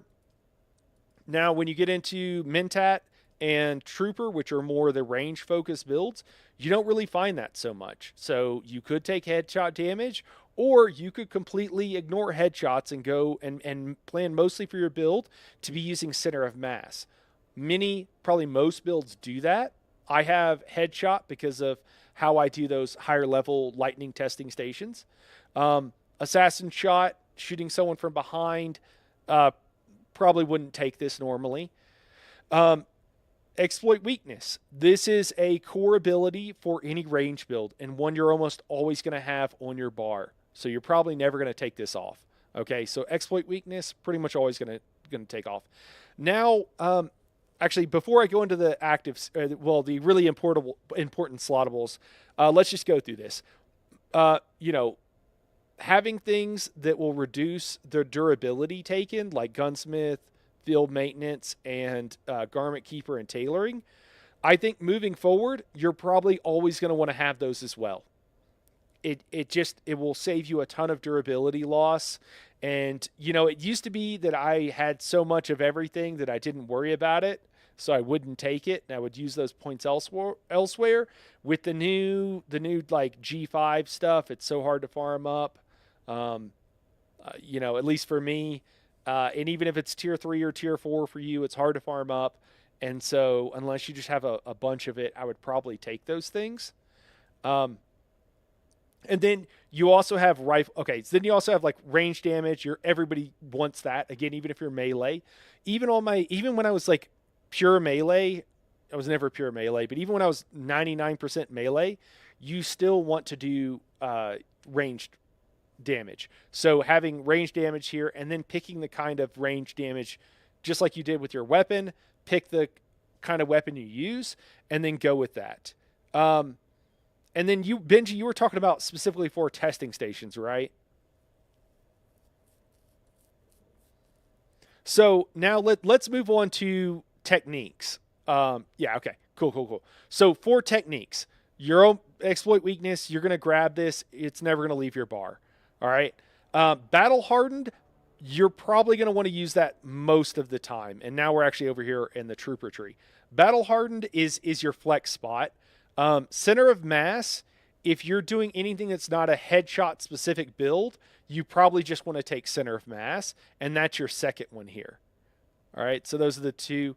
If you're the third one here on certain fights is death from above.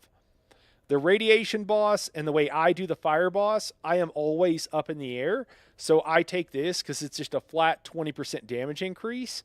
And if you look, center of mass, it gives you 10%. So it would be better. Oh, center of mass. I was like, isn't this 20%? Yeah, it should be 20. I've been using center of mass, not maxed out. I don't know what I've been doing. This should be maxed out. Yeah. So this would be another 20%. So these give the same amount of damage increase, but the reason you want to use death from above instead, yeah, dude. Yeah, I know, man. It's bad. The reason you want to use death from above instead is because there's no downsides to death from above. Now you could do all three of them in certain situations, and that would work well. But you're not always going to be using death from above, and you're not always going to be using battle hardened here. Okay. So it just depends. It reduces your cooldowns. That's why we like this. And then in a lot of situations, very often I'm using energy capsule. And then can you clear these abilities? Oh yeah, you can. Okay. Typically I'm using energy capsule. Typically I'm using a tractor field because usually when we can, we're using a shotgun. And then you have a third skill, and almost always I'm using compel. Now, this is a really good setup. There are certain fights where I'm like, man, I just don't feel like I can use my energy capsule that often. It's not working out. And this will change as you do more or less testing stations. It might be fine, and then you get better, and then you're like, well, I can push more damage if I just keep firing. Maybe you don't use it then. Maybe you're like, oh no, there's always a downtime. I can always use this skill. Or maybe you're in a situation where like, it's kind of okay, but I don't have anything better to put on my bar. So it's just kind of whatever.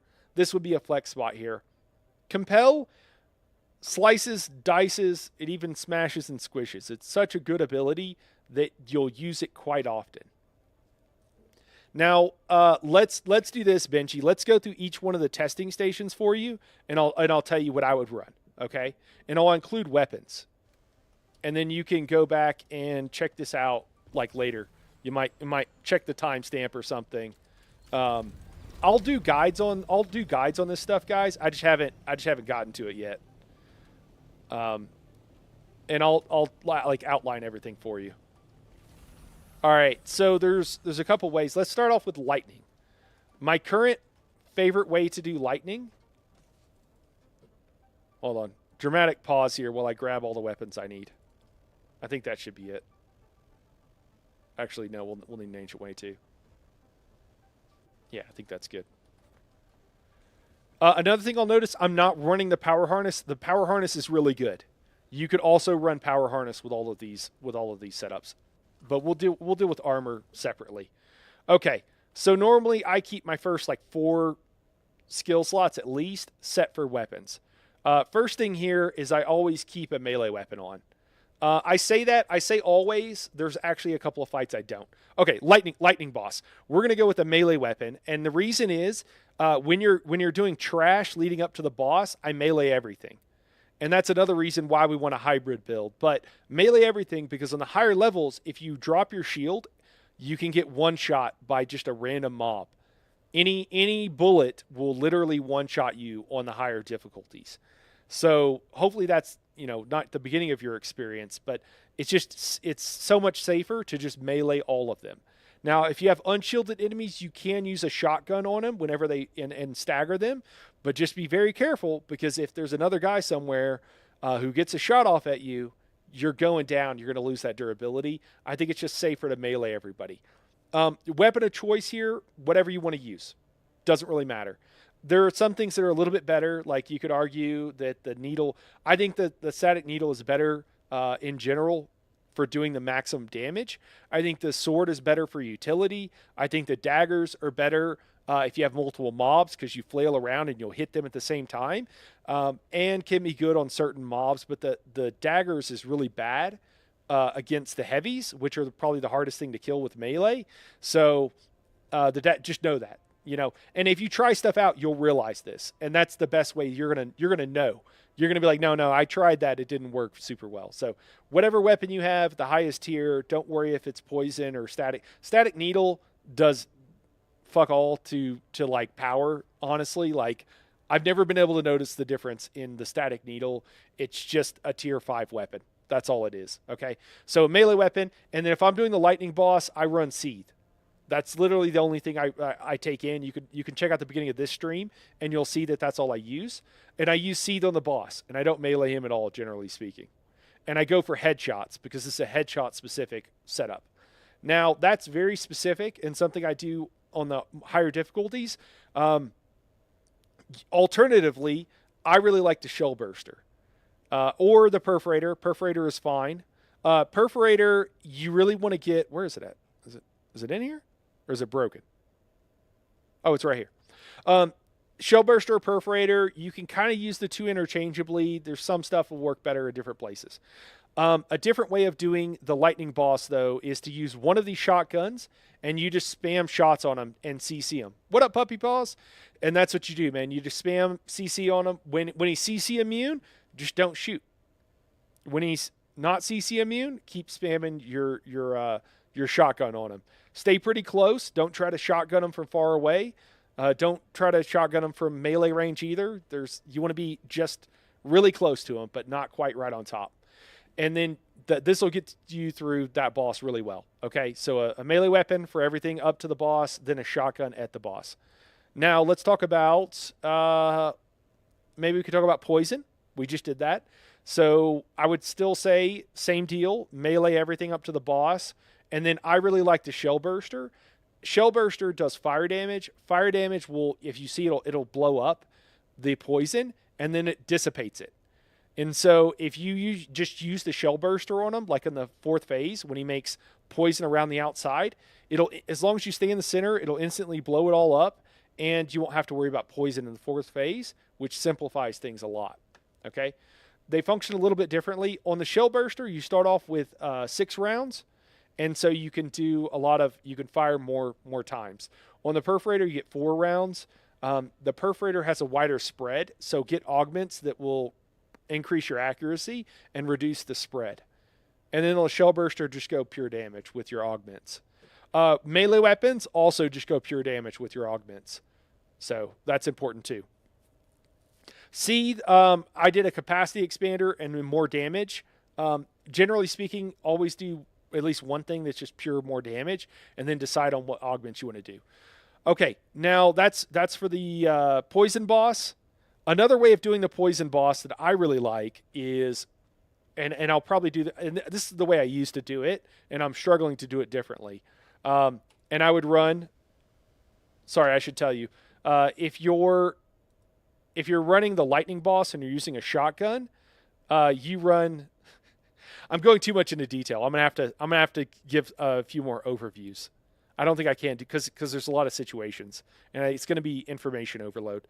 Just to know that you generally use energy capsule and then use the attractor field. Now, shotguns will stagger opponents. So on the lightning boss, but if you have the attractor field on him, it won't stagger him. So on the lightning boss, I would not recommend using a tractor field unless you're very confident you can avoid his shots. Just allow the shotgun to do the work for you. Same thing on the poison boss. Only use the attractor field if you feel comfortable moving back and staying out of his range, which generally you can. But using the attractor field will increase your damage. Compel is a great way. Make sure they don't have a bleed or a poison on them. So give it a few seconds if you're using a weapon that has or burning, which you probably are. But if you give it a few seconds and then hit compel, it lasts for like 8 seconds. Gives you a ton of time to rest, take a break, think about your life, bandage up, get back stamina, whatever you need to do. So compel usually is on my bar for most boss fights. There are other things you could use, but I think compel is really good. Energy capsule for the same reason. Attractor field for maximum damage. And so that's what I normally run, or more or less. Sometimes I'll use weirding step or something else here, but it's whatever. And then again, center of mass, exploit weakness, and potentially battle hardened. Now on the fire boss, I'm always flying around on the fire boss. I don't think you should be on the floor. It's too dangerous. You get splash damage, and if you get lit on fire, you're dead. You cannot bandage quickly enough on the fire boss on the higher difficulties to be able to save yourself. You will die no matter what. So on the fire boss in particular, you're going to switch things up a little bit. Oh, I didn't tell you what I was using the lightning gun for. Sorry. On the poison boss, my old school way of doing it, and I still really like it, I'll probably go back to it, is what I do here instead of compel is I actually use gravity mine, and I use attractor field. And when the ad comes out, or even when it doesn't, I drop the gravity mine, get the boss and the ad inside of it. It damages the shield, and then I just have to hit it with the lightning gun, which will break, or any sort of weapon that's designed to break shields. A couple of times, his shield will break, and then I can kill him quite quickly with a shotgun. During that time, you can look at some of my old streams to see that, but during that time, if the boss is inside of it, hit him with a couple of shotgun shots to stagger him while he's inside the mine. One of the things you just got to be careful of is sometimes he will just ignore the mechanics of the mine. And if you try to stack multiple abilities on him when he's inside of the mine, the gravity mine, like trying to use stop or compel or something, he'll just start ignoring all of them, and you'll die because you expect him to be affected by them, and he's not. So that's a way of doing that. And then you just hit him a couple of times with the lightning gun, and then you're good. So that's another option there. Oh man, what else we got? Oh yeah, fire boss. Back to the fire boss. On the fire boss, there's a couple of things you can do. You can use compel on the boss and then go melee the ad to kill it. A little tricky. You might want to slot multiple CC abilities, so that might be a situation where you would actually run like a tractor field, because you're going to be pretty far from the boss most of the time. It'll help you get a lot more damage on him. So on the fire boss, you always run a tractor field for a range build. Just no reason to not. And then you're going to typically run compel or something here. You can compel the boss. He'll be CC'd for like 8 seconds. It's an eternity. And then you could use weirding step to move over to the mob, the ad, and also CC it so you get some slow blades in, and that would work quite well. And then you still have your attractor field. So a lot of different things you can run, and a lot of different hybrid stuff. But on that boss, you're generally going to be using the triple shot, the Regis triple shot. I use that mainly on the fire boss. Now, sometimes during the first and maybe even the second phase, I will actually use a shotgun and be closer to him. I can't hardly tell if it does more damage. Maybe it does a little bit. But using just purely the triple shot is fine. Having the attractor field will allow you to use the triple shot from a lot further away and still have full effectiveness on it. That's why we like it so much. Alternatively, you could use Indara's Lullaby on that boss. Indara's Lullaby, so out of all the Karpov 38s, the Indara's Lullaby is the best. And the reason for that is because the other weapons have issues. And even though it says they do more damage, I have, in my experience, and somebody tell me if you disagree, but in my experience, the Indara's Lullaby will get the most damage. Something like Seleucid Vengeance, it has too much recoil, and your shots just go everywhere. And so you don't end up hitting the thing you're trying to hit. So Indara's Lullaby has the least recoil, and you actually can hit the boss the most with the Indara's Lullaby. It also, in the third and fourth phases on the fire boss, he throws out that seeker missile that follows you around. It's easiest to kill it with an Indara's Lullaby. So if I were going for full safety, what I would run on the fire boss would be these 4 weapons here. I'd run a melee weapon, or you could drop this, but you could maybe, if you want to melee the ad, lightning gun. What I'll do if I'm not meleeing the ad is I will CC the boss with compel. I hit the ad with an attractor field. I then, from across the arena, hit him with the experimental lightning gun until his shield breaks with the bubble on him. And that usually happens almost before he gets to me, depending on what the difficulty is. And then once his shield breaks, then you can use a shotgun or a triple shot or something else to kill him. Probably the triple shot to kill him. Other things you can do on the fire boss, triple shot most of the time, and then in the third or fourth phase, whenever he starts throwing out the third phase, whenever he starts throwing out the rockets, every time he does that, I switch to Endara's Lullaby and blow it up. Because this gives you infinite shots. Regis triple shot only gives you 3. Now, with the triple shot, I strongly... There's a... what is it? A Jabal spit dart. That's what this is, the Regis triple shot. There is a magazine. There is like a thing that is specifically for it that expands your magazine by like 200%. Get that. If you have it, I don't. If you have it, get it and put it on your weapon, and it'll give you, 2 or 3 times the number of shots. It's a game changer, absolute game changer. And then put damage on it so you can fire a bunch of shots, do a bunch of damage. Yeah. Endara's Lullaby, I would put damage on this, and I don't know what else, honestly. It works pretty well. It's maybe some accuracy, so you could hit shots, or just go with more damage. You could probably just go all damage, and that wouldn't be a bad thing. The magazine size is fine. The recoil's not bad. The accuracy is pretty good. All of those things could be improved on, but it's not like some of the other weapons where you're like, oh, this weapon... For example, the triple shot, you're like, yeah, it has like a low magazine size, so you really want that on this weapon. The Endara's Lullaby is kind of a jack of all trades, master of none, so it kind of works with everything there. And then just realize the experimental lightning gun is using your power pack, so if you are using this, they should be relatively cheap if you want to buy one. Also relatively easy to farm up because they have a high drop chance. It's like 3 times, 4 times as much as everything else. 3 and some change. Yeah. So typically though, if all that was way too much and you're like, dude, what are you even talking about at this point? If you just wanted like my general advice or whatever, I would run something like this. Or maybe something like this. Having a triple shot on you at all times is incredibly useful for a lot of things. You might decide in certain situations you want a full-on sniper rifle. That's fine. I would swap it out usually. I wouldn't carry both. Having a shotgun, either this or the perforator, shell burster or perforator. Those are your 2 options there. They're great. And then you need this is kind of a flex spot. Oftentimes, if you're PvPing, you need something to break shields. And so you could use Experimental Lightning Gun, you could use Regis Disruptor Pistol, you could use Dart for Every Man, or the Sedakar's Vengeance, which are the ones that fire out they're the machine guns that fire out a bunch of darts to break someone's shield. But that's what I would usually put here, and then you need a melee weapon.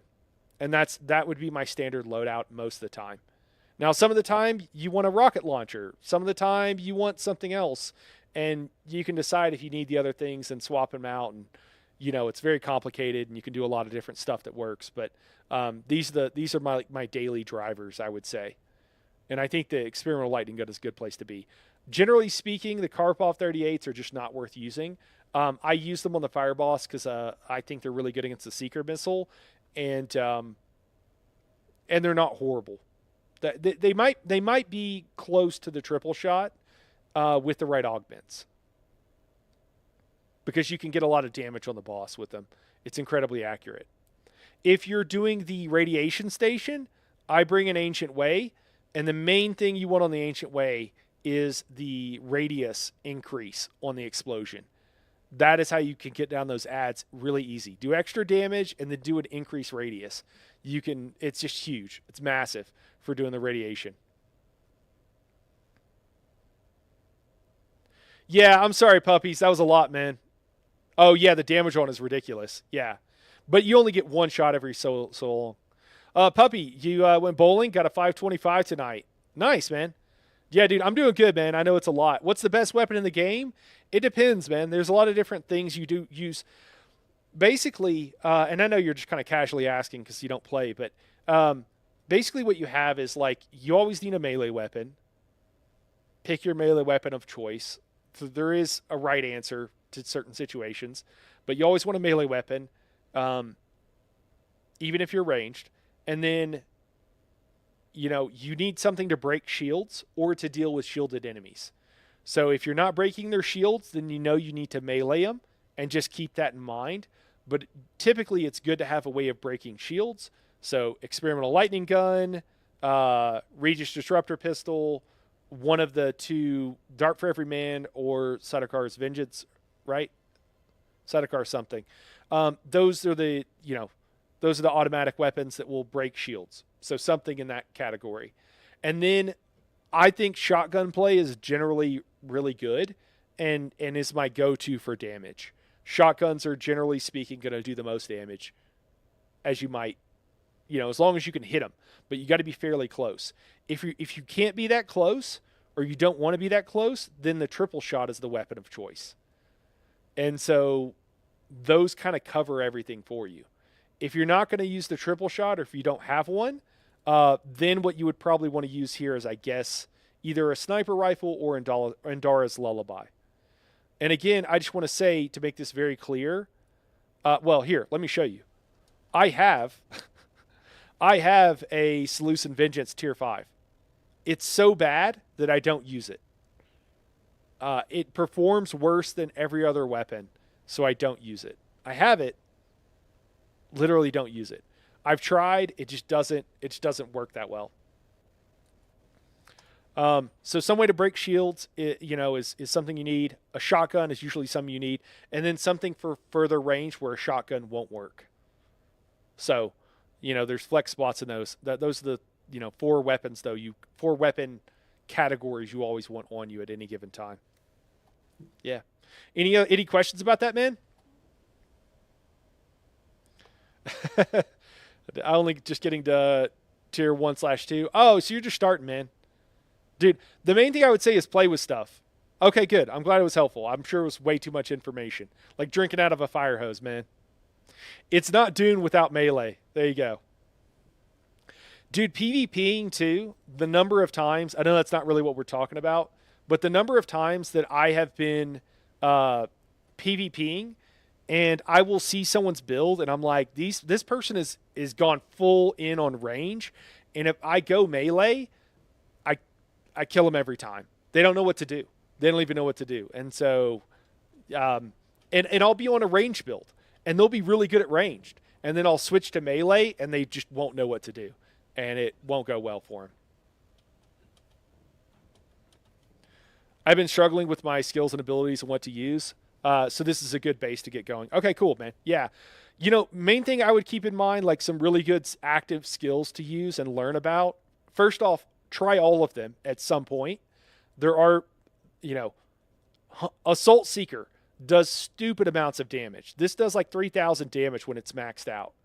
So, and you can throw it a long ways. It goes straight, blows up. You can one-shot guys. You're doing normal testing stations.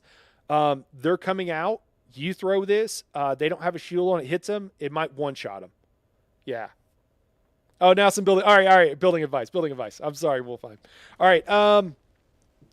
Was there anything in particular? Oh, I know what it was. I know what I was going to talk about. So one of the things I did for this base, right? This particular base is I wanted things to look a little bit more organic, a little bit more natural. So I don't know if you can tell, but literally everything like every time I built a structure, it's on a new grid.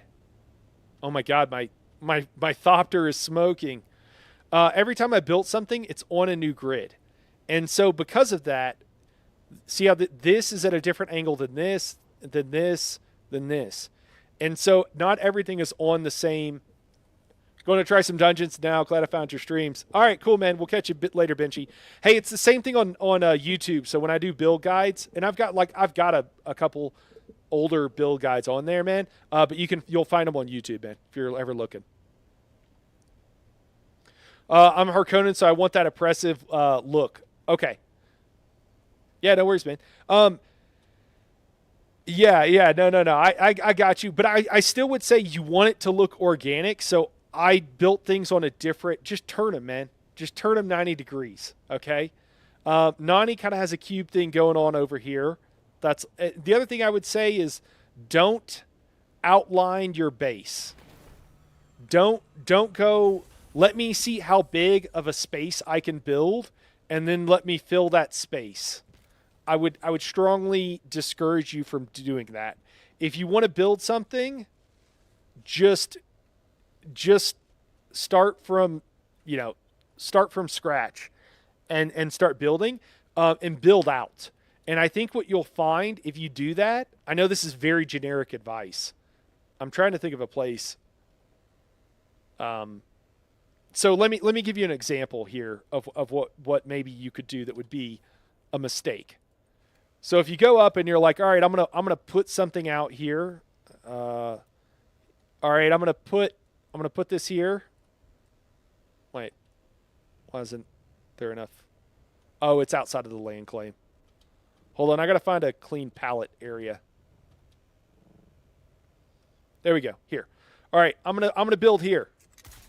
Oh, sorry, that's where I normally keep my sugar wire claw.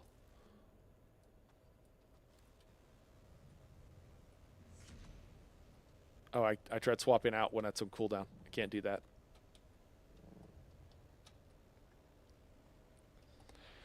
All right, now let's say I had a big area, I had a big square subfief. Don't do this. Don't go, okay, I'm just going to build a giant square, and then I'm going to turn a corner, and I'm going to go here. You're going to end up with a Borg cube if you do this. Yeah. Yeah, you have a 10 by 10 box right now. Yeah, exactly. Don't do that. Don't do like this method of like, okay, I'm just going to go here. Instead, I would say like, what am I putting right here? Ask yourself that. Like, what do I need room for? Now, some things are really big. Maybe you need storage for a carrier thopter over here. Oh my God, I did it again, guys. I did it again. Here, let me put knee charge on at least. Right? Like this required a ton of space. So what I did with this is I will build a box to begin with, okay? And then it's like, well, what if there was a railing? First off, what if there was a space around it, okay? Well, that would break up the cubey nature of it. And then the other thing is adding touches. So I added these railings. The more stuff you can add, it's kind of like dressing up. The more items you're wearing, the more dressed up you look, okay? So if I put on a watch, I would look a little bit more dressed up. If I put on a necklace, I would look a little bit more dressed up. If I put on a second layer, I would look a little bit more dressed up. Then a third layer, then you're wearing a suit. Put on a tie. The more things you can add to it, the more dressed up it will look. And so stick with that idea. When you build something, go, what else could I add to this as an accent? So in this case, I chose railings. We could even do more. This is still kind of a work in progress. Another huge thing, underpinning. So you can build floors like this one that are just floating out in the middle of nowhere. Basically, never leave a floor like that. You can build it, and that's fine. But when you come back, you need to do something to it. Let me show you a couple of examples, because I know that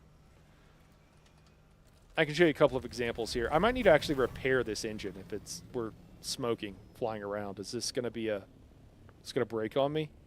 Nah, it's got 19%. It's fine. All right. So these, for example, with this thing here, right? These slanted pieces aren't doing anything. Oops.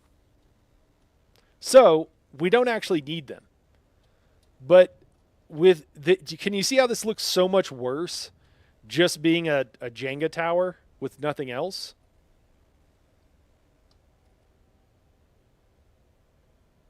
Check out my Pimp Dune website. Oh yeah? That's cool, man. What I'm scared. I'm scared it's the interwebs. What's the website, man? I'm scared it's gonna not be what you say it is. I'm sorry. It's not you. It's the interwebs, so I'm always nervous about that.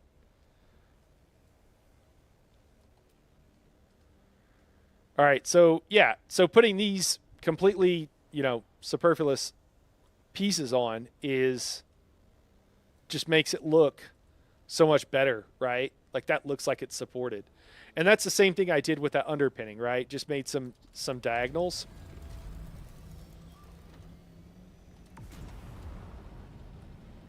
Frey does a really good job of this.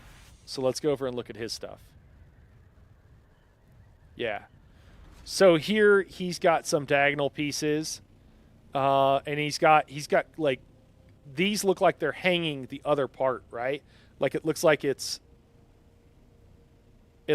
hanging, which is pretty cool. So that's an example of like doing good underpinning. Over here, right? Like, oh, this is super cool. I think these look even better than what I was doing. So he has walls, and instead of a foundation piece here, he has a wall. And then he did the same thing. That looks really cool. Yeah, but just with everything, just make sure it's somehow underpinned with something that looks reasonable. Right? Like these pieces aren't probably hung out so far that they need a support, but it looks better with them. We'll go check out Nani's place. Dude, I might have to go repair this just so we can see. I'm smoking up Haga over here. He was working on Nani's place. It's not done, but I think he did some stuff. Yeah, he did a little bit here. See how there's like, I mean, this part is hung out, but like this part isn't. So yeah, just always do something to underpin. All of these platforms, I mean, they don't look amazing because it's just a giant ramp, but them having something underneath is really important if you're hanging stuff. With almost everything. What other tips do I have? I don't know. I don't know if I have. I don't know what else I have. Yeah, one of the things. So Nani kind of fell into a trap over here, where she built a big box, and if you build a big box and then you round the corners, it's going to look a little bit better, but it still looks like a big box. The main thing I would say is get way more space than you need, especially now that you don't have to worry about taxes and stuff. Build a much bigger base, and then just, go back through and make stuff. So as I was making all this stuff, this base, I didn't plan on having all of the storage I would ever need underneath these platforms. This was a happy accident, as Bob Ross would say. Yours is on the ground? Okay, so you can do...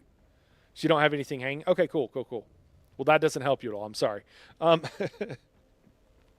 I haven't played around a lot with the Harkonnen style.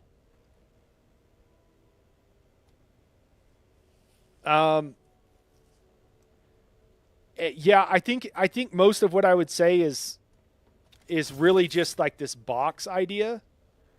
Don't try to maximize the volume because there's only one way to do that, and because the fiefs are a box, and that's by making a big ass box. So don't do that is the main thing I would say.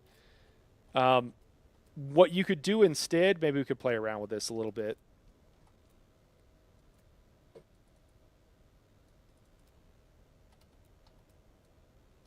We'll add some structure to this. I'm just going to put a bunch so I don't have to worry about it. So let's say this was like, flat ground or something. Don't do what we just talked about, right? Like, don't do this thing. And instead build, this is just kind of a hack. This is kind of a hack for like how to convince yourself of something. Okay. So if I want to build, we'll kind of pretend like this is a flat area where we could just build a base. On the ground or something. What I would do is like, okay, I need some place to be able to store my buggy. Well, this is it. Cool, we got it. Hold on. All right, let's build a place to store our buggy. And then throw out walls. I usually don't, like I play with it some, but I will not worry too much about what walls to use, because I just don't think I'm just not worried about it at first, okay? And then a buggy is at least too tall, but you know what? This is kind of awkward. I don't know if I like this. Hold on, maybe could we do like a half wall? Can you fit a buggy in like a wall and a half? I think you can. So because otherwise it was already looking too boxy. So let's try this. All right. And then you're like, okay, well, all we got to do now is, throw out our pentashield, right? Throw out our pentashield here. Cool. All right. And then do we want like a roof? Like we got to do a roof. Do we want to? It's a buggy, so we don't really need any other kind of roof. So maybe we just like put a normal roof on it. That's fine. Or a floor. We can build a second floor. There you go. All right, this is our buggy storage. Good, we got it. Sweet.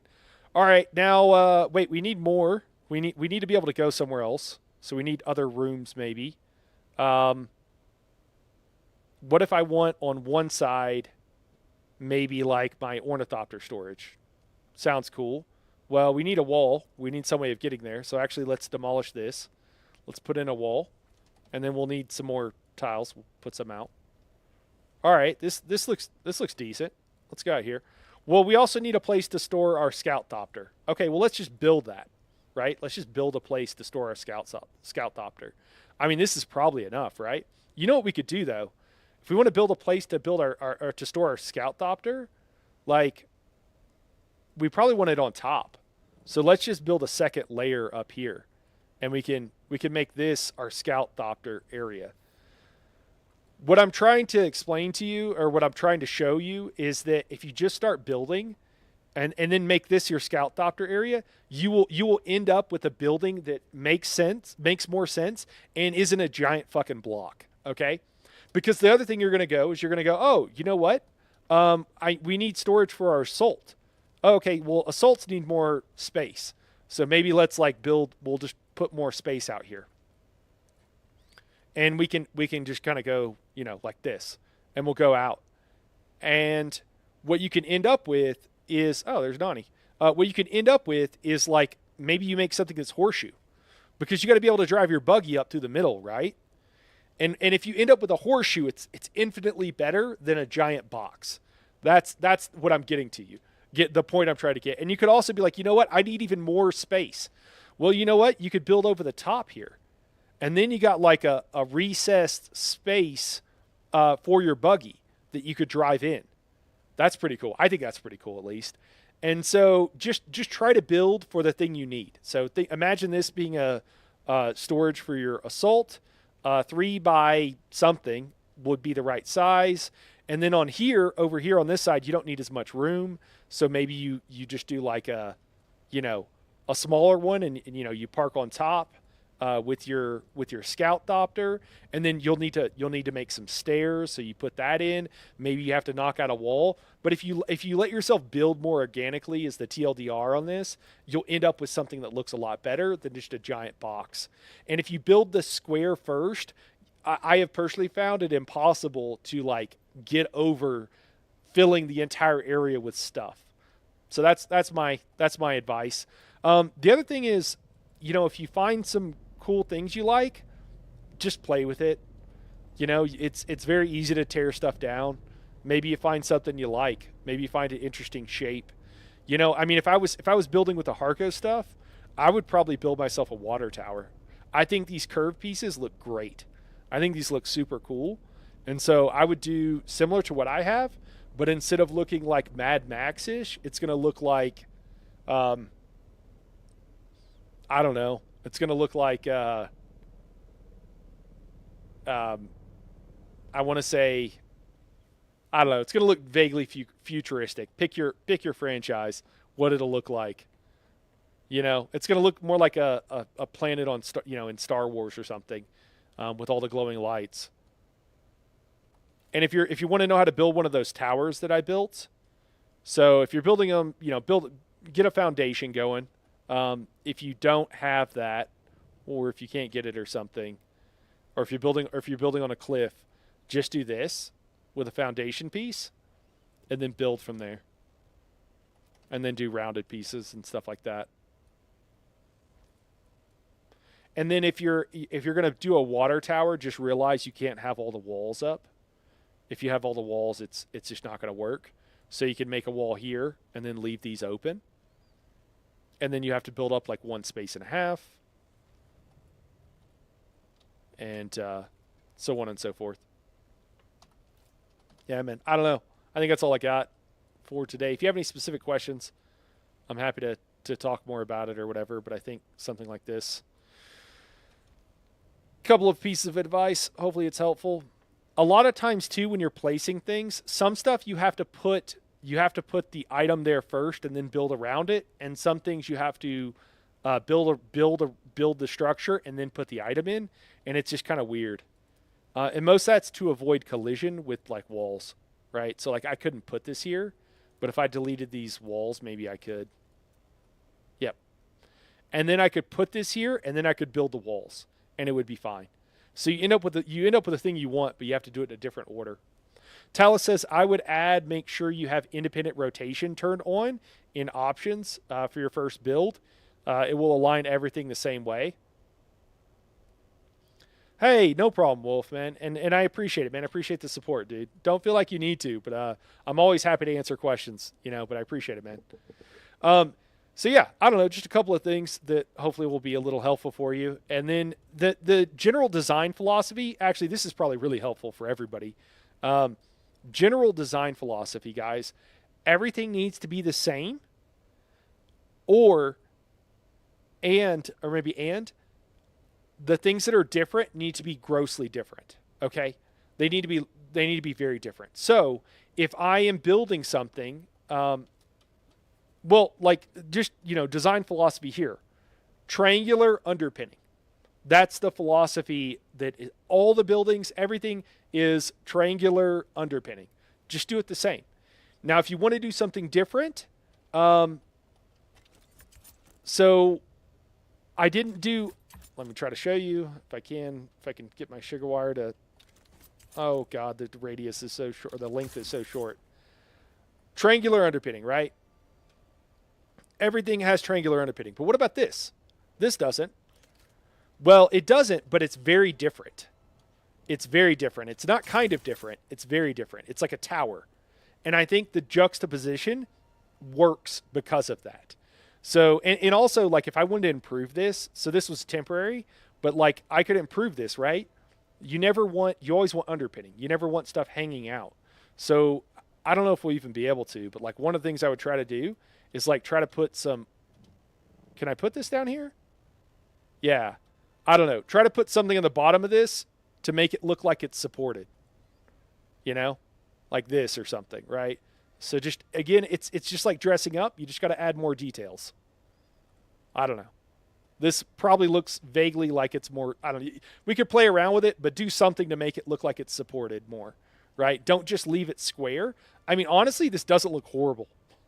It doesn't look amazing, but it honestly doesn't look horrible just like that. It looks better than it did. So just it's that same thing where you just want to add layers.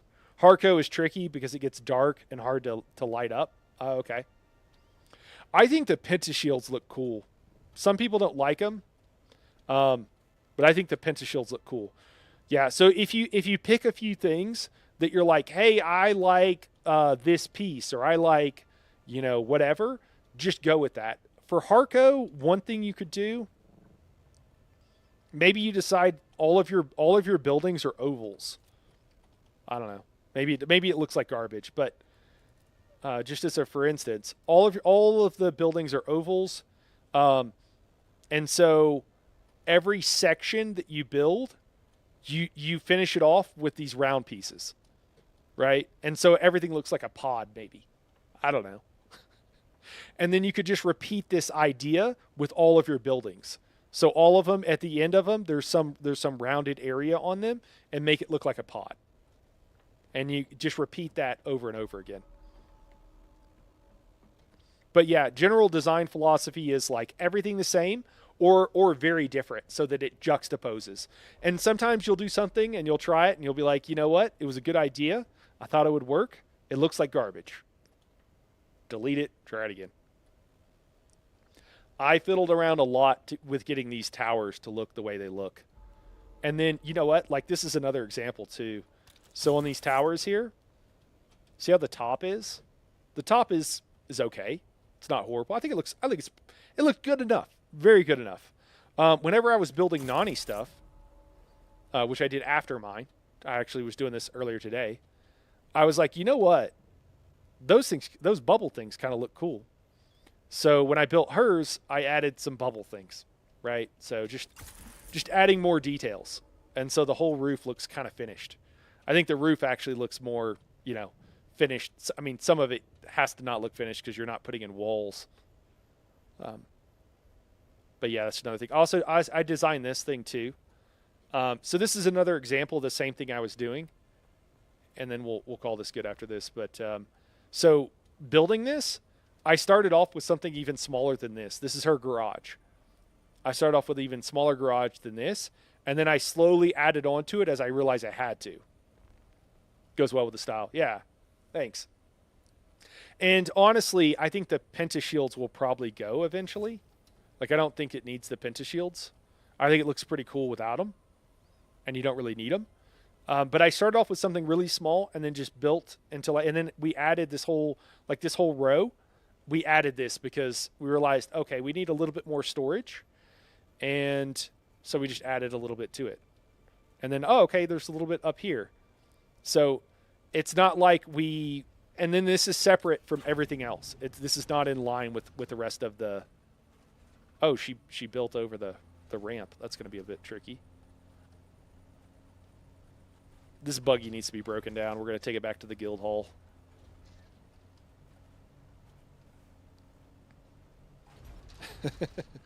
This is how you get back to the guild base. I don't know if this thing's going to have the... this is a tier 5, and normally we use the tier 6 with the fancy engine. Hold on. We're going to park it like we're at a Jeep dealership. Wait, we should back in. You guys know how they park it. They park the Jeeps at the dealership, right? You got to have like come on, man.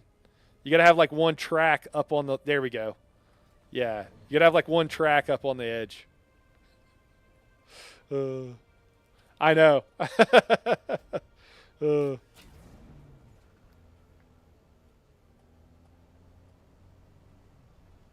Well, guys, I'm taking a pleasure stroll right now. I think we've done what we came to do. It was quite fun. It sucks dying and not getting loot, but that's okay. There's always tomorrow. I enjoy base building in Dune, it's funny to everybody who knows me because in most other games I just don't do housing. I just don't care. But in Dune, it's really fun. When I built this ramp, by the way, I didn't have these overhanging things like what you see here above me, and I thought it needed something else, so that's why I built them, and I think it looks better with them. I don't think it looks amazing, but I think it looks better with them. So that's also the thing where you just come back and you add something to it. And then I added the rooftops, put on the railing, and then added the underpinning and everything, so it all looked more or less natural. Oh, don't want to go this way.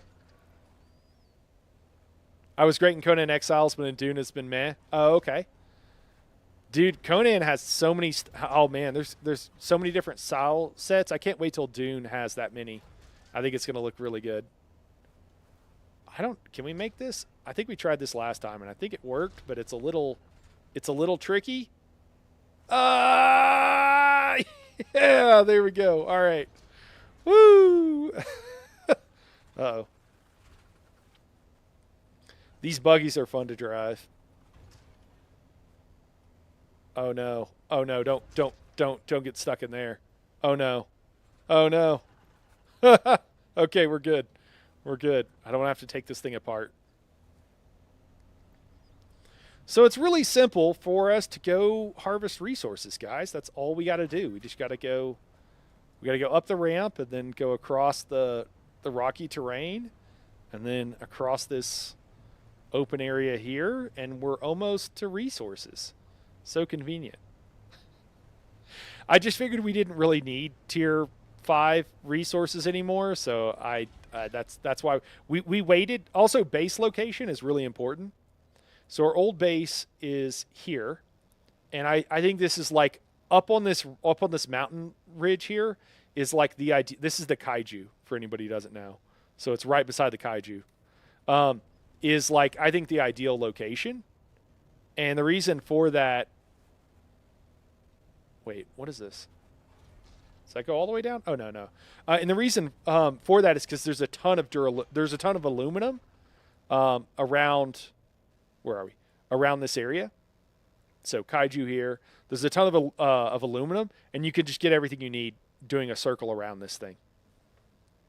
And then you build a little base right on the edge for a shield for getting your was it jasmium or erythrite, whatever it is, for getting that. And yeah, there's just a ton of nodes around here in this area too. And if you need anything, if you need the jasmium or erythrite, whichever one drops on the rift, this is like you can just drive right down, and it's actually pretty quick. You think your base is directly under the west wall? Okay, cool. Once you get more advanced, so we're like, this is the guild base, right? We're all along this wall. This is where you spawn in at. So we're super close to the spawn in area, and it's incredibly nice for that reason. So, a lot of people, when the game first came out, they were like, build your base here. That is, I think that's true whenever you're leveling up. But then once you get to the point where you need aluminum, you move up here and you never look back. And then once you get all the aluminum you need, then you move anywhere in the map as long as it's on the edge of the map so you can zone in and out quickly is the main thing. Everything else will probably not be that big of a deal by that point. Yeah. All right, guys. Well, it's been fun. We'll call it here for today, and we'll be back at it later on this week. I know a lot of times Tuesdays during the week isn't the best time to stream, both for me and for you guys to watch, typically. But we'll be back later on in the week for some more Dune Awakening. We'll be back to these testing stations, and maybe at this point we'll look at the shield on your base advanced subfief console was disabled. That's alarming. Anyways, maybe this week we'll look at doing some guides and stuff like that, so I can go in depth on how to do each testing station, because I have a lot of tips. I've done there's like one or two that I haven't got. I think there's only one that I haven't gotten to 20 maybe now, maybe two. And I've gotten up to 40 in the lightning. Higher and I think at this point I know enough. I also have looked at what other creators have done, and it does look like we kind of arrive on a meta as far as like a best way to do the higher level stations. But I think that it could be also helpful to be like, here's how you just get through it. Don't do it fast, just do it easy. So I think some stuff like that could be more helpful for people than just here's the sweaty strat. That's the same sweaty strat as most other people are using. But anyways, that'll be for later on in the week. We will catch you guys later. Thanks, Wolfheim. I appreciate you guys. It was really good to get in the chat. Galadorn, a frog, always a pleasure. Talith, I appreciate your wisdom, man. Talith has a lot of info. And Benji, hopefully those questions were good, man. I hope the testing stations go well for you. And yeah, it's good seeing everybody else. I appreciate all of you guys for always stopping by and saying hello. Vesh, Nani, Sniper, it's good to see you, man. And Mel, always appreciate you guys. All right, everybody, have a great night, guys, and we'll see you in la mañana. All right, have a good one.